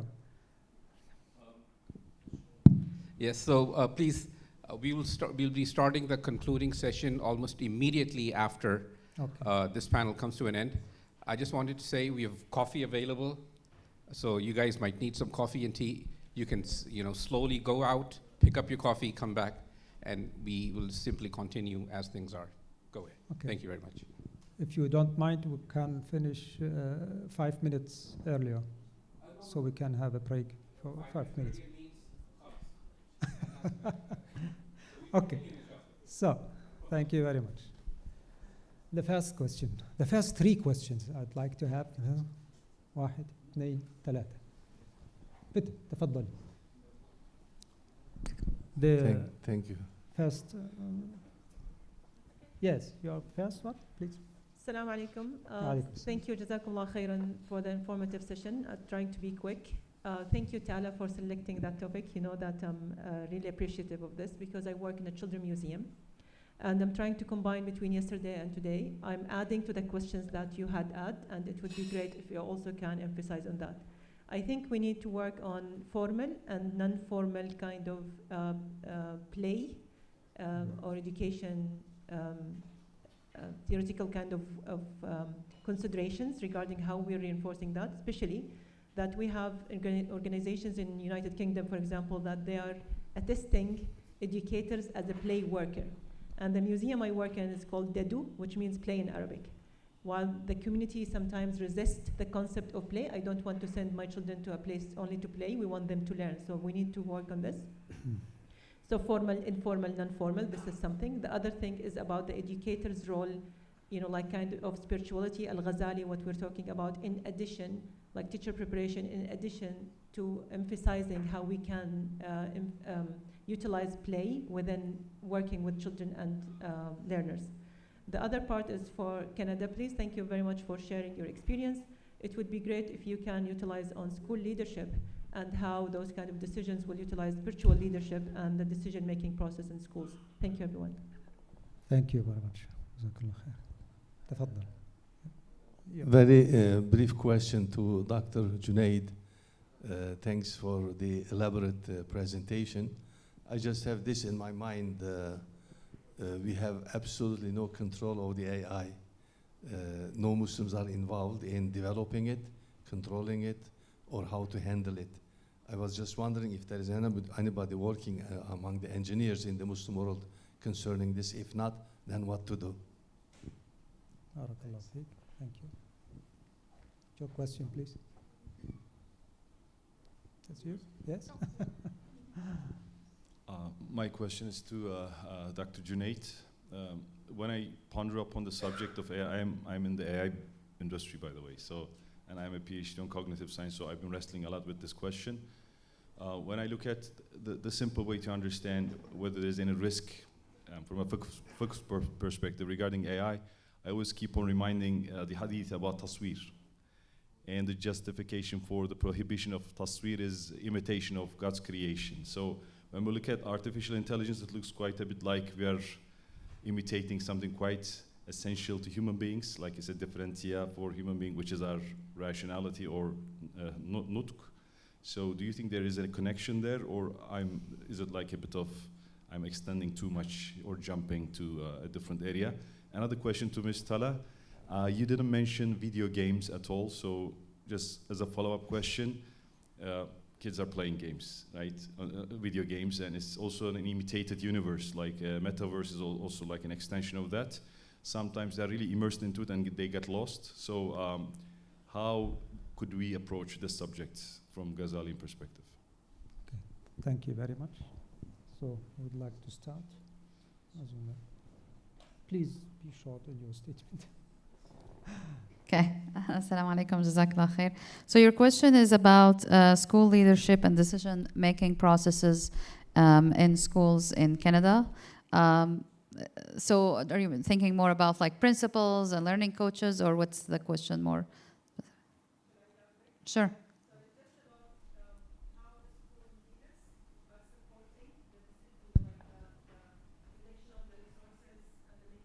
Of the sakina and the things that you have done, because that's definitely under the school leader, right? So we're talking about spirituality kind of leadership in a sense. So in both examples, the school leadership is working in collaboration with stakeholders in the community. So whether it's imams or people who are known in the community, as well as community members in terms of identifying resources, whether it's in terms of textbooks or curriculum, the teacher librarian on board, or whether it's resources existing within the community. Both of the programs were grassroots, which means that they were actually initiated from the community. And you know, there's always like kind of a founding group that has started. And then when it was into integration, for example, the Sakina Circle, you have to follow like board policies in terms of resources, etc. But both of them, what's really strong about them is that the heavy community involvement. So you will see there's the principal or the learning coach, but there are also supporters from the board in terms of Sakina Circle, or from the Muslim board of the school in there, but also utilizing on having teachers or board, having inputs from teachers, input from the community and other stakeholders in order to enrich the program and continue to develop resources. So there's for Sakina Circle, if you Google Muslim Education Foundation, it's another non-organization that had worked collaboratively with the government to develop resources. The same thing for the other school.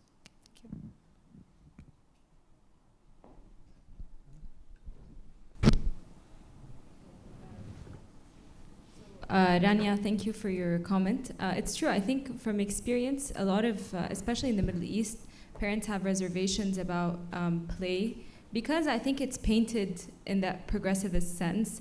So the idea that, if my kids are not being productive in this hour, then, what is the point of this hour? But I think if it can be, maybe it can have this flavor that is appropriate for our context and our tradition, we can, in a context like yours where you're trying to promote play, it can be shown to have value, provided that the outcomes and the educational outcomes are clear.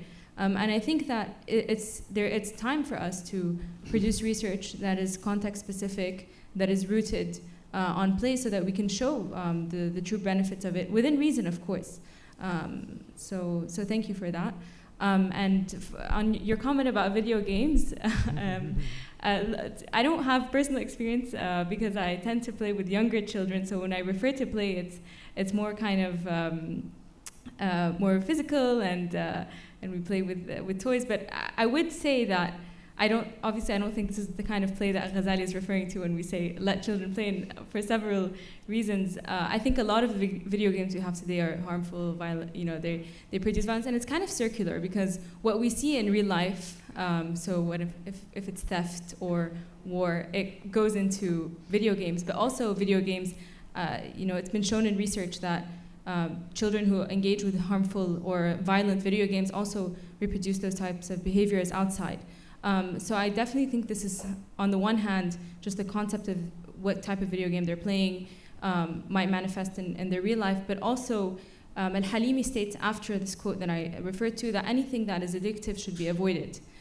So if it leads to addiction, which I think most video games do, even if it's not innately harmful or innately violent, is something that should be avoided.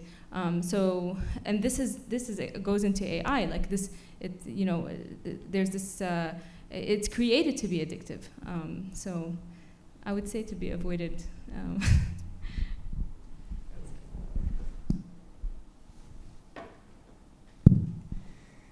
Okay, Bismillah. So very nice question, and it was about the control of these technologies when we are currently in not a position to shape this discourse. So regarding how we are using it, so there are different dimensions related to it. One is the design of AI. We're all using AI So that is another aspect. We could be more critical in how we use AI. In terms of design, Muslims are involved in the design of AI very prominently, because obviously we are 2 billion people. However, mostly we are just a tool of other people's companies, and we are just following their agenda. In terms of use, we need to be more critical and currently we have, just like also in other religious matters, we think this is religion and this is the world. And we don't think that religion is there to guide us about how to live in the world. So similarly in technology, this religious guidance can help us in thinking about how to use technology. There's also this common theme in people. They say that resistance is futile, technology is just going to go in its juggernaut and you cannot change it. However, we need to think, I believe that resistance is not futile. For living traditions, for living beings, we need to have our own identity and strive for this coherent self, for this coherent tradition that, okay, I am a Muslim, I have these beliefs, and my beliefs and my way of looking at things should also influence all aspects of my personal life and also the social life. So in that aspect, what we are doing currently, for instance, I can just share, we don't have all of the answers, but this is also a rallying call for people to join in this effort, think of this as a viable project. For instance, myself and Dr. Rajab and a team of researchers here, we are doing a project on multiplex AI analysis of LLMs, foundation models, and coming up with curriculum. For example, in universities, we do have AI ethics courses. We have ethics and technology courses, but they do not touch on these questions, and they do not highlight the religious harms of technology. So that could be a first step. In terms of technology, ethical AI is a very thriving field. In the last 5, there are now conferences on it, there are now journals on it. There's something called critical AI, the voice of Muslims and critical. For instance, this was an attempt to see what we can do, and then we can leverage other thinkers, like we need social theories for how, because this society that we live in is technology mediated. So the effect of technology is very big. Regarding the other question about, also for AI, we need to have our own indigenous models. And different countries, including in the Gulf, they are coming up with their own models. But we need to really understand the importance of this. Just like chip technology, it is currently concentrated in a few countries, and it influences a lot of geopolitics. So AI technology is also similarly powerful. Regarding the question of video gaming as well, and also tasveer and AI, and in fact, I also work in AR, virtual reality, metaverse. I have a project that is currently focused on this, and there are these video games, again, they are a useful technology. And my own students, they come and tell me that they spend many hours every day in these games. So if they have certain design strategies that we can maybe use in our own learning. But again, I think the end suggestion would be the same that I gave, that we have to be very mindful and considerate of how we use this technology and think of the purpose. Like the tasveer question as well, there has been a lot of shifting opinions on it, just like printing press and now tasveer. People now allow it if it is for something useful that is needed, right? But you do not use it. Mostly the opinion is you do not use it where it is harmful. So I think we need to have that dialogue as well regarding virtual reality, AR, AI, all of these technologies. Thank you. Thank you very much for your response. We still have a couple of minutes. Yes, you can. I just wanted to comment on the immersive technology or the play-based, and share a couple of examples that I've had with our students. One of them I forgot to cite. We had a student who was really struggling with French and did not like French, but he was very strong in coding. And what we suggested, the teacher was struggling, the student was struggling, and then we said, how about you code a game where you teach some French vocabulary and French verb and grammar? And the student was so immersed in the experience. They've learned French by doing while they're creating the game. The classroom started playing his game, and it reinforced the idea. And I think this reminds me of the discussion that Dr. Fulla yesterday said. What is the purpose? What is the goal? How are we doing that? If the goal of creating that game is to support learning, then it becomes halal. If the goal is just spending hours doing nothing, then that's not meaningful. And I really like in the discussion of games for, video games and higher level to talk more about students as creators rather than just consumers of the games. So creating games, we've had students who create games with the languages. The last thing I wanted to do is one project we tried for maths is creating escape rooms. So students got engaged in creating escape rooms. You had to go through different clues to unlock the room.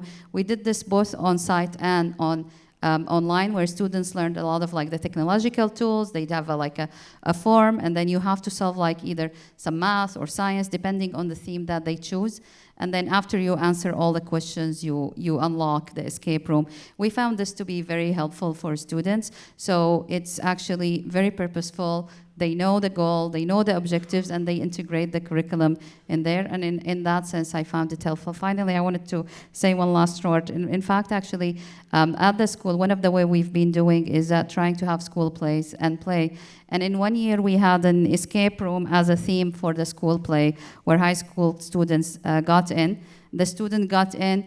They're in escape room, they have to figure out all the clues to exit the room. And then we had different riddles. So one riddle, by the end of solving the riddle, students learn about the importance of a good character. The second one, they think about acquiring beneficial knowledge, or ilm nafi'. The third one teaches them about unity. The fourth one about performing al-amal al-salih. And then the last wrap-up clue was to help them maintain their connection with the creator. And my son actually is in that class. As I was preparing for the presentation, I'm like, remind me about this escape room thing. What were the themes? What were the lesson after each one? And he cited them immediately. And I felt that this was a really long-lasting experience. He embodied the knowledges, he understood the lessons, but they also had fun while they were doing it. So I think it's also, even for the museums, when you have purposeful planning, we had a class that's called play-based, and it's not just the parents, even the teachers. At first, they were labeling it the play class. I'm like, no, this is not a play class. It looks for the student perspective as a play class, but it's purposeful. You have to plan every center. You have to plan, why do I have the shop? Because of financial literacy. This is how I'm going to change stuff. This is what students are going to do. Jazakumullah khair. You too. Jazakumullah khairan. I'd like to say we follow now the instruction. We can go to the finish of this session.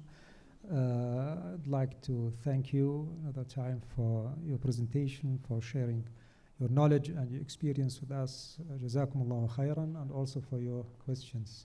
Wa jazakumullah khairan jami'an. Wassalamu alaikum wa rahmatullahi wa barakatuh.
Assalamu alaikum. We don't have break.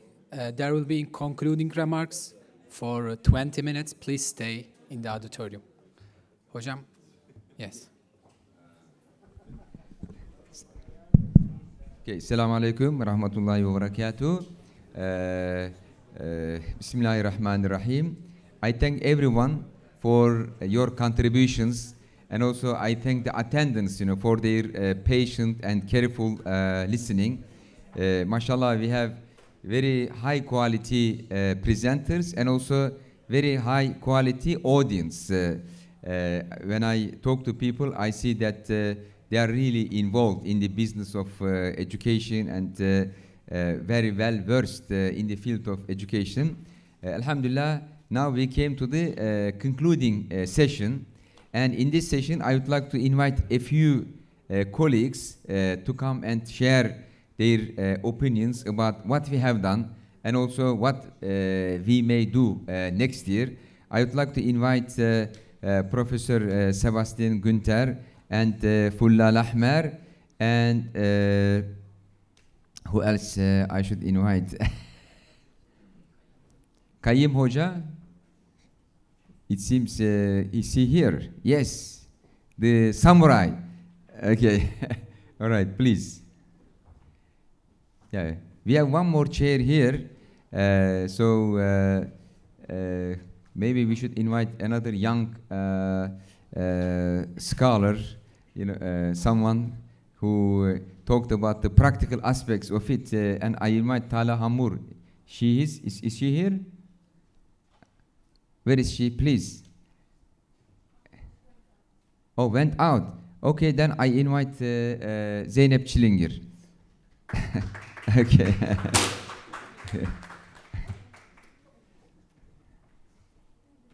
Okay. So you see that we touched many areas and many dimensions of education, and we tried to drive inspirations from Ghazali to better understand those dimensions. It was a tour de force, looking around different issues, including AI. So it was also very interesting to explore, how we can approach to AI, from the Ghazali perspective, play, and different aspects of it. So in my presentation, I try to provide a general framework for like how Ghazali approached different dimensions of education. So it was it aimed kind of providing a conceptual framework for everything we wanted to do afterwards. So in the beginning, I would like to thank the organization committee, in particular Dr. Mudassir and our brother Yaqub, Alhamdulillah, and those scholars who came from different parts of the world. We brought here scholars from Japan, scholars from America, scholars from Europe, from all parts of the world, Alhamdulillah. So Qatar became center in Islamic education, and actually this is our goal, to make CIS a center, a global center in Islamic education, a global center in Islamic psychology, a global center in Islamic finance and economics, and also a global center in Islamic ethics. So these are all very practical fields, but practice must have a very deep theory. Otherwise, practice without well taught conceptual theoretical foundation would be very destructive, would be very counterproductive. So we should combine hikmet amali and hikmet nazari together. Now I would like to have the opinion of our distinguished scholars about how they see what we have done so far. What's your opinion about what we have done here until now, and also what we can build upon this, how we should proceed further, what should we do in the future. So these are the two aspects of my question to you. So let's start with you, Dr. Fella. Jazakallah khairan. First, I would like to thank everyone who could make it actually till now. Jazakallahu khairan, and thank you so much. So the first question, what we have done. And I think to move, discussing the thoughts of Imam al-Ghazali, we know it's not new. So what is new about it is actually taking it into practice, thinking into reviving the practice of Islamic education through its roots and give it that theoretical framework and depth that teachers may not have access to. Practitioners on the ground, they need translation, and they need it for people who have the theory and they have the practice, and they can see actually how this vision can be translated into practice. So I think this is key here. The second thing is the multiplexity is about the interdisciplinary as well, is the levels, as we say, the levels of reality, but also the maratib al-ulum. And also in that, the human being, we need to learn from different disciplines. And when we see the disciplines here, and we are discussing al-Ghazali, and I've read al-Ghazali early on for tazkiyah, and I've learned from him something in a certain stage. The same book, like Kitab Adab al-Sama', I've read it in terms of fiqh in certain thing, and I've learned other things from it. And this time, learning deeply about an educational lens, and you see the depth of al-Ghazali's thought as an educationalist. And I think that is what we take, the second point, is by being together here from different disciplines, looking through those disciplines, how they interact through the practical educational lens, this needs to go forward, I believe. The third point and the question, how to go forward as a researcher, I think we need a systematic approach, and as yesterday, what al-Ghazali gave us are not the rulings, gave us the methodology of approaching conflict issues on our practice, and also complex issues.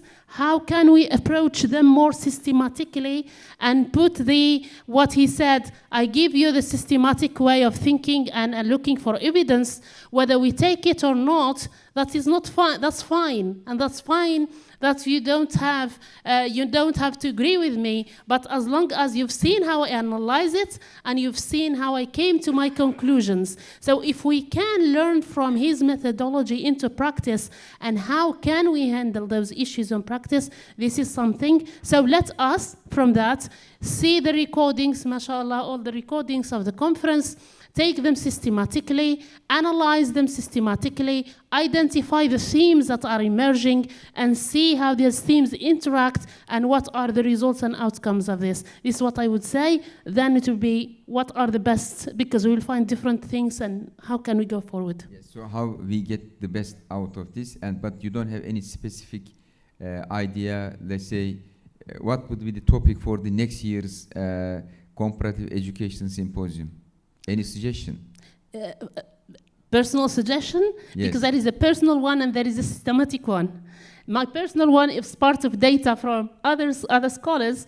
I would go now. The II is a hit, and there is a threat in the II of colonization of thought through the II, because the questions they are answered, even the texts they are analyzed through colonized, I would say, thoughts, because the IA has the data input through the dominant thought, and the dominant thought is colonial, whether we like it or not, and therefore how much input we have from the Islamic thought, which is systematically to feed into that. From my kind of assessment, and I try to assess it systematically through my own kind of domain, is a big gap. So I suggest this gap, we need experts in not only in technology in terms of the technique, we need the technique and we need also the wisdom. We need them to combine them, have that kind of education because it affects research and also affects the practice. Practitioners are going to ask questions. Imams, I have imams interaction with me before, and they said to me that we write our khutbah through the IA. So they go and say, read for me khutbah on this. And I've tried that and assessed it on different topics. Interestingly, how the texts are interpreted and what you get is interesting by itself. I will not expand on that. It's a research by itself. Okay. So this is my suggestion, and sorry Yes, for thank you taking very much, Professor Sebastian. So same question to you. So how do you evaluate what we have done, in these 2 days, and then your ideas about future, how we should proceed, because you have been in the field of Islamic education, and you are coming from a different background, the German background, this Orientalist, Arabist background. How do you see, how do you evaluate, our work that we have done here, and what would be your suggestions about future work? Thank you very much. First of all, I really want to congratulate you, Dr. Rajab, on the conference, the organizing committee, and everybody who was helping us to have this very pleasant and very stimulating symposium on a very important topic. Al-Ghazali is one of the most influential thinkers, as we all know, in many fields, but as we worked out and digged out of his texts also in the area of education. Looking at my notes, I see how many different and diverse topics we touched upon.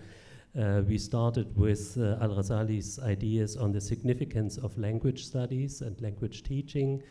We had papers on how we should be aware, or how we can be aware of the multiplicity of the sciences, the ethical and the aesthetic aspects of learning, the role of logic in a spiritual context, but also what virtues and what competence means for Al-Ghazali and for us today.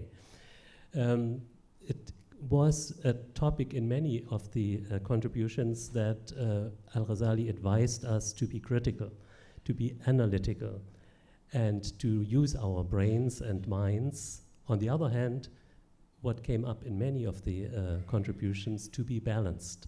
I mean, this is something that is a real message for us today, to balance our lives with studying, with learning, but also not to forget there is another dimension to the human existence.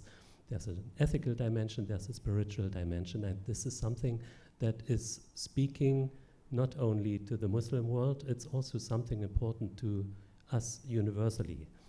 One contributor was saying Al-Ghazali helps us to become global citizens. I thought this was really beautiful, and this is something we can build on in the future. There were also a few problematic issues when we spoke about his direction to the afterlife. I mean, we touched upon it, we didn't fully discuss it. This is also something that is perceived in non-Muslim contexts as something that needs more elaboration, because we live in the here and now, we want to make a contribution, we want to be happy in this world, so we have to translate what Al-Ghazali really means when he tells us to look for happiness and full contentness in another world. When it comes to other topics, I mean, the intellectual tradition of Islam is so rich. You said yesterday, we want something, either another big Muslim thinker or a program. We can combine things when we look at Ibn Sina. He himself is a program. He has so many different works produced, and he is famous for his ideas on child education, for example, as elaborated in his Qanun fi Tibb, which is only one example.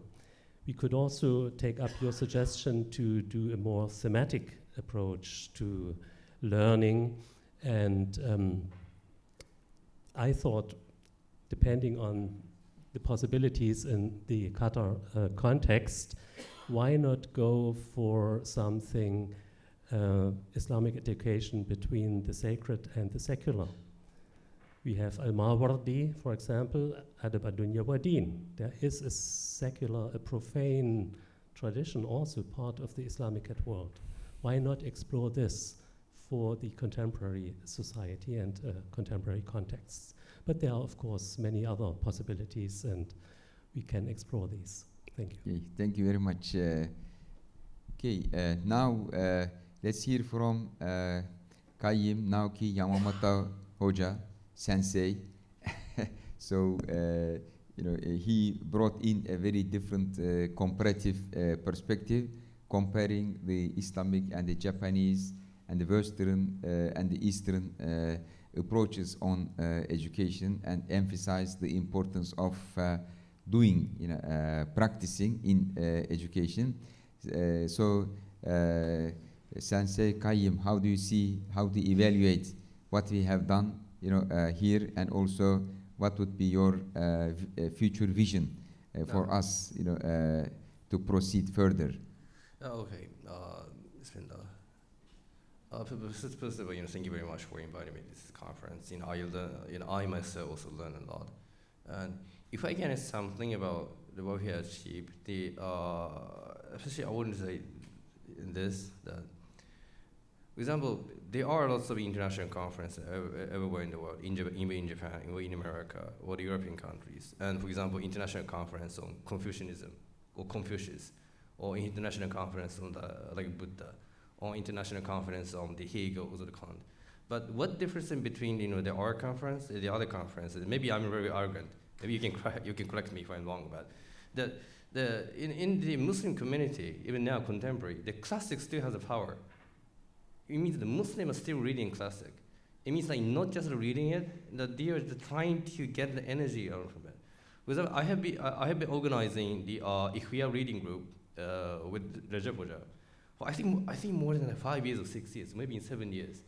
And no matter how we're busy, he's also super busy, and also super busy. But I'm trying not to break this routine, because I know that there are many like Muslim students in that Zoom, online reading group, that this is the only opportunity for them to get something energy out of it. And they see it so seriously. And even in Japan, like there are some like Japanese reading the Buddhist classics. There are some Japanese reading Confucianism in books about Confucianism, and there are some specialists. But most of the traditions are now is about to die. I mean, this is the reality that the Japanese must face. But in the Muslim community, and not only Qatar, but also in Istanbul, or the Malaysia, or Indonesia, or the other countries, these classics still have power, and the classic which actually unite in one community.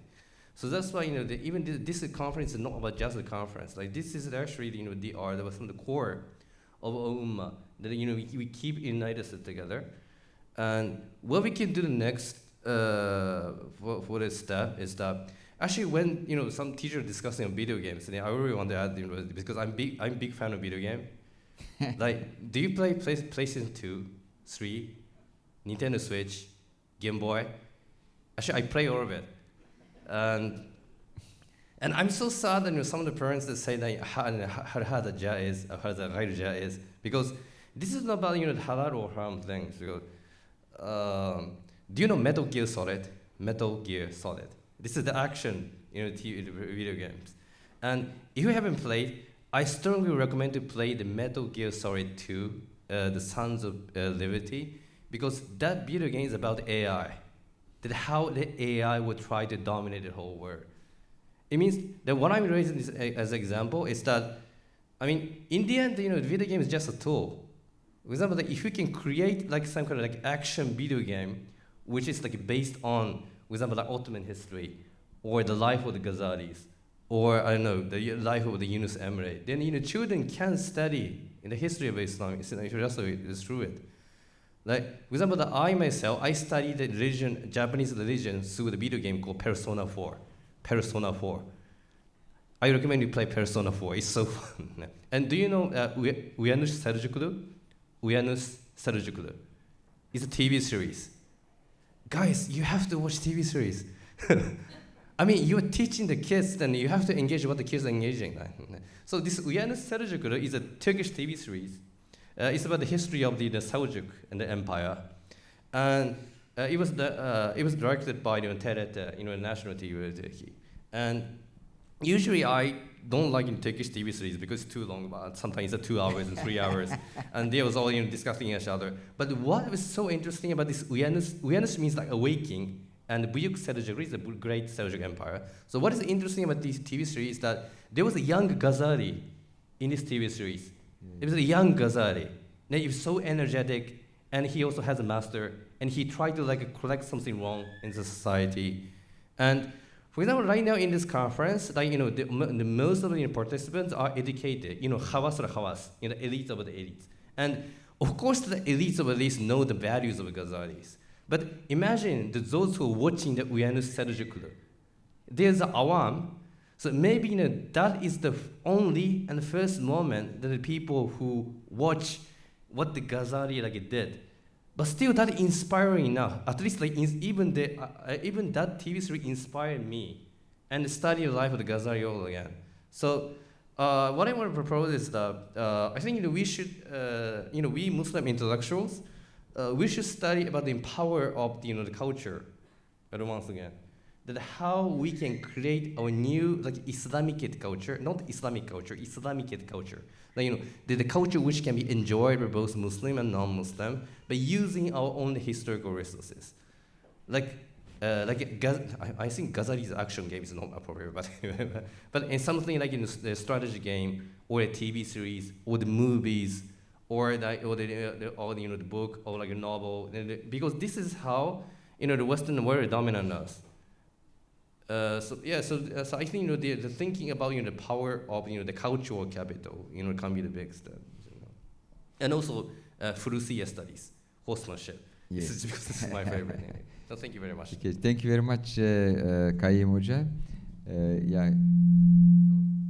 Kayyum Hoca always looks at the issues from a very different perspective. He sees what other people usually miss. And so that's why thank you very much for your contributions. But do you have any specific suggestion for next year?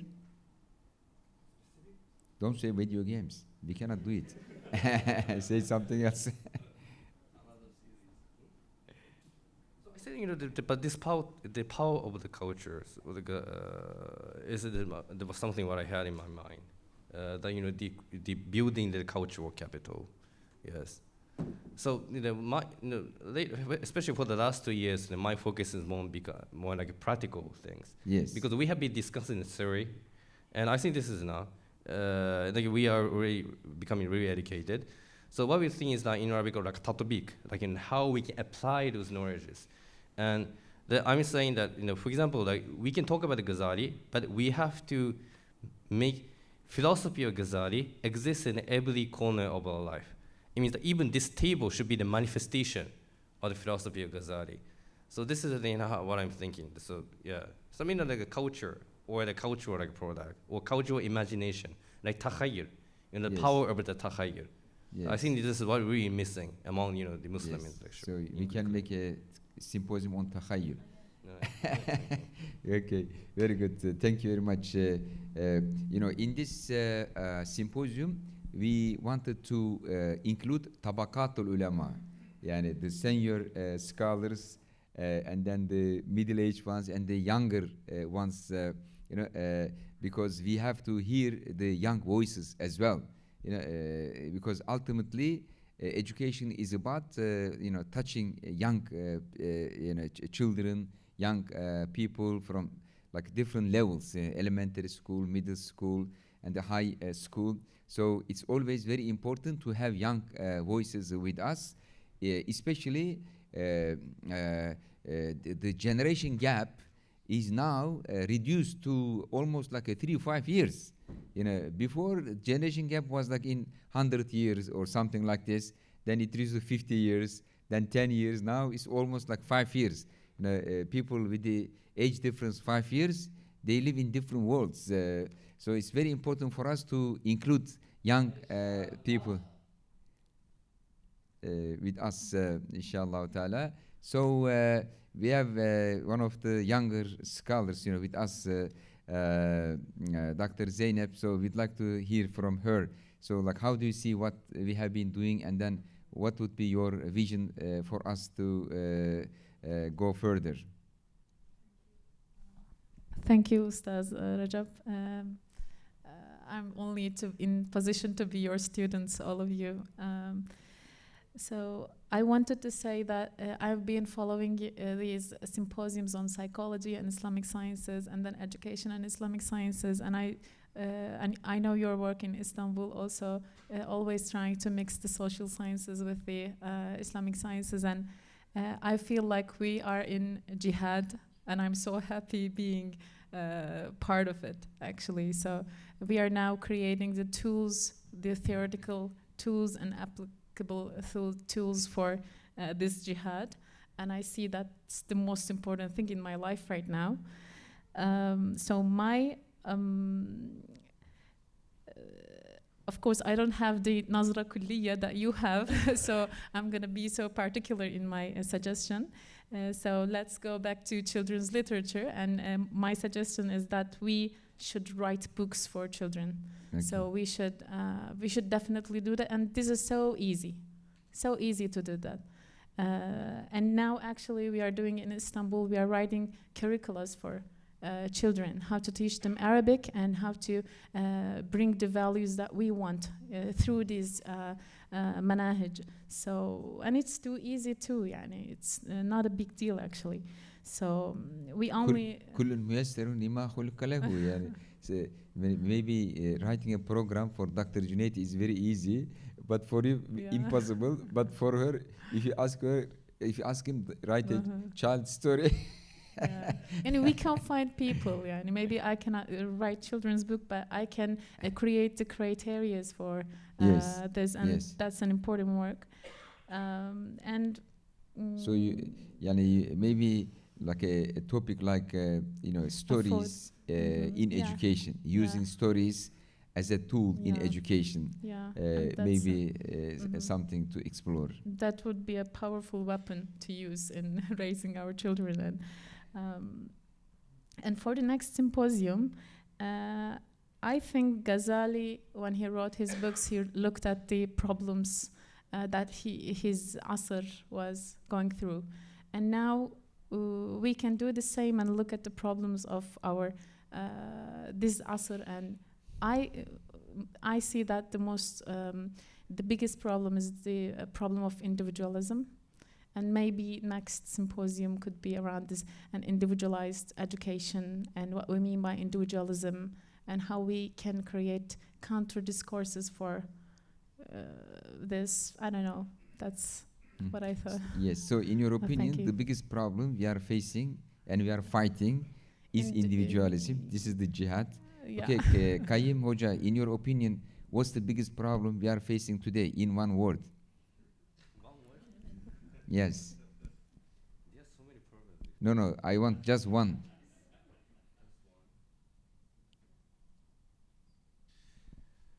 I mean, my personal enemy is video game because I'm addicted to much. I'm sorry? No, I'm joking. No, I said my personal enemy is video game because I'm addicted to much. No, I think I said, I think the lack of imagination, this the power takhayyul. Yes, lack of imagination, you are saying. Okay, very good. Thank you. Because I just wanted one word. I love the two words. So, Professor Sebastian, in your view, what's the biggest problem we are facing today in the world of education? One word. It's difficult for professors, to pin everything in one word. It's not possible in one word. To improve mutual understanding.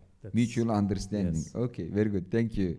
So these are important things, for us to record.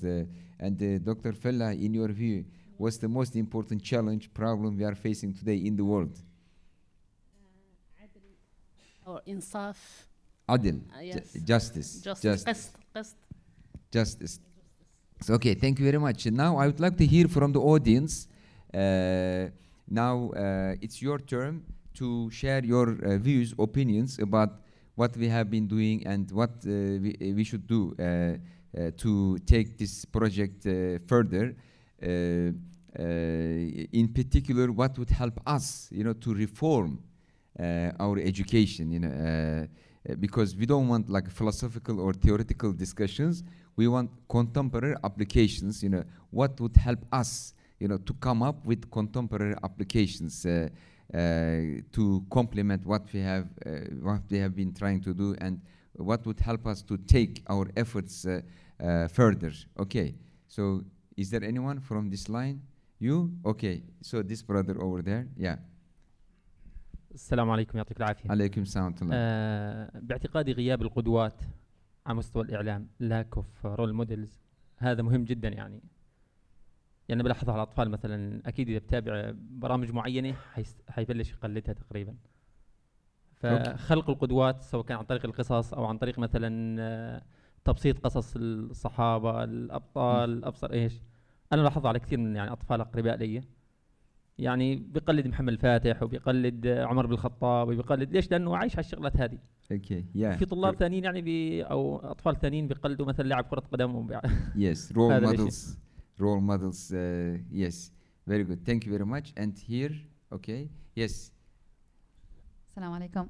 I don't know if this will be appealing, but revisiting Al-Ghazali, we just scratched the surface. I feel this is the beginning, not the end. A lot of us got into Al-Ghazali now. Can we actually go and integrate a lot of the philosophies and the learning and revisit Al-Ghazali next year with deeper insights on what we've learned from each other and from our research and how we've enacted that in action? Okay, this is a good idea. So doing and then coming and revisiting. Dr. Mudassir? Yes. Thank you very much, Dr. Rajab.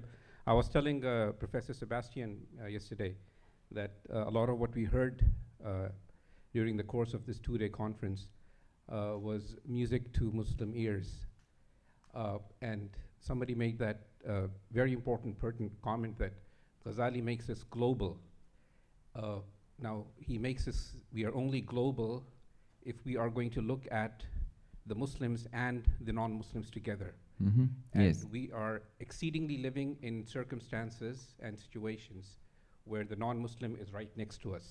Yes. So how does Ghazali talk to a non-Muslim audience Mhm. becomes, of course, we are still learning how Ghazali is talking to the Muslim audience. We need to go a long, long way. Yes. But I think we also start to scratch the surface of how Ghazali talks to a non-Muslim audience. Yes. Yes. Yeah. Thank So you very much. basically, you are suggesting that the contemporary practical solutions we are trying to, drive from Ghazali should address global problems in the field of education, not particularly the Islamic education. Yes. Yeah. This is something we had to know all along from the very beginning, because you cannot isolate Muslims from non-Muslims today. We are all integrated, so we should care for the whole world, because the problems emerging in one location affects the whole world. So you cannot isolate anything that's happening in other parts of the world. So either we will be saved as humanity or we will be doomed as humanity. So once I was invited by Czech Science Academy, I talked about the big transformation we have gone through. I call it open civilization. So today's civilizations have no walls, no borders. They are all like infused into each other. After my talk, someone stood up and said, Professor, can you tell us how we can protect Europe from the problems happening outside Europe? I said, this is an old question. It's a bygone era. It's impossible now, to isolate any geography from what's happening in the rest of the world. So you have to think about, basically he does not want Europe to be affected from what's happening in Africa or like in the Middle East. He wants a paradise in Europe, but the rest can be held. I said this question belongs to a bygone era. It's no more. Like you have to fix the problems of the world so that you can have a paradise in Europe. Otherwise, it's impossible. So same applies for us. So we should not care only about problems of the Muslims, but problems of humanity, because anything that's happening anywhere in the world will influence us also. But also humanity is a trust to us, is an amana to us. It's not only to like protect ourselves, you know, but also it's a responsibility for us. Yes, yes.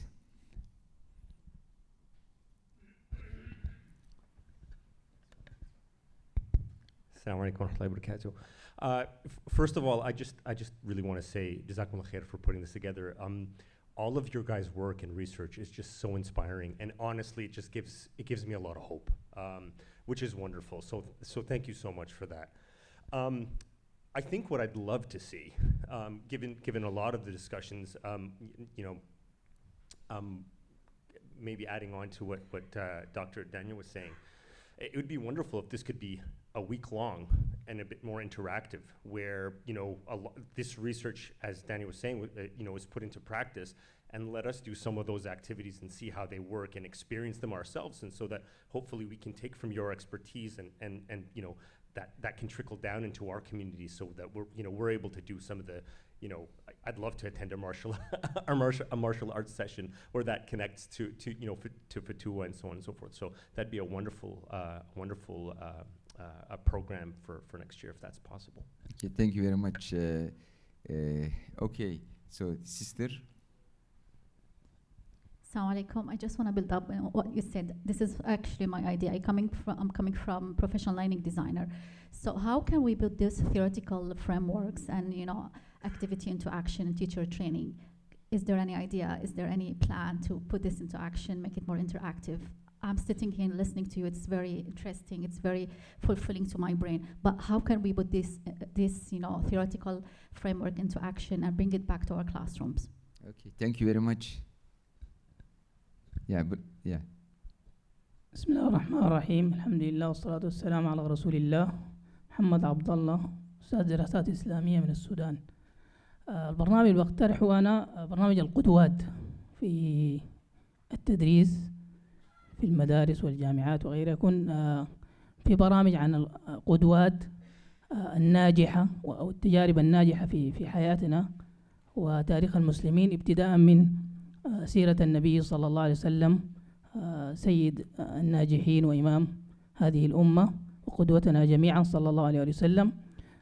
يكون هذه التجارب متنوعة، أحيانا سيرة وتاريخ، أحيانا أفلام قصيرة عن حياة هذا الناجح، عن كيف وصل لهذا النجاح من سيرة النبي صلى الله عليه وسلم، من الصحابة، من العلماء حتى عصرنا، من العلماء في المجالات المختلفة، الخوارزمي، ابن الهيثم وغيره، وكيف أثرهم في العلوم.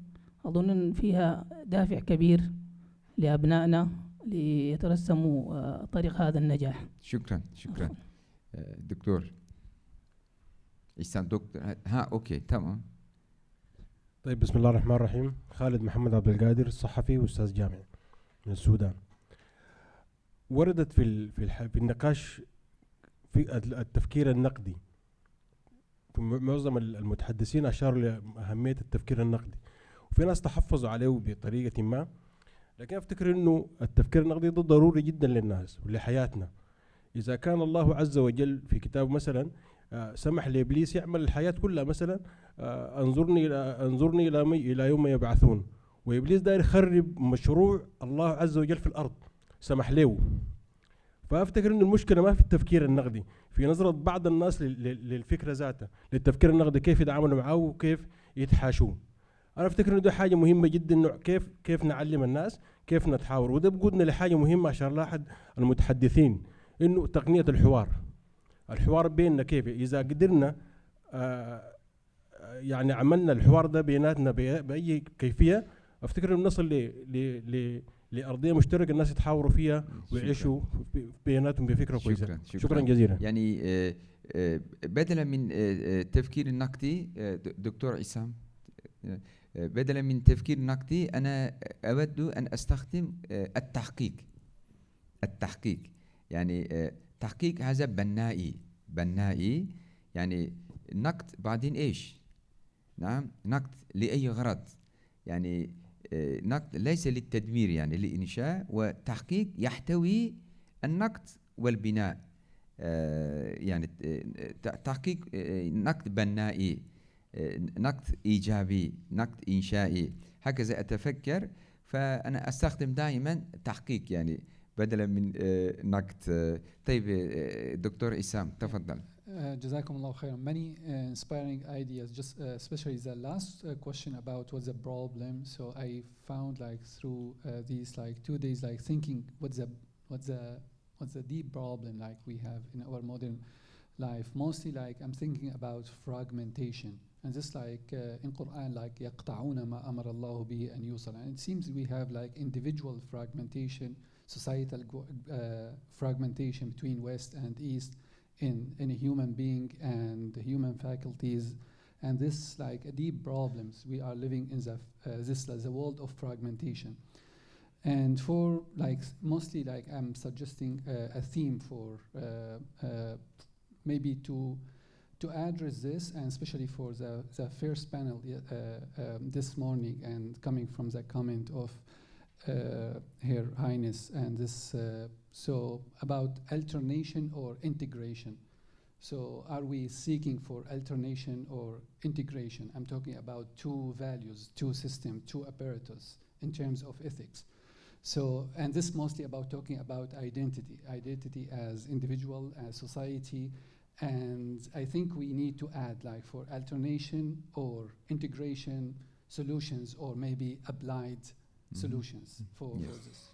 Actually, multiplexity helps us go beyond this question, because the multiplexity allows us to integrate, you know, and also offer an alternative, comprehensive worldview. So anything that's proven is acceptable, you know, from this maratib al-wujud, maratib al-ulum perspective, because we have a martaba suitable for this perspective. Let's say social constructivism. In the maratib perspective, the multiplex perspective, there is a room for social construction. But the problem is when you totalize social construction and you say everything is socially constructed, there is no truth, you know, then it's a problem. But in our understanding, there is a mubah domain. Things may be constructed in this mubah domain, no problem with it. But the problem is to generalize it. Same thing for subjectivism. There's a domain for subjective view, but the problem is when you generalize it, you say everything socially constructed and everything subjective. Then it becomes a problem. So this is the power of the multiplex perspective, the power of maratib. You know, it helps us go beyond pseudo dichotomies, subjectivism versus objectivism.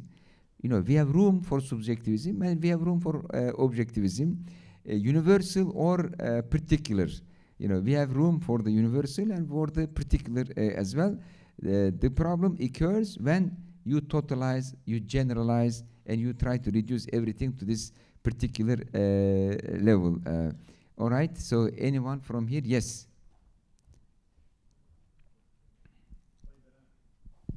أرجو أن يكون مقترح عملي جدا.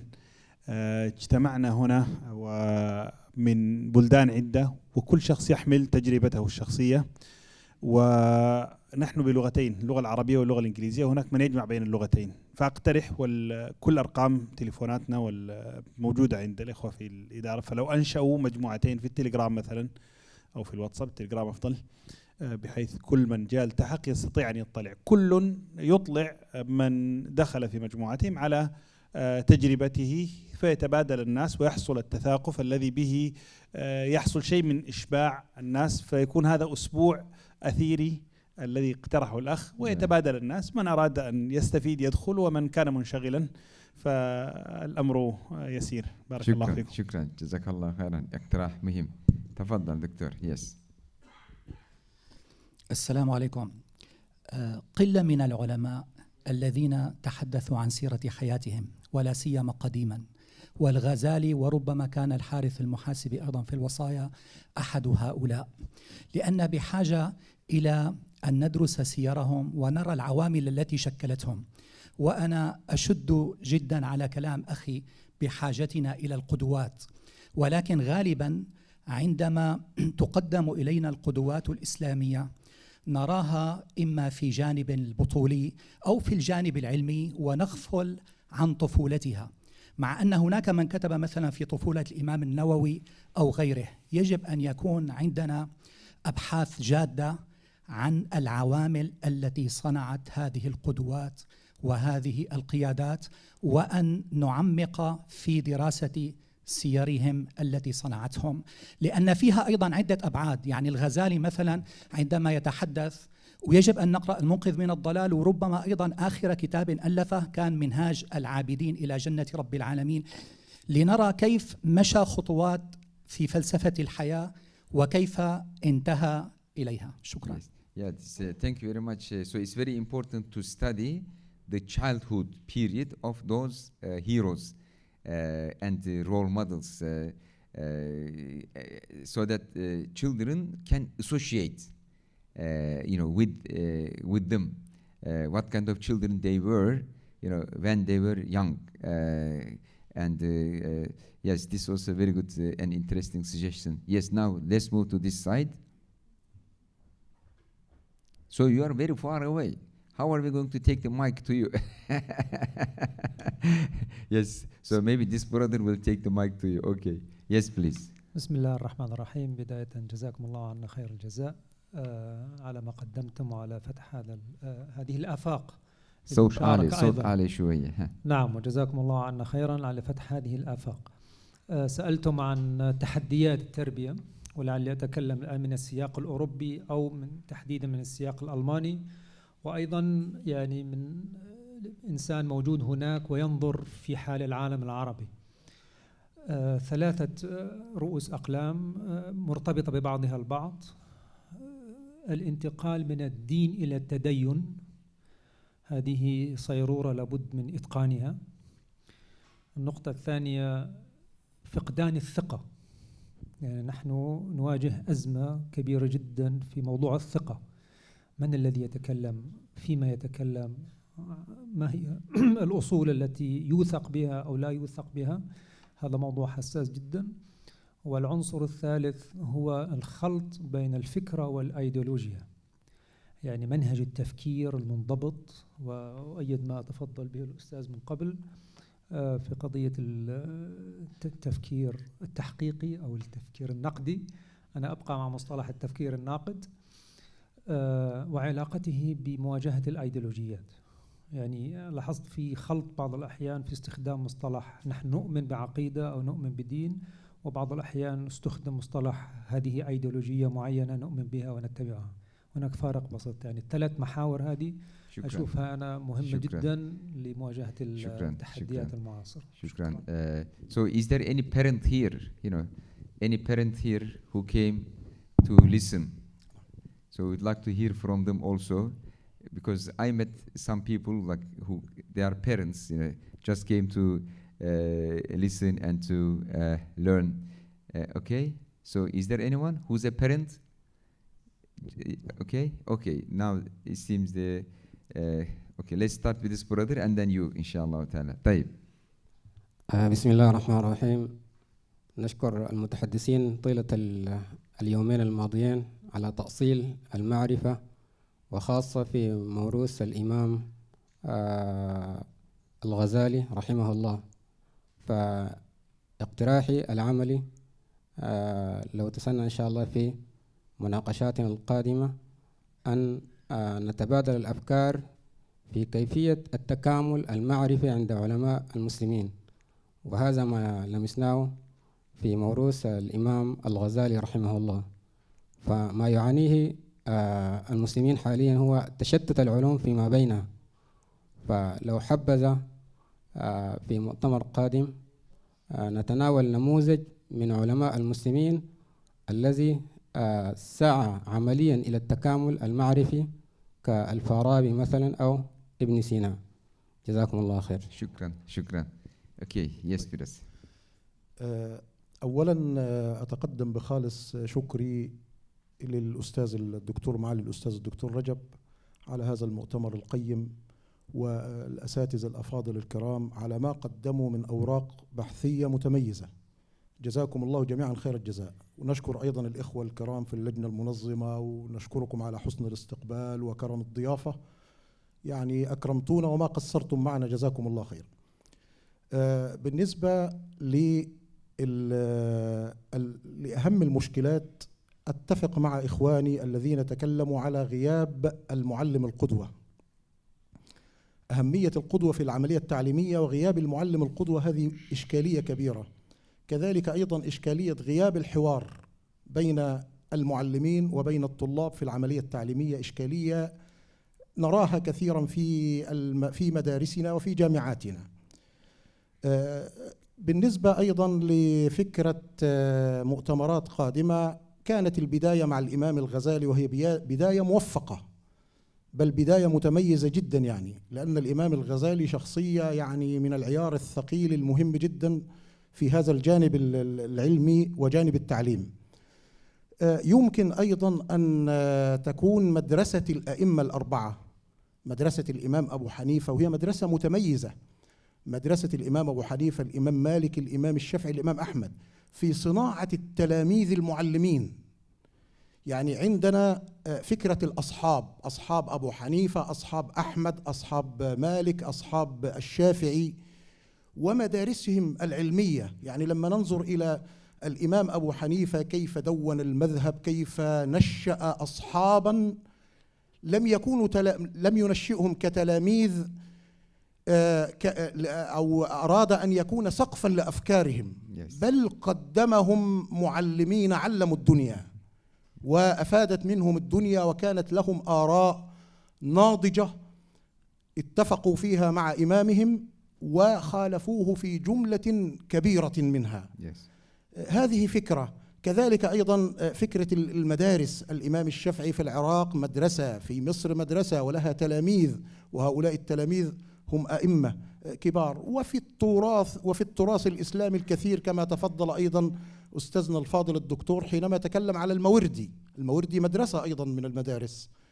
أكتفي بهذا وأشكركم شكرا جزيلا. بارك الله فيكم وجزاكم الله خيرا. These are great educators. We see them as imam, faqih, but this very important to notice that they were great educators and they built a madrasa, a school of thought, and their students, they carried on their legacy. And actually, this was my PhD thesis. Network.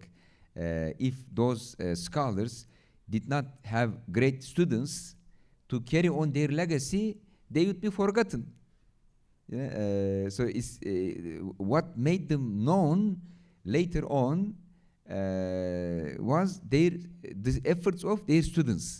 So any great philosopher or any great scholar who did not have students, his name would be forgotten right away. So this is a very important point, like how they produced students who were like loyal, to those ideas, and then carried on to later generations. So it's also an important point. Yes, from here, yes. طيب تمام، أنت أكملت كلامك، يعني انتهى. Okay, شكرا. Yes. جزاكم الله خير. I have 4 main points. I will try to be quick and short. The first one is about identifying our educational research methodology that we're using. Yes. Because many of the discussions were based on the methodologies, and we need to be unique and identify how we're doing that, and you're more better me than this. In addition, or subtitle under this one is the glossary, because most of the things that we're trying to use, we made on assumptions, while we need to clarify it and to identify it. The second one, I think that everyone here agreed that we need to have tools. So based on what we're talking about, there are lots of inspiring, there are lots of great examples, but how are we going to develop tools or models or resources so that teachers and school leaders or educators will be able to use them? Which will take me to the third point, which is teacher and education leadership preparation programs. We need to avoid reacting to the current trends and have this kind of future proofing in our preparation programs, especially based on the maqasid al-sharia, instead of just focusing like this is the trend or this is the fashion that we're having. And the fourth one and the last one will be the ecosystem. So this is not isolated than the holistic thing that we're focusing on and how we're introducing that and producing the knowledge so that not only consuming, but we're also generating and how to disseminate that. Thank you. Yes, mashallah, very practical suggestions. Perhaps this is the last one. Yes. بسم الله السلام عليكم ورحمة الله وبركاته. شكرا جزيلا طبعا على المؤتمر الرائع جدا، استفدنا كثيرا ونحن مدرسون هنا في قطر. فقط لدي تعقيبين أو تعقيبان بسيطان على ما استمعته. أولا فيما يخص التفكير الناقد، لغويا النقد هو ذكر الإيجابيات والسلبيات. هناك فرق بين النقد والانتقاد. الانتقاد هو ما يركز على السلبيات، أما النقد فهو ذكر للإيجابيات والسلبيات. هذا أولا. ثانيا بالنسبة للقدوات، القدوات أمر مهم جدا، والقدوات صدقوني موجودة والدراسات عنها موجودة. المشكلة في كيفية إيصالها لهذا الجيل.